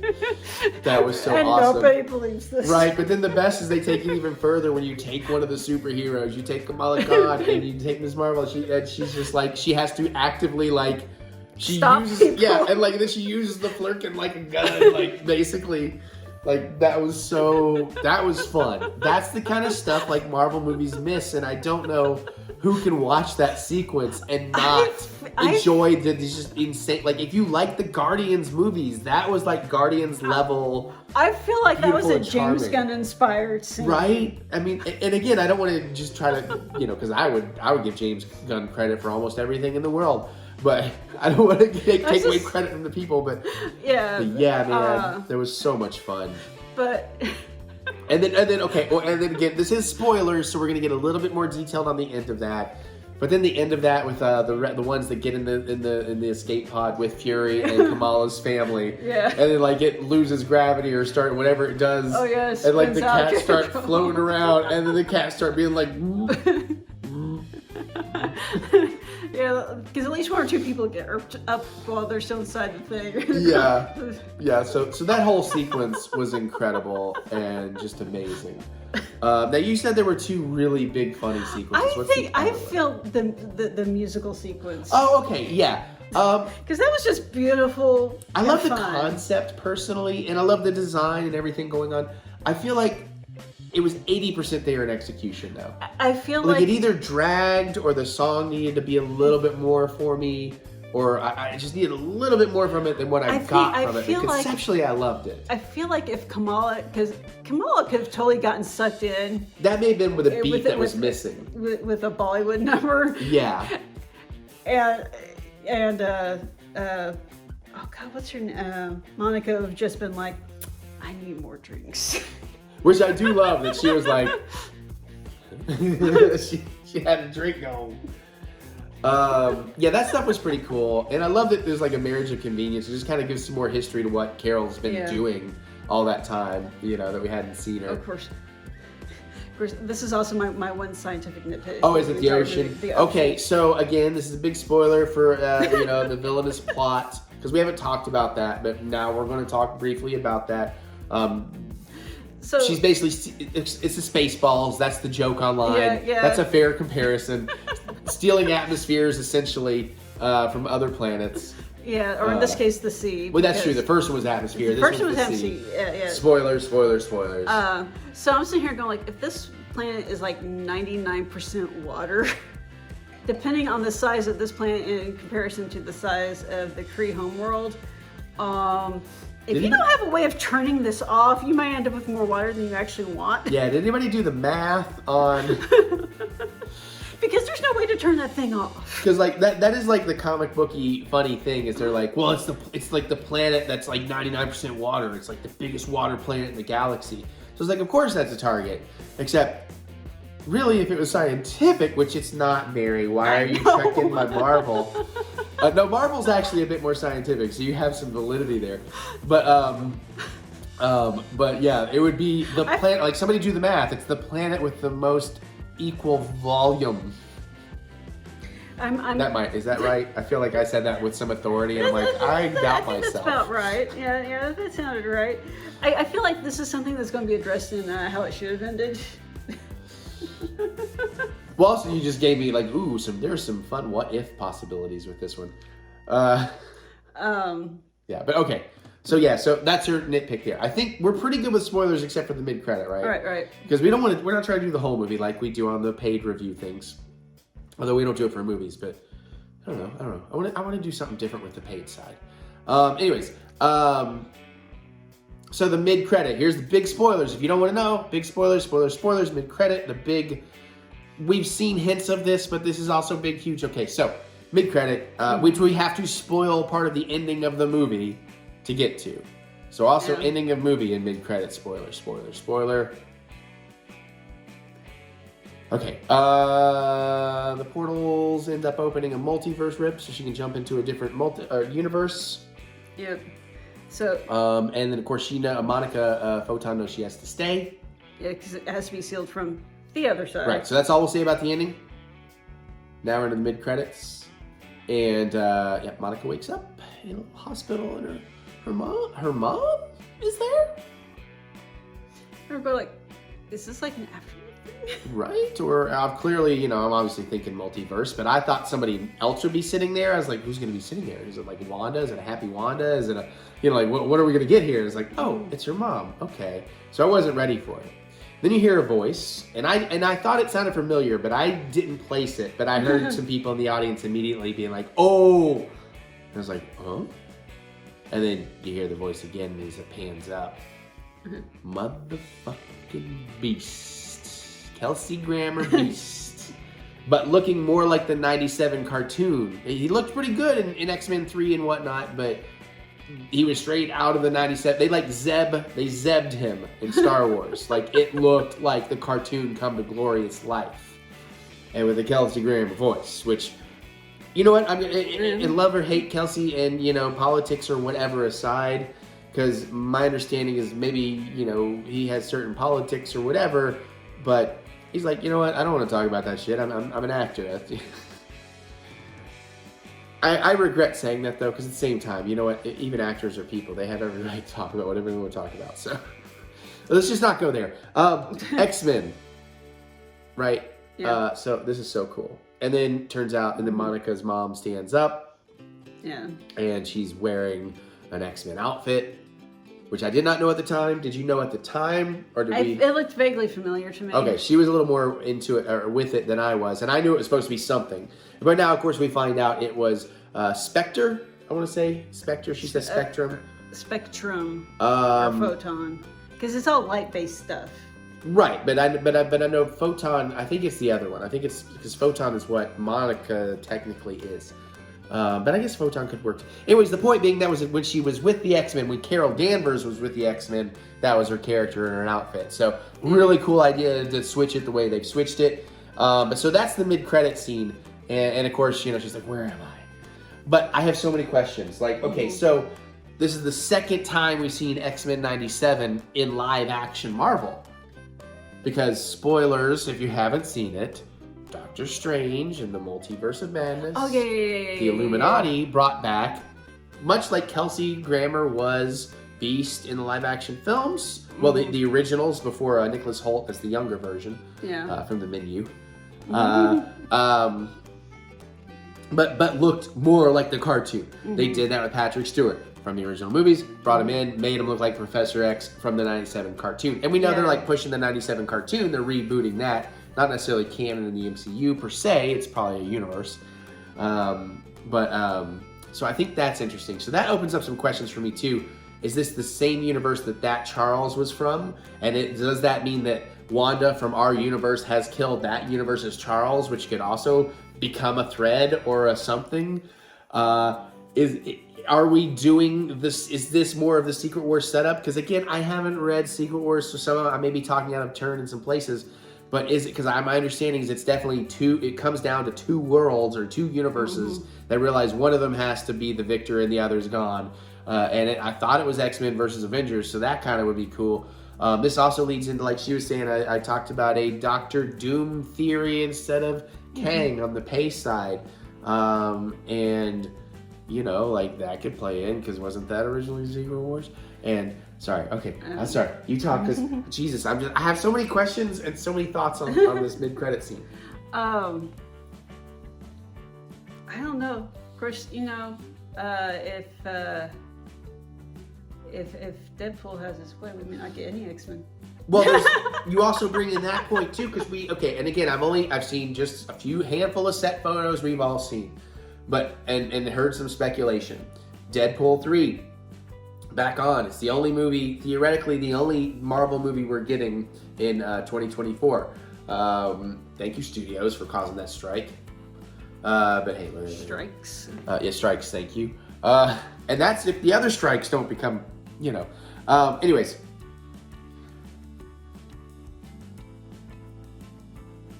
Deadpool 3. So what we kind of think we know about it. Okay, well, he's also got Wolverine. He's got him in the X-Men 97 look, right? So that could also tie in to these universes. We've seen that set photos where they're running around this kind of desert or like, you know, dirt area. There's mountains of dirt and all this. And, well, one of the big set props behind them is this like broken 20th Century Fox sign that's fallen. And what I've recently learned, but apparently this is out there in terms of casting, which tells me there's more of these, so there's probably still more surprises to come. But if you don't want to know, this is spoilers. Jennifer Gardner is back as her version of Elektra. Was one of the Fox versions. So it's got to be that they're going to do a version of Deadpool kills the Marvel Universe, but it's Deadpool kills the Fox Universe. So do Daredevil. I would love to think he would, and maybe that's going to be one of the surprises. I think if it's our buddy fun enough, Ben, who was kind enough to show up in our vlog last week, he's why we met, you know. So if you didn't see it, he really is in the vlog of Universal Studios Part 2. It's in the time codes if you just want to go see it. But Ben Affleck, big ups. But yeah, so basically we're probably going to get Deadpool kills the Fox universe, and this is how he ends up in the MCU. And I think that's pretty dope. Now, that may not be, that may be too easy and obvious, and then that's why it's not that at all. But honestly, even if that is what it is, I think that would be fucking incredible. That they have to go fight their way through all the previous, you know, like Fox universes. Even that Fantastic Four. He meets Johnny Storm, he's like, Cap? Oh, wait, what? You know. And then the post-credit tease on that is Deadpool learns about the Sony universe.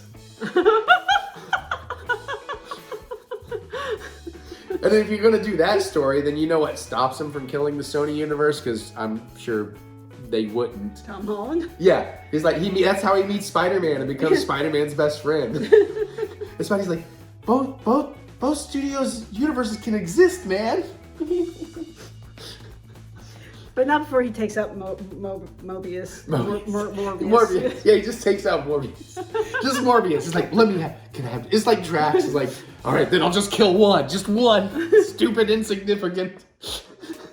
I mean, we didn't hate Morbius. It's enjoyable enough. But yeah, maybe it's Craven. No, you can't have Venom. No, I said Craven, but oh, you said Venom. Yeah. No, Venom, no taste good. That would actually kind of like Venom though. No, yeah, let's talk. Yeah, no, I'm talking about it's a fun buddy thing. They're not the greatness of they're not up to par with Marvel, but for what they are, they're very enjoyable. Yeah, they gotta. Well, it helps too that in the last one, was it the last one or the first one? Which one? With the lobster tank. That was the first one. That one of my groomsmen, one of our best buddies, Casey, he was like the star of the lobster tank scene. You think it'd be Tom Hardy flopping around with all these lobsters, but no, it was this beautiful, handsome, shaven head man reacting from a table like, the fuck is that guy doing? And he had like his close up like, the fuck is that guy doing? That's actually a pretty good recreation of the angle. Way more handsome. I'm not gonna say if I meant me or him, but you know, I can't lie. Sorry, our buddy was also Shaft's waiter and a savior on The Walking Dead. Sorry, fucking eyes. A couple of CW shows too, I think. I think it's in the Black Lightning. Black Lightning, yeah. And Thor Ragnarok. Oh yeah. He's fighting alongside Thor. One of And, the Asgardians, yeah. I think he did some other stuff too. I'm not thinking about, but just gotta show some. That's the spoiler section, because Jesus Christ. Okay. This vlog. You can't do a short vlog, can you? This vlog just became 4.5 hours. My goal is next week to keep it to 1 hour and 20. Hey, at this point, it's already what? It's November 13th. I haven't filmed anything for next week, so. Oh, we might actually make that. Okay, I'm gonna go get me some dinner. Yeah, Jesus, bye. Hey everybody, random, impromptu. I'm gonna make a cocktail. Mary's here, but we have guests for a fire pit, but I wanted a margarita, so I'm gonna just do this on my own real quick. I found a recipe for a spicy pineapple margarita. I just had some fish boat tacos. I really wanted to go to Taco Tuesday, so this is kind of fixing the thing. Also, we figured out what's happening with our washing machine. We're gonna get that worked on. So I got a tiny little beautiful red jalapeno left from Mary's garden. We're just gonna slice this up a little bit because we're gonna wanna muddle some slices down in here. And again, how much you use and take the seeds out or whatever, that's all gonna depend on your heat tolerance. But you know me, I like my spicy, so. And it also might have been asking for slightly larger jalapeno, but I'll do what I can with what I've got. Should be enough for 2 if I wanna have a second one. Maybe a little less spicy on the second one, we'll find out. Okay, I got an old lime here, but it should do the trick. So I wanna get it in half, but I wanna be able to juice my rim a little. See what we can figure out with that. Oops, good, it is still a juicy boy. I'm just gonna take off like a little wedge just for getting my rim juiced. That sounds naughty. All right, we need 3/4 ounces of lime. So let's get this in here. Juice this bad boy. I haven't made a cocktail in months. I mean, I've been drinking, other than, you know, Tito's and club soda, but I wouldn't really call that making a cocktail per se. Technically. All right, this is a pretty juicy guy. I think we're in good shape here.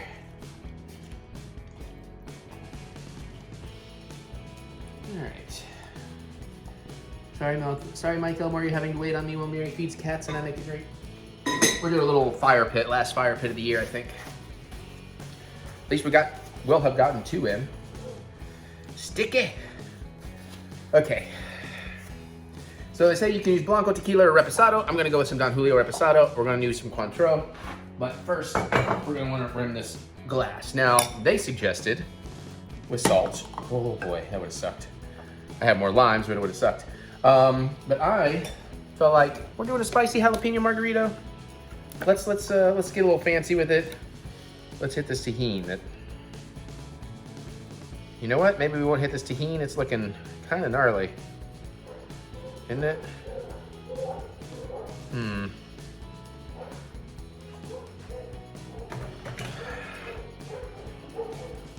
Yeah, I was gonna do tahini. We'll just do salt. I will deal with that later. That is ready for some cleaning. That is ready to be cleaned out and dealt with otherwise. Mild bummer, that's fine. So just juice our rim here a little. Get that nice and salty. Could have done better, but it's not terrible. Set that aside. Put this out of the way. I've got to find some time to deal with some hand washing dishes soon because I brought everything down to do it and haven't gotten to it, and it's just all in the way.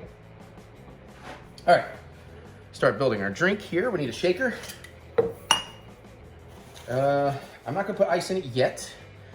Now, it doesn't really say to do this, but I'm gonna end up muddling my jalapenos a bit. Okay, and then we'll get all those going. So this is also from acouplecooks.com. Let's just throw these bad boys down in there, seed and all. Do a light touch of muddling with my machine washable muddler. Just release some of the flavors and the juices. Don't want to go too ham.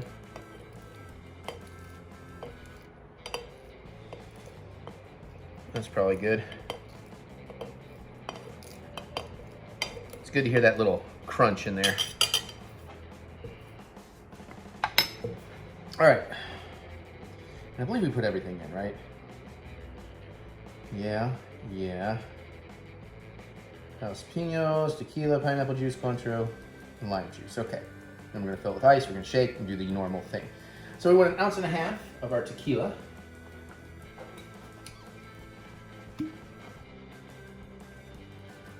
Nice little, slightly darker, slightly smokier, not quite mezcal smoky. So we get that in there. And we'll come back to the pineapple juice. We want 3/4 ounces of Cointreau. So I have to eyeball this.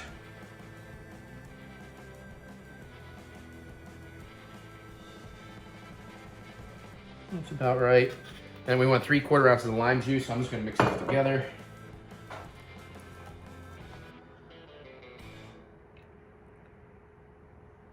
Nice. Okay, and that goes.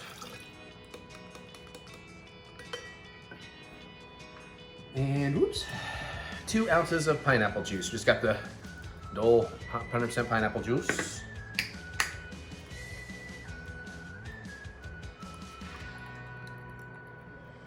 Smells good.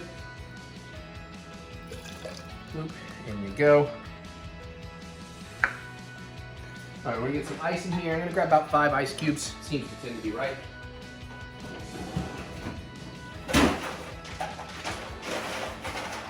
Need to clean up our ice. There we go. And we're gonna shake till cold.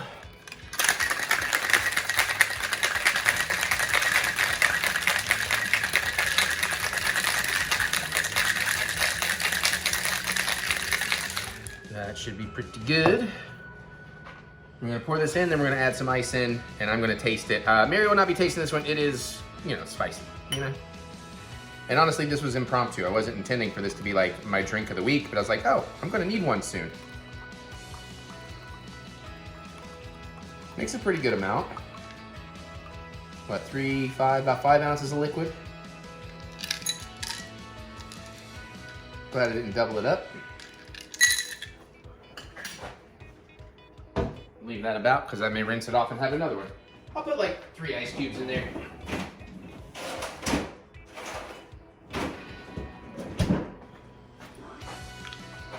Would have been prettier if I had the Cointreau, but boom, spicy pineapple margarita.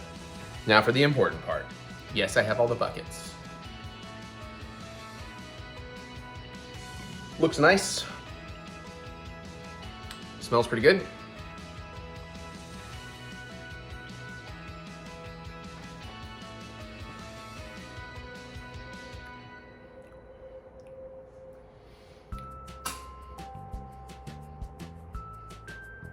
It's okay.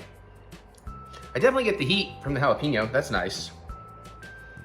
Kind of pineapple-y, kind of lime, kind of orange. None of the flavors are really popping out as like a zesty margarita, or fruity margarita.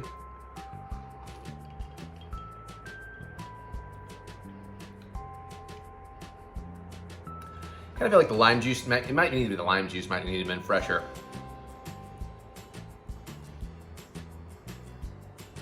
It's okay. I don't know that I'm excited to make this one again. I'd just make a regular margarita probably, but you live, you learn. There you go. Let's move on. Okay, there you have it. So itchy. So itchy. It makes me want to understand what's the meaning of life. What is meaning of existence? Is it purely meant to be pain and suffering? Or is there more? Is it to learn to persevere? Is it to learn to push through the pain and find the joy? Okay, I don't know what I'm doing. All right, thank you, everybody. I love y'all. I gotta go. It's like 20 till 10. I almost have this vlog done. It got very long thanks to the Marvels review. It was fun, though. I had fun doing it. We'll see y'all next week with some more normal stuff, normal-ish stuff. We'll see. Nothing is normal here. It's me. What are we talking about? All right, thank you, everybody. I love y'all. Comment below. Let me know. I'd love to hear what you have to say. Click thumbs up. Give me the thumb of encouragement, as I do love to be encouraged. And remember that we will get through this. No, we will get through this together. I don't want to make a joke about it. Sometimes it's very easy. I just want to make silly voices. Check out my music anywhere you listen to music. Look up Eric Butts, especially on Spotify right now. That is where it helps the most. I need some help. It doesn't look bad on camera, but it looks bad in regular light, and it feels bad. Holy shit. Oh, Eric Butts, anywhere you listen, Spotify, whatever. Go to ericbutts.com for all that funky butts fun you're looking for, and there's more in the links in the description below, so click that see more button to see more butts. I'm gonna get out of here. I love y'all. I'll see y'all next week. Hopefully feeling a lot better. I love you. Bye. 3, 2, 1, let's jam, cowboy.